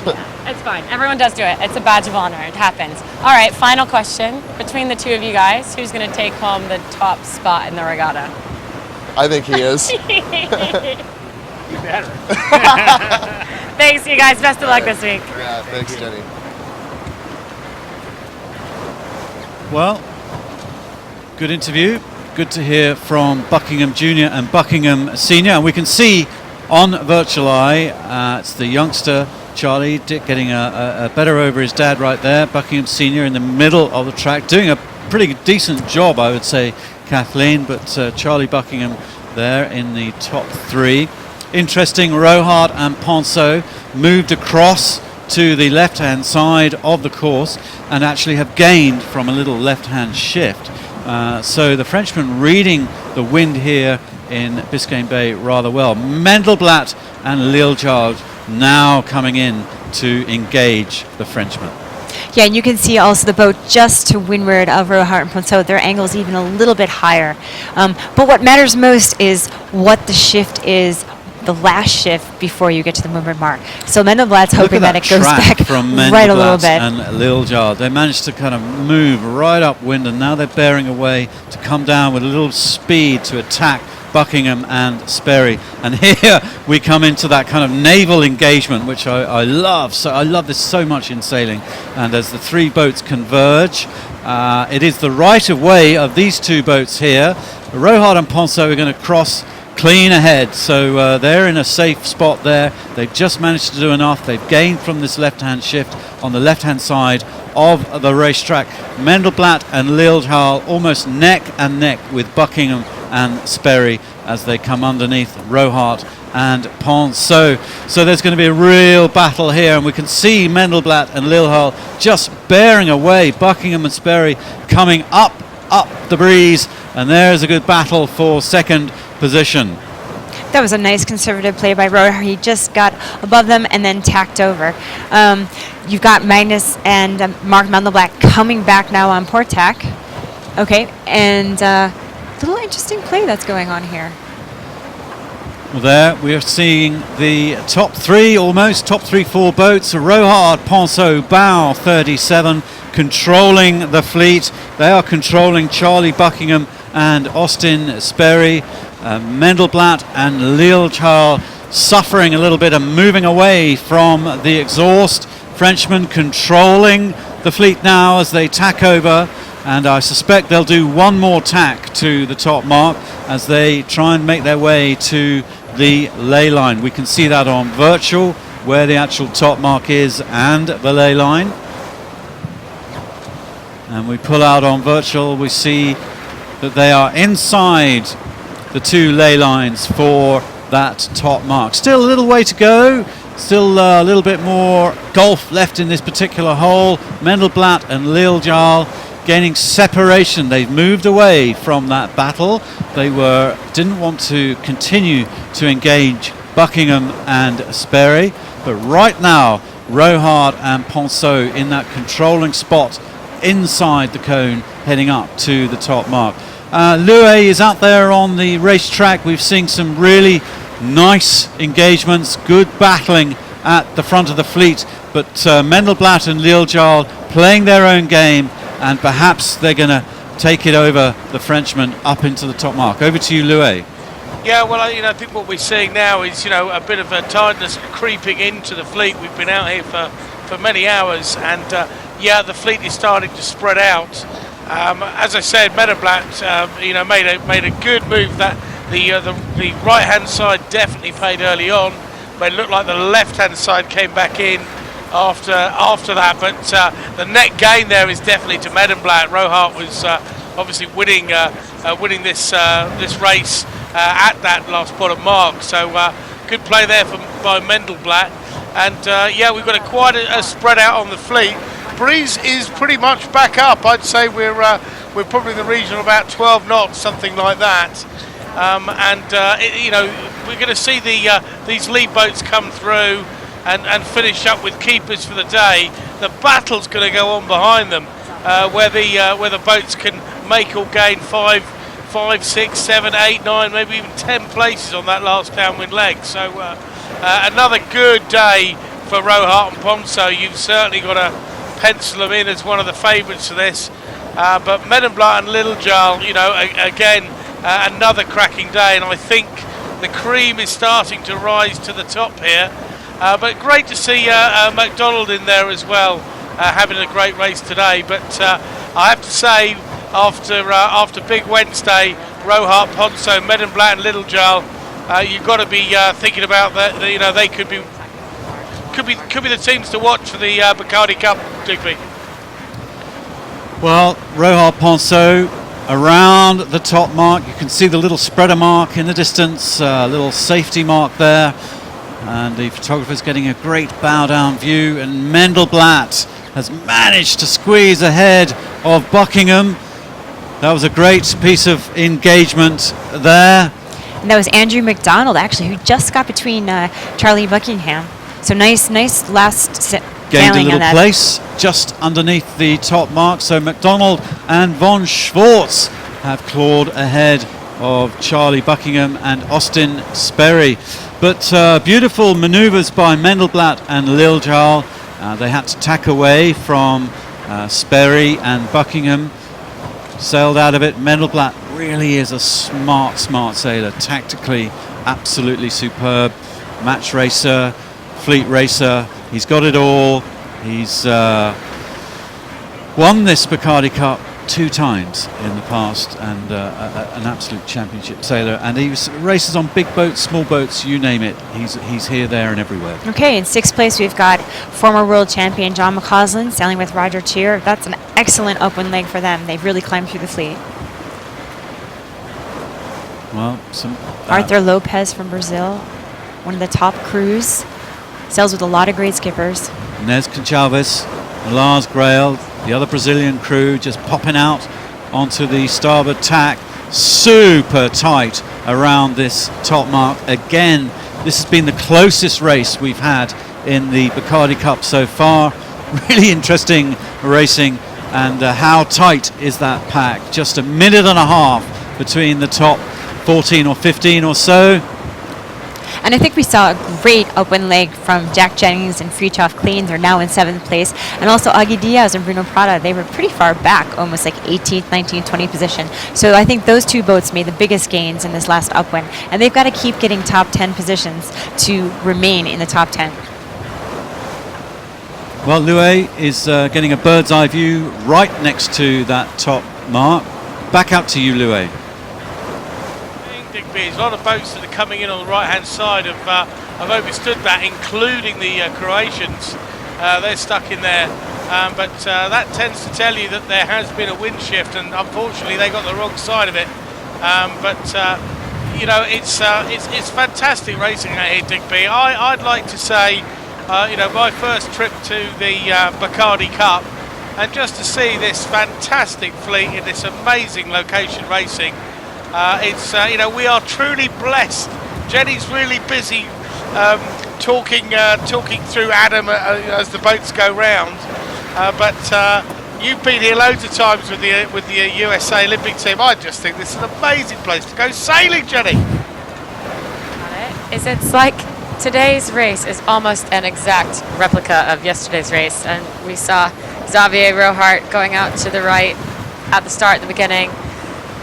Then you saw Medemblat round that bottom mark, wants to head out to the right. Xavier took the left, basically exactly the same as what happened on yesterday's second upwind, and exactly the same. Xavier from the left ended up crossing and taking the lead by the top mark. So, you know, not that you can say there's a pattern on Biscayne Bay every time, but there's at least been a pattern the last 2 afternoons. So I think that, and it's been the same 2 boats involved both times. It's really interesting. Yeah, absolutely. But yeah, we see the right coming good later on in the day. You know, compared to the morning, but yeah, I'm just glad to be here, Digby, to be honest with you. I did notice someone was making a cup of tea downstairs, so that ginger, I haven't had a cup of tea. I'm the only proper Englishman on the boat, Digby, and they've all been having cups of tea and biscuits, and I've had absolutely be all. Back to you in the studio, Diggers. Well, Lou, I'm surprised I let you in the country, mate, you know, with the president as it is at the moment, but good on you, enjoying your time out there on the water. Great racing in race number 3. They still have another 2 legs to go, Kathleen. Downwind and then a finish upwind, so a longer race in this final race of today, race 3. We're going to have 6 races in total. They'll discard 1 after 4. So close racing, good weather, perfect sailing conditions in Biscayne Bay as the majority have gone round the fleet. We've over 70 boats on this racetrack. Yeah, I think we saw in that last beat, in the beginning of the beat, you saw the right-hand side, as when they came around the leeward gate, the right was favored. But in the second half of the beat, the left hand was favored. So we seen some names come up at the top of this leaderboard that had been pretty far down the list. So I don't know if you could have predicted that. You can look at the clouds, but it seems the breeze is oscillating today more than it was yesterday, and more than it was maybe in the first race. Well, there's JP Chatagny and Serge Pelfer, bow 11, the Swiss SSL guys, the staff members are really enjoying this race. Down, working their way downwind. Good to see them getting a bit of fresh air after their phenomenal hard work, particularly at the SSL finals in Nassau. Those guys never ever stopped. So there they are, showing a clean pair of heels to a good chunk of the fleet in 45th position at the moment. As our camera boat works its way down the track towards the front of the fleet, we can chat about some of the sailors. There's Vasella and Trinta, who had such a great race number 1. Boom, they fired right off onto their own, and as they look down, those guys have fired into their own space onto the left hand side of the track as they look down. Yeah, that was interesting. Usually when you have a left-hand shift and you're approaching the windward mark, you want to just keep going straight. When you have a right-hand shift, that's usually when you're thinking about jiving, when you get around the offset. So that might have been a little bit of a risk for them. Maybe they saw some pressure over on the other side, or maybe they just wanted to build some leverage and try to make some gains. Definitely a risky position, but they can afford to. They have enough boats behind them and enough distance separation from the boats around them that they could make some gains. Doyle and Infeliz, Eric Doyle, Payson, Infeliz there in that little bunch in the teens as we work our way, whiz our way forward in virtual eye. Diaz and Prada consistently in that top 10. They're 8th at this stage of the race. Buckingham and Sperry in there, Jennings and Clean, Szabo and Atucci in there, Grail and Conchalves. So the shape of the leaderboard is beginning to form as we approach the later stages of race number 3. But Rohard and Ponceau, astonishing that they managed to claw their way into the lead of this race again. Lars Grail, Sam Conchalves, Lars helming away with that rather upright posture, looking behind him, just seeing what's going on. And I think Fleet of Vipers, is that right? Maybe Jeff's out there right now. Some Vipers in the distance here. We are part of Miami Sailing Week. Bacardi Cup has joined up about 5 years ago with Miami Sailing Week, and so we are part of a big regatta going on with almost 200 boats, the majority in this class here, over 70 in the star class. And Lars Grail helming with Sam Conchalves there, and the Brazilians, 2 times winner of the Bacardi Cup. And just to wear them, we have George Szabo.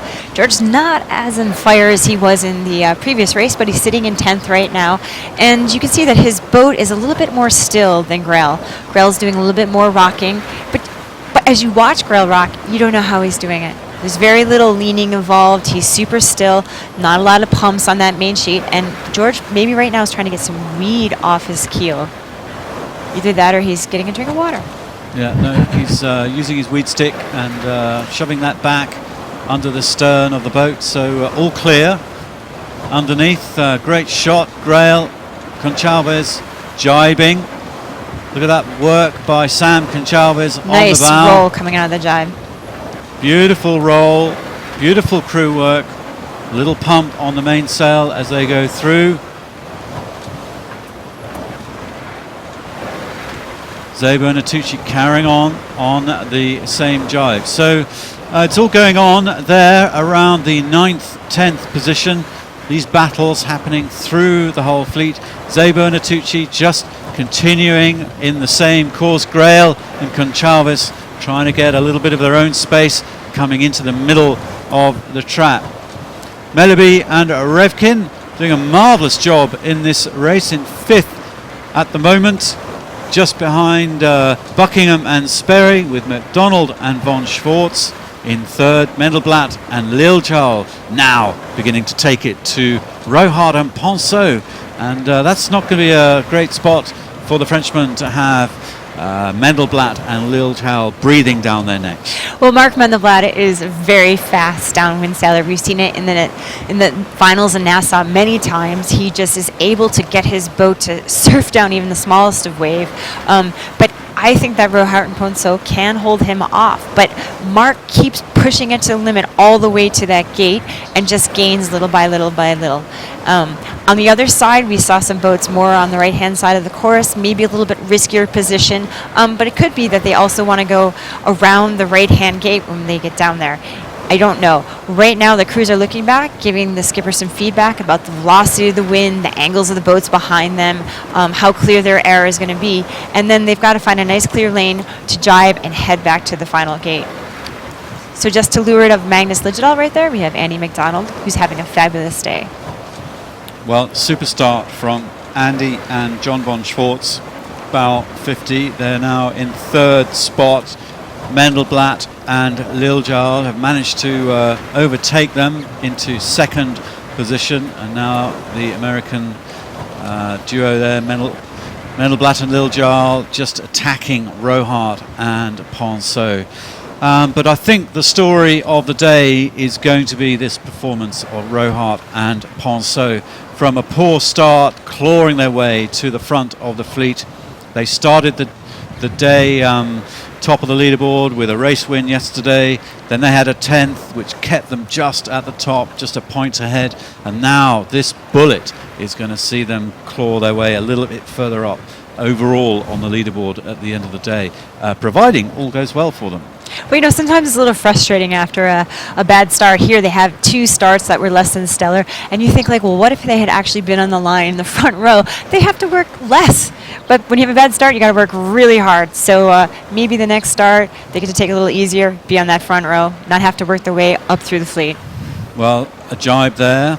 Xavier moving the vast main sheet through his hands. Pierre Alexis on the foredeck, and Pierre Alexis, again, I was chatting away with these guys in the hotel over breakfast and picking their brains, as we do, Kathleen. And Pierre Alexis was telling me that he's actually looking for the dangers. He's looking for any threats coming up. And Xavier is just kind of making the boat go fast, and Pierre Alexis is relaying any dangers, any threats from around the course. And that's the way they run. They talk about their game plan pre-race as they're going out to the racetrack. They arrange their game plan together tactically. They're both tacticians, but when they're racing, Xavier is on boat speed focusing, and Pierre Alexis is really giving Xavier the picture, describing any dangers. He'll be saying, no, we're clear, we're all clear. Mendelblatt and Liljal have moved away. They're not gunning for our stern right now. They're getting a little separation and going a little more dead downwind. And that would also lead me to believe that they want the left-hand mark facing downwind. Okay, so they're approaching the bottom gate, and they will have one more leg to the top and the finish. So another 25 minutes or so, half an hour of this race to go. A lot of concentration. Mark Mendelblatt absolutely not letting up. Yeah, and you see, he doesn't look behind him as much as some of the other skippers. That means he really trusts the information that Magnus is giving him. We saw Ivan Meleby always looking behind, Lars Grail is always looking behind, but Mark really just focuses on his speed and his driving. A jibe coming up, Magnus just moving the pole around, moving beautifully lightly on the foredeck of that big boom, and mainsail sweeping across, losing no speed whatsoever through that maneuver. That was a nice jibe. Magnus hasn't lost his touch. Well, very light on their feet. Heavy hips, light feet, these guys. And it's been amazing over the last few years watching these star sailors how dainty they can be on the foredeck, these big crews. Yeah, they look like rugby players, but on the boat they have to be a lot like ballerinas because any movement you make on the boat that's not intentional rattles the sails, shakes the wind out of the sails. So you've got to be super smooth, and it's so rare that you see these people who are so big be so graceful. Well, these two coming in now towards the gate, Mendelblatt and Lilchal versus Rohart and Ponceau. These two, yesterday they had a little match race going through in race 1, and now they're coming down towards the bottom gate and beginning to engage, and they were being forced together by that bottom gate. They're meters away from it. Rohart some 50 meters ahead of Mendelblatt and Lilchal. We're looking at Magnus Lilchal looking ahead now. They're discussing which gate to take. So when they're trying to figure out which gate to choose, they're looking at a few things. Usually one of the marks is more upwind, so that would mean that they're closer to the windward mark. Also, you want to go around the mark that's going to give you the clearest error when you round. So for example, will it take you away from that massive fleet coming downwind? And the other thing too is what phase is the wind in right now? What tack do you want to be in when you round the mark so that you're pointing the highest? Has the better angle. So those are all the decisions that come into play, and sometimes you just want to split from your competitors, build some leverage. So those are the decisions that are in the mind right now, and the crews are talking about it, but these guys already know what mark they want to go to. That's something that's planned pretty far in advance. So Rohart and Ponceau have a choice, and also Mendelblatt and Lilchal. Both of these guys can really choose at the moment because they've got space around them. They're not being forced by anybody. And Rohart, Ponceau, around they go. So we'll see what strategy they're adopting. So it looks like they want to be on the right-hand side of the track as they go upwind. And I imagine Mendelblatt and Lilchal will take a different route. We'll see. Seconds to go for Mendelblatt and Lilchal. They're rounding the other mark. Rounding the other mark to head upwind. They'll do a sharp maneuver to their right and head up to the left-hand side of the track as the boats look up towards the top mark. So I think, Catherine, you predicted that absolutely perfectly, that the second boat picking a different course, separation from the leaders, and there they have picked out their strategy and what they want to do. And right now Rohart and Ponceau are clearly heading up towards the right-hand side, and Mendelblatt and Lilchal heading up left. Mendelblatt's angle looks a little bit better right now, which could indicate a slight right-hand shift. But the problem is if they want to go and cover the French, they would actually have to tack and sail through that fleet, which is a lot of bad air. So it is a little bit risky if the right-hand side is favored right now. It's going to be hard for them to get past that whole fleet of 70-some boats to get to the other side to cover. Okay, so some differences, almost half and half, going left and right around the bottom mark so far. Buckingham and Sperry through, as are MacDonald and von Schwartz. McCausland and Cheer now up into 5th. Melleby and Revkind 6th. Busy around the bottom gate. Augie Diaz and Bruno Prada having another good race here. Choosing the right-hand side of the course. Following the second placement, Mendelblatt and Lilchal. So it's kind of almost one going one way, the next going the other way, one going one way, next going the other way. Well, that usually means that people think that the marks are even, that no mark is more to windward than the other. So that means really good job by the race committee. Lars Grael and Conchavez, they are committing to the left-hand side at the moment. In 9th spot, they are just looks like are they tacking to head out to the right-hand side. So they're going to weave their way through the little pack coming downwind. George Szabo and Eduardo Notucci, the winners of our last race, choosing the left-hand side. Okay, Szabo and Notucci with a race win under their belts. This is their second result that they will count. And a top 10, top 11, anyone on this top 15 leaderboard is going to keep that result out of a 70 plus 72 boats there out on the racetrack. Okay, our neighbors from the north. Cullen, he's having a very good race today. I think he'd be really happy with this result. Definitely a split in the fleet between going left and right.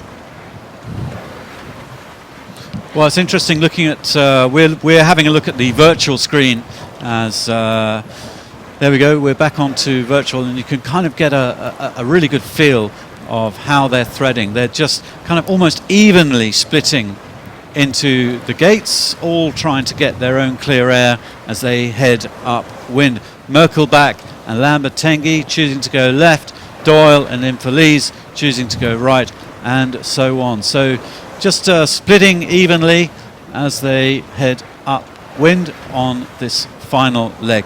Louis out there. Which one would you pick, Louis? Well, that's a very interesting question, Digby. I think as the boats have gone round, the guys going up on the right-hand side look they are like they're on a header in more breeze, but obviously when they tack back onto starboard, then that's a lift with pressure. So I like the look of Rohart and Ponso. You know, they went out on the left. I think that was more a traffic scenario, but I think I'd have probably gone left, Digby. But then again, I'm sitting in a committee, I'm sitting in a boat doing commentary and not out there doing the Bacardi Cup, so I wouldn't listen to me. Oh, by the way, Ginger's just made me a fantastic cup of tea. It's strong with just a dash of milk, and he asked me if I wanted any sugar in it, and I said no, I'm sweet enough, treacle. But if you fancy a cup of tea, Ginger's got the recipe. Beautiful colour, Digby. Beautiful taste. Louis, I'm delighted that finally you have your cup of tea, as every Englishman should. So good on you, and I'm glad you're enjoying the bird's eye view out there on the racetrack. I hope you're enjoying at home or at work. We know that you're watching from all kinds of websites through YouTube and live stream, and if you're watching in the USA through Sailing Anarchy, good on you, well done. In the UK, Yachts and Yachting are streaming us, so good on you. Back in Blighty, Australia, New Zealand, you're looking at it, some of you through Sail World, Richard Gladwell's marvellous site there. Italy, Ferravella and Saili IT. Germany, Yacht DE, Guten Tag, Alles in Deutschland. And Brazil, Nautica and Lancenet. In Spain, Hola, ¿cómo estás? Mundo, Nautica, Scandinavia, mindback.dk. You can watch the replays, of course, on YouTube and live stream. You can comment underneath in your little chat boxes, and Will from the SSL will pass on any requests, information today and over the next 3 days. I'm sure you know where we are on online, because that's how you're watching this, starsailors.com, and this is live.starsailors.com. So we are now into the final leg of race number 3. We'll almost be halfway through the Bacardi Cup. The end of today, Kathleen. Big, long old day this for all the competitors out there. And I suspect there'll be some early nights tonight as they come in off the water. Okay. We see that the sailors who've gone around the right-hand gate mark, the leeward mark, and favoring the left-hand side of the course, they look like they've gained a little bit from the boats on the right-hand side. Right Terry now, only Line, about Larry 76. Scott from Canada, your neighbours, Kathleen? Well, actually, I grew up Countrywide? sailing in Canada. So very happy to see the Canadians out here in full force. We've got quite a few teams. And they come down all winter long, because it's a little bit better down here for sailing than on the frozen lakes up north. I'm delighted at how many Europeans and South Americans are here as well, Brazilians and Argentinians. You can see the Longarellas there with Prada and Rushman and Lars Grael and Sam Conchalves and the Argentinian twins who we were chatting away with the other day. Yeah, there's a really good South American and European input here. Well, the Starboat has always been a very popular boat in South America, along with the Snipe. 2 traditional boats, but remain strong over 70, 100 years. And great sailors, world champions, have come out of both Argentina and Brazil in the Star class. And they come up here in the winter and are a part of our fleet. Well, Rohard and Ponceau still out in the lead. This race, an hour and 20 minutes so far, and they're on the last leg, final leg, upwind. And the Frenchman headed left, and Magnus Liljedahl with Mark Mendelblatt also now out onto the left-hand side of the track. Buckingham and Sperry there, Mendelblatt, Liljedahl, Rohart, Ponceau, and McDonald and von Schwartz, Jennings and Clean. So it's all going on the left-hand side. Right-hand side, Melleby and Revkin, Diaz and Prada in the middle, Szabo and Natucci in the middle, Vasella and Trinta just behind that front row. So just to clarify, Diaz and Prada, Melleby and Revkin, we talk about the middle of the fleet and the middle of the racetrack. So these boats right now are actually going up the middle left-hand side of the course, more in the middle of the fleet rather than being in the screen right there. It looked like they were far on the right, but they're actually kind of in the middle of the fleet. Well, Josh Revkin in our live shot, he's again got his weed stick out, just cleaning off some debris from under the keel. Eivind Melleby from Norway with the 5, the best ranking he's had on the Star Sailors League on his bib there. I'm just going to ask Chris if we have any of that live shot from the Norwegian from that boat. No, I think the battery's gone on that one, so fair enough. We've enjoyed it when it's lasted, but Melleby and Revkin doing a super job here. It's going to see them in the top 5, I think, on the leaderboard at the end of this race. The Frenchmen, I think, are just extending their grip on the championship at the moment, but not if Mendelblatt and Liljedahl have anything to say about it. Well, it's interesting. You just saw Josh Revkin in that shot. He was sitting in the boat right there, Norway, and the crew's down. That would indicate to me, up there he comes up, so it's a little bit of an increase in pressure. So they're a little bit to the right of the other boats that are leading, and the pressure might have been down a little bit there, and it looked like the boats more on the left-hand side probably had a little bit more speed due to pressure. Well, Melleby and Revkin, they're more middle of the fleet now. They're working their way towards the left-hand side.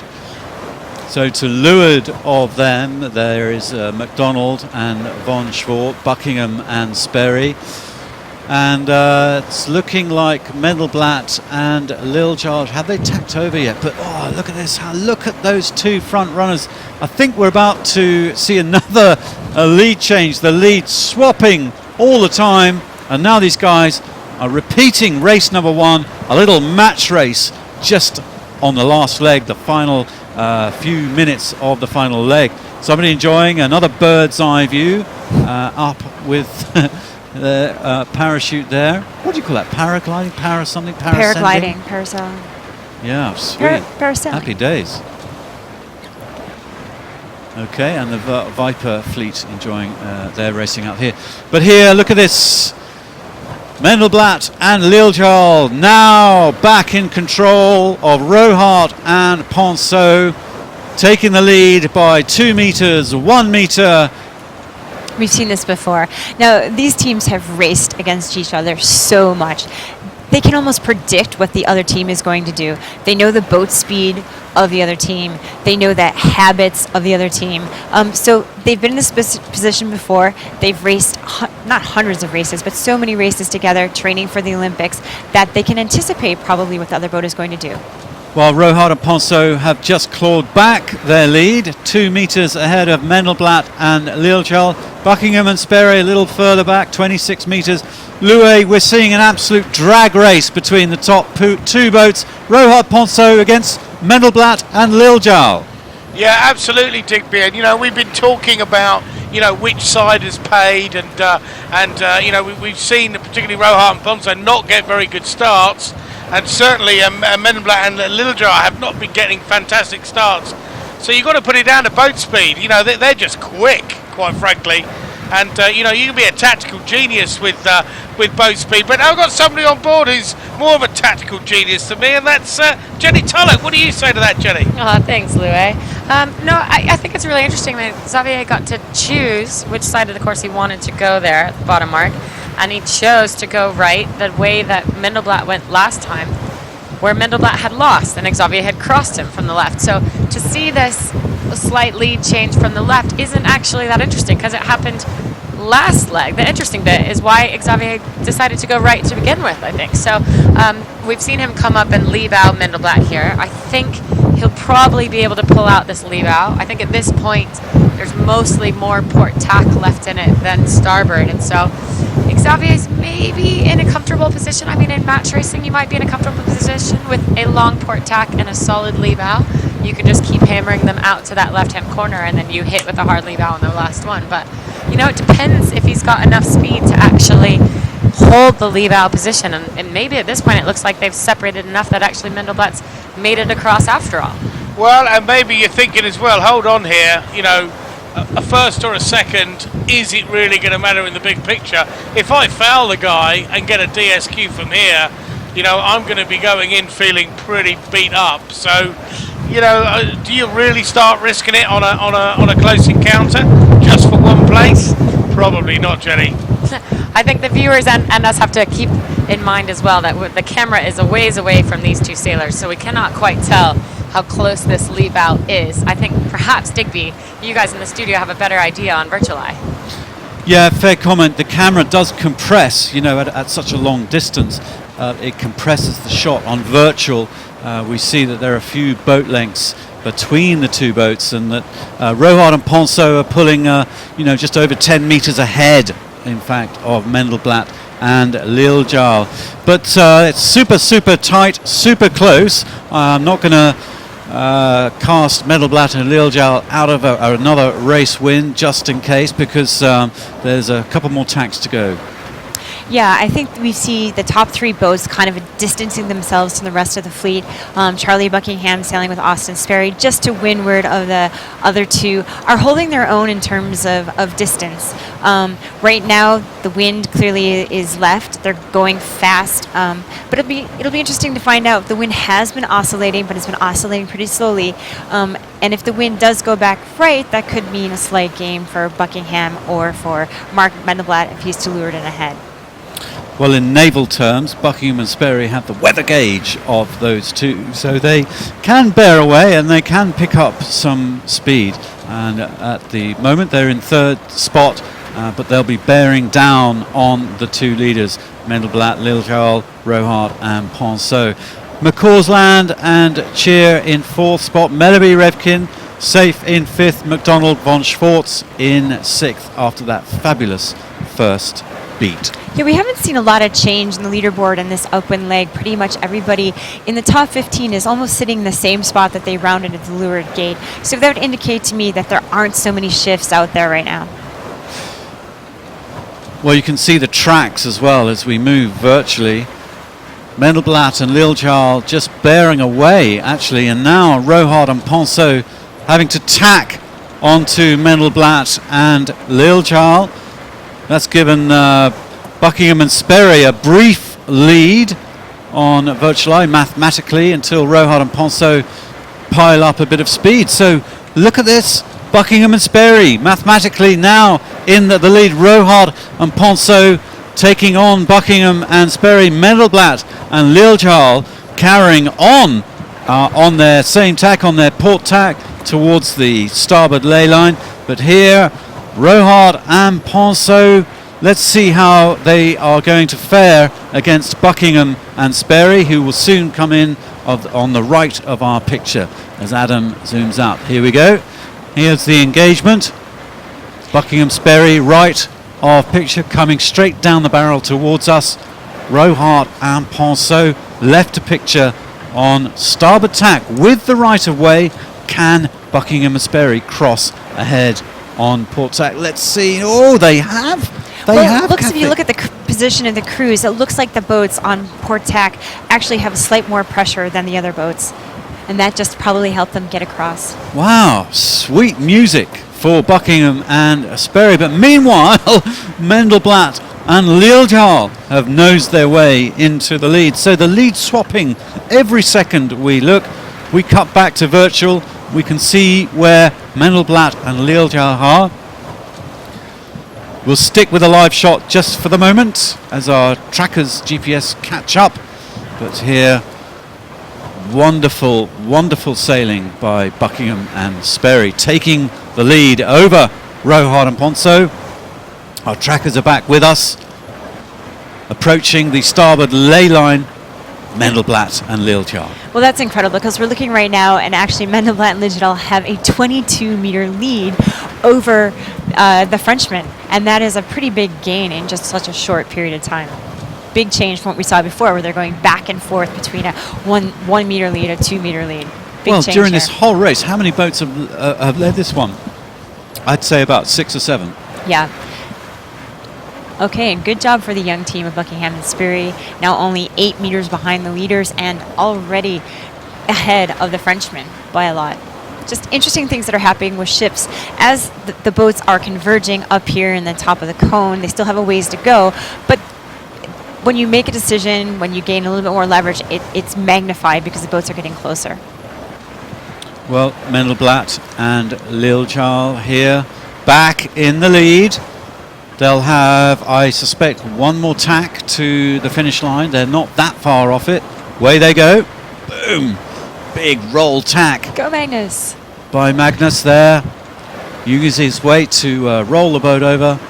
Beautifully done, smoothly done. And here they are. Now they will come back into engagement with Buckingham and Sperry and the Frenchman. And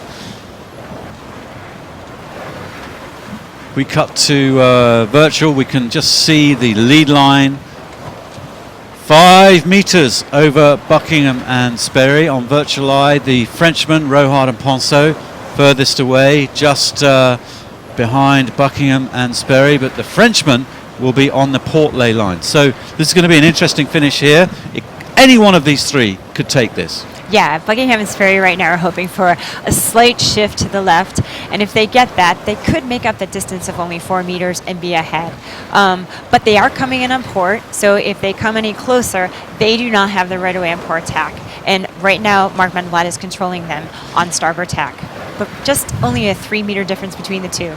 Well, Mendelblatt may have a couple more tacks in it. Rohart may actually be on the ley line for the finish. Buckingham and Sperry, they're neck and neck with Mendelblatt and Liljar, the Frenchman, possibly on track for the finish. As we cut to virtual eye, we can see the finish line in the shot now. There, top of screen, Rohart and Ponso. They are on the right tack, possibly going to make the finish. So no more tacking for them. Mendelblatt and Liljar, they are definitely going to have to put another tack in each. So the Frenchman could have judged this absolutely perfectly. They are on port tack, so they do not have right of way into this next engagement over the Americans Mendelblatt and Liljar, Buckingham and Sperry. So this little final moments of race number 3, rather interesting. Every place counts for the Bacardi Cup. Mendelblatt and Liljar just cruising ahead, but they're going to have to tack. Can the Frenchman make the finish line in one tack? Well, we right will now see. We're looking at the live shot. There they go. Mendelblatt and Liljar, Buckingham and Sperry, both tacking for the finish. They are now on the road to that finish line, meters away. If we pull out, we can see Rohart and Ponso to leeward of them on that race. They won't have lost that little bit of speed there into the finish.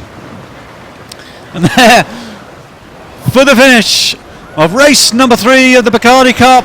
Oh, that's beautifully played by Mendelblatt and Liljar. That lead swapping several times in this final leg. Sperry and Buckingham through into second and meters behind the Frenchman, Rohart and Ponso. That is a super tight finish. Very exciting, Kathleen. Yeah, that was really well played by Mendelblatt. He had speed. He was able to control both Buckingham and Rohart. I think the Frenchman coming in the port tack, they lost a little bit there. That duck that they had to do at the end, they lost, and they lost a lot of distance in a very short period of time. McCaw's land now heading into 4th position across the line. Solid job by these guys. A few spectator boats out there in the bay, enjoying the scenery and this wonderful racing in the Bacardi Cup. Melleby and Revkin into 5th position, about to cross the line. They are going to take that and be really happy with that, because that sees them still in the top 5, top 4 overall. We'll find out those statistics in 5 or 10 minutes as half the fleet go through. But great job by the Norwegian and American duo, Ivan Melleby and Josh Revkin. Sailing very consistently. I think we Diaz see them and Prada now coming through the line. Ugi Diaz, Bruno Prada, reigning world champions in the Star. They're going to take that 6th spot. That sees them safely in the top 10 overall. And just behind them, McDonald and von Schwartz, who had that beautiful start that we analysed earlier, and that great first upwind leg. But they managed to I think they were just kind of clawed away at by some of these other guys, but they've hung in there and stuck to 8th. Grail Conchavis in a lovely position there in 7th. Torben Grail, Sam Conchaves, 2 times winners of the Bacardi Cup. 7th spot here. They are staking their claim on a 3rd trophy, potentially. They're still in the running. Okay, and Frida Klein sailing with American Jack Jennings. Another good race by them. They've also been sailing very consistently. The Brazilian team, De Maison and Lopez. And there's George Zabro, the winner of our first race today. Not bad finish in 11th. I think he's going to be happy with that. Okay, well, Canadians coming in 12th. They've managed to stay in that top group during this whole race. That's a very good performance.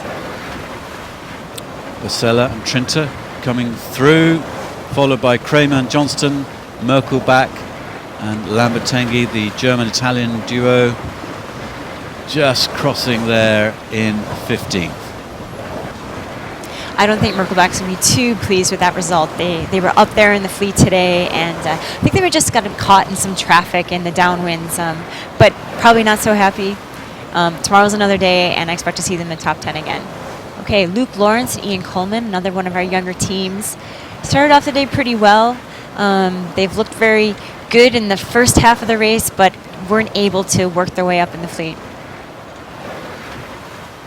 Here's Voigt and Stuvie, the Germans, coming through. Doyle, Infeliz. So that's the shape of the top 20 of race number 3 of the Bacardi Cup. We're going to have 3 more races over the next 3 days and back into our traditional format of 1 3-hour race per day. The old school massive 2 nautical mile, 2.5 nautical mile windward-leeward legs.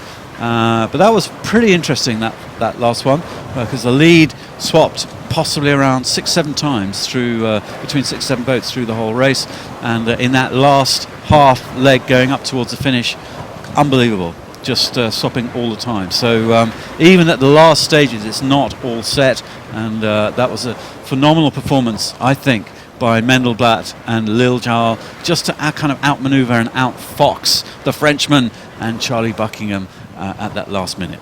Yeah, well, I think having Buckingham in that equation made it a little bit easier for Mendelblatt. When it's one-on-one, you're just reacting to the other boat. But in this case, they had to also think about Charlie Buckingham being there. And so that gave Mendelblatt an extra little pawn in that game to play off of.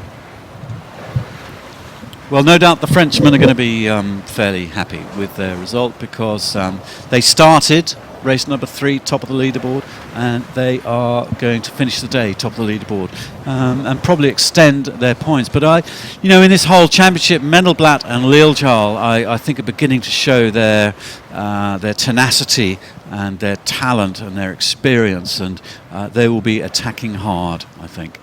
No, I know originally Magnus wasn't planning on sailing this event, even though he sailed it so many times, and he's a stalwart in the class. And I think yesterday, after the big breeze, he's thinking, oh my gosh, what did I do? What am I doing here?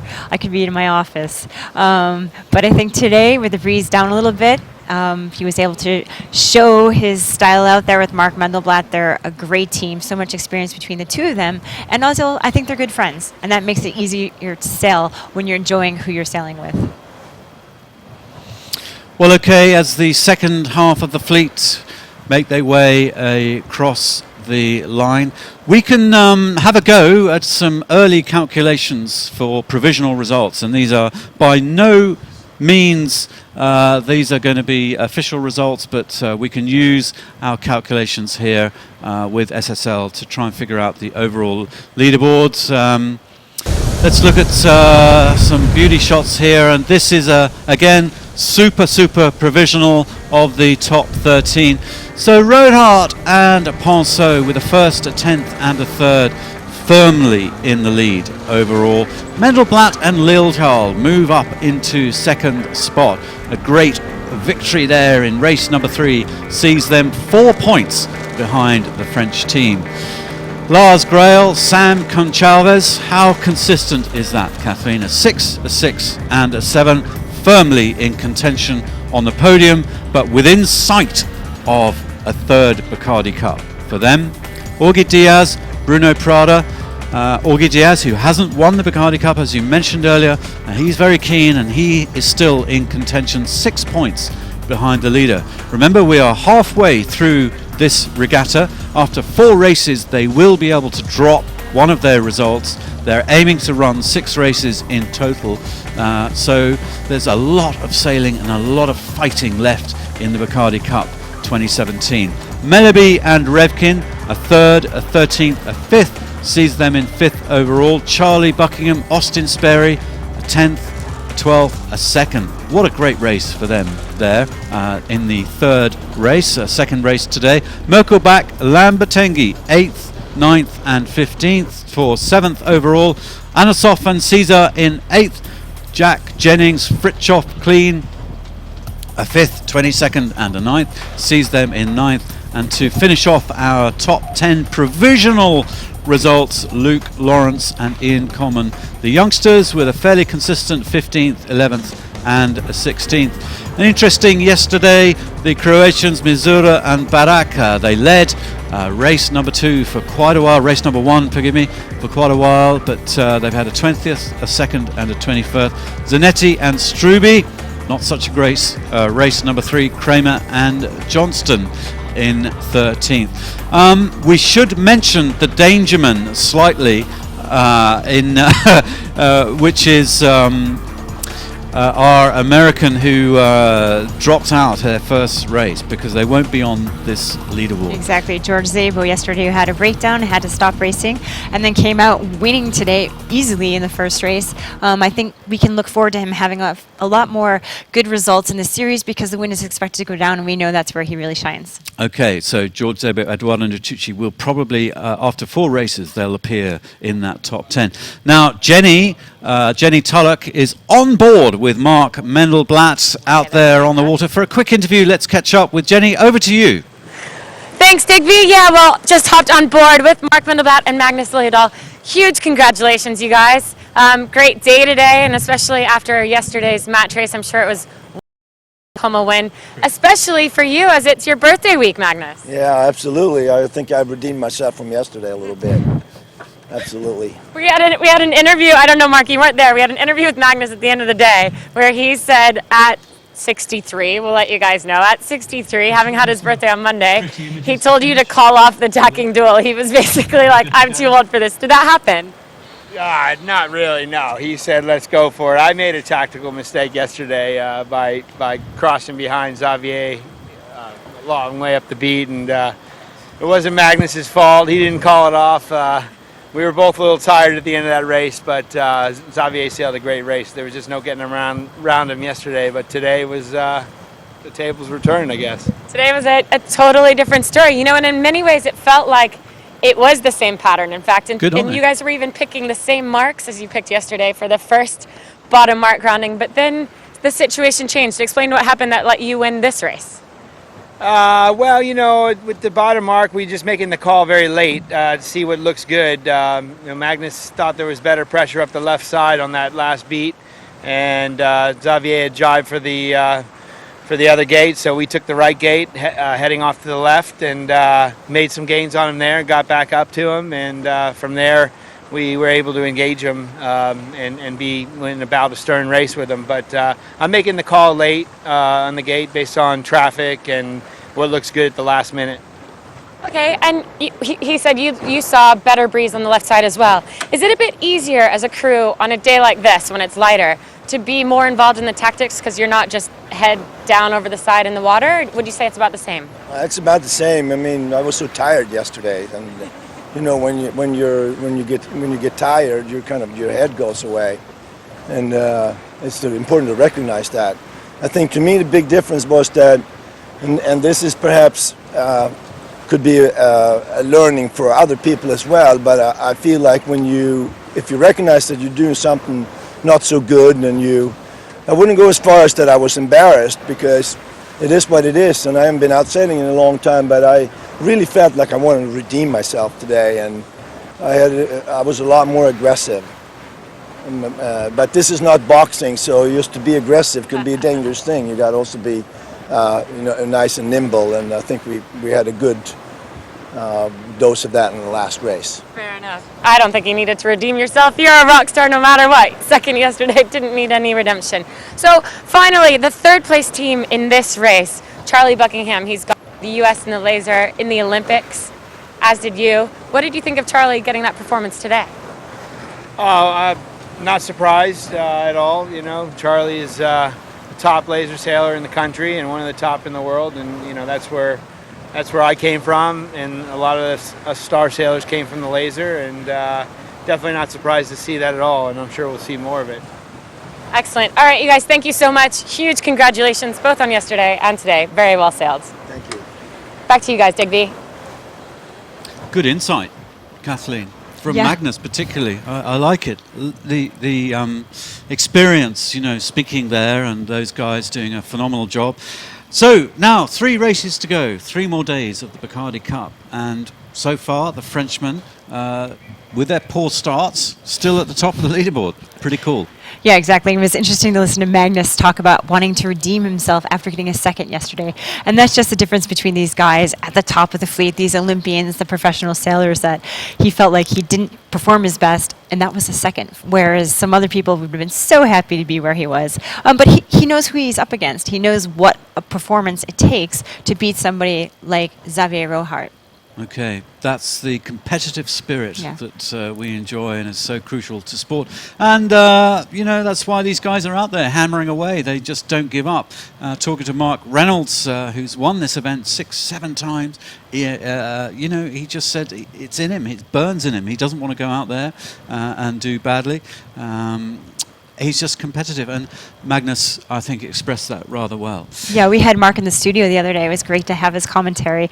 He's one of the winning most skippers in this event, and he didn't really feel like he had the time to practice with a new crew to sail this event. His regular crew, Hal Hanel, couldn't sail it, and he wanted to perform his best. It's really hard for those pros to come out and just sail for fun. Their idea of fun is a little bit different than yours and mine. Yeah. Their fear of losing is quite strong, isn't it? Yeah. Okay, so there are 3 more days and 3 more races in the Bacardi Cup. You've seen the shape of the leaderboard take place. It will all change possibly a little bit after 4 races when they get a discard. But I would like to thank everybody on the water, our technical team, our guys from Liveline, doing an amazing job getting some live shots from on board. We'll have more of that tomorrow. And well done to everyone in our studio, our technical guys and our cameras and everyone. Great interviews, by the way, Jenny, and thank you, Lue. And thank you, Kathleen, for joining us. Awesome job, and well done to Jeff earlier on. Join us tomorrow.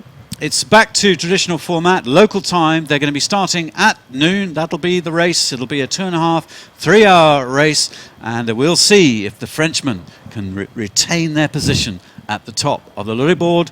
But for now, here are some beautiful images from some great racing today.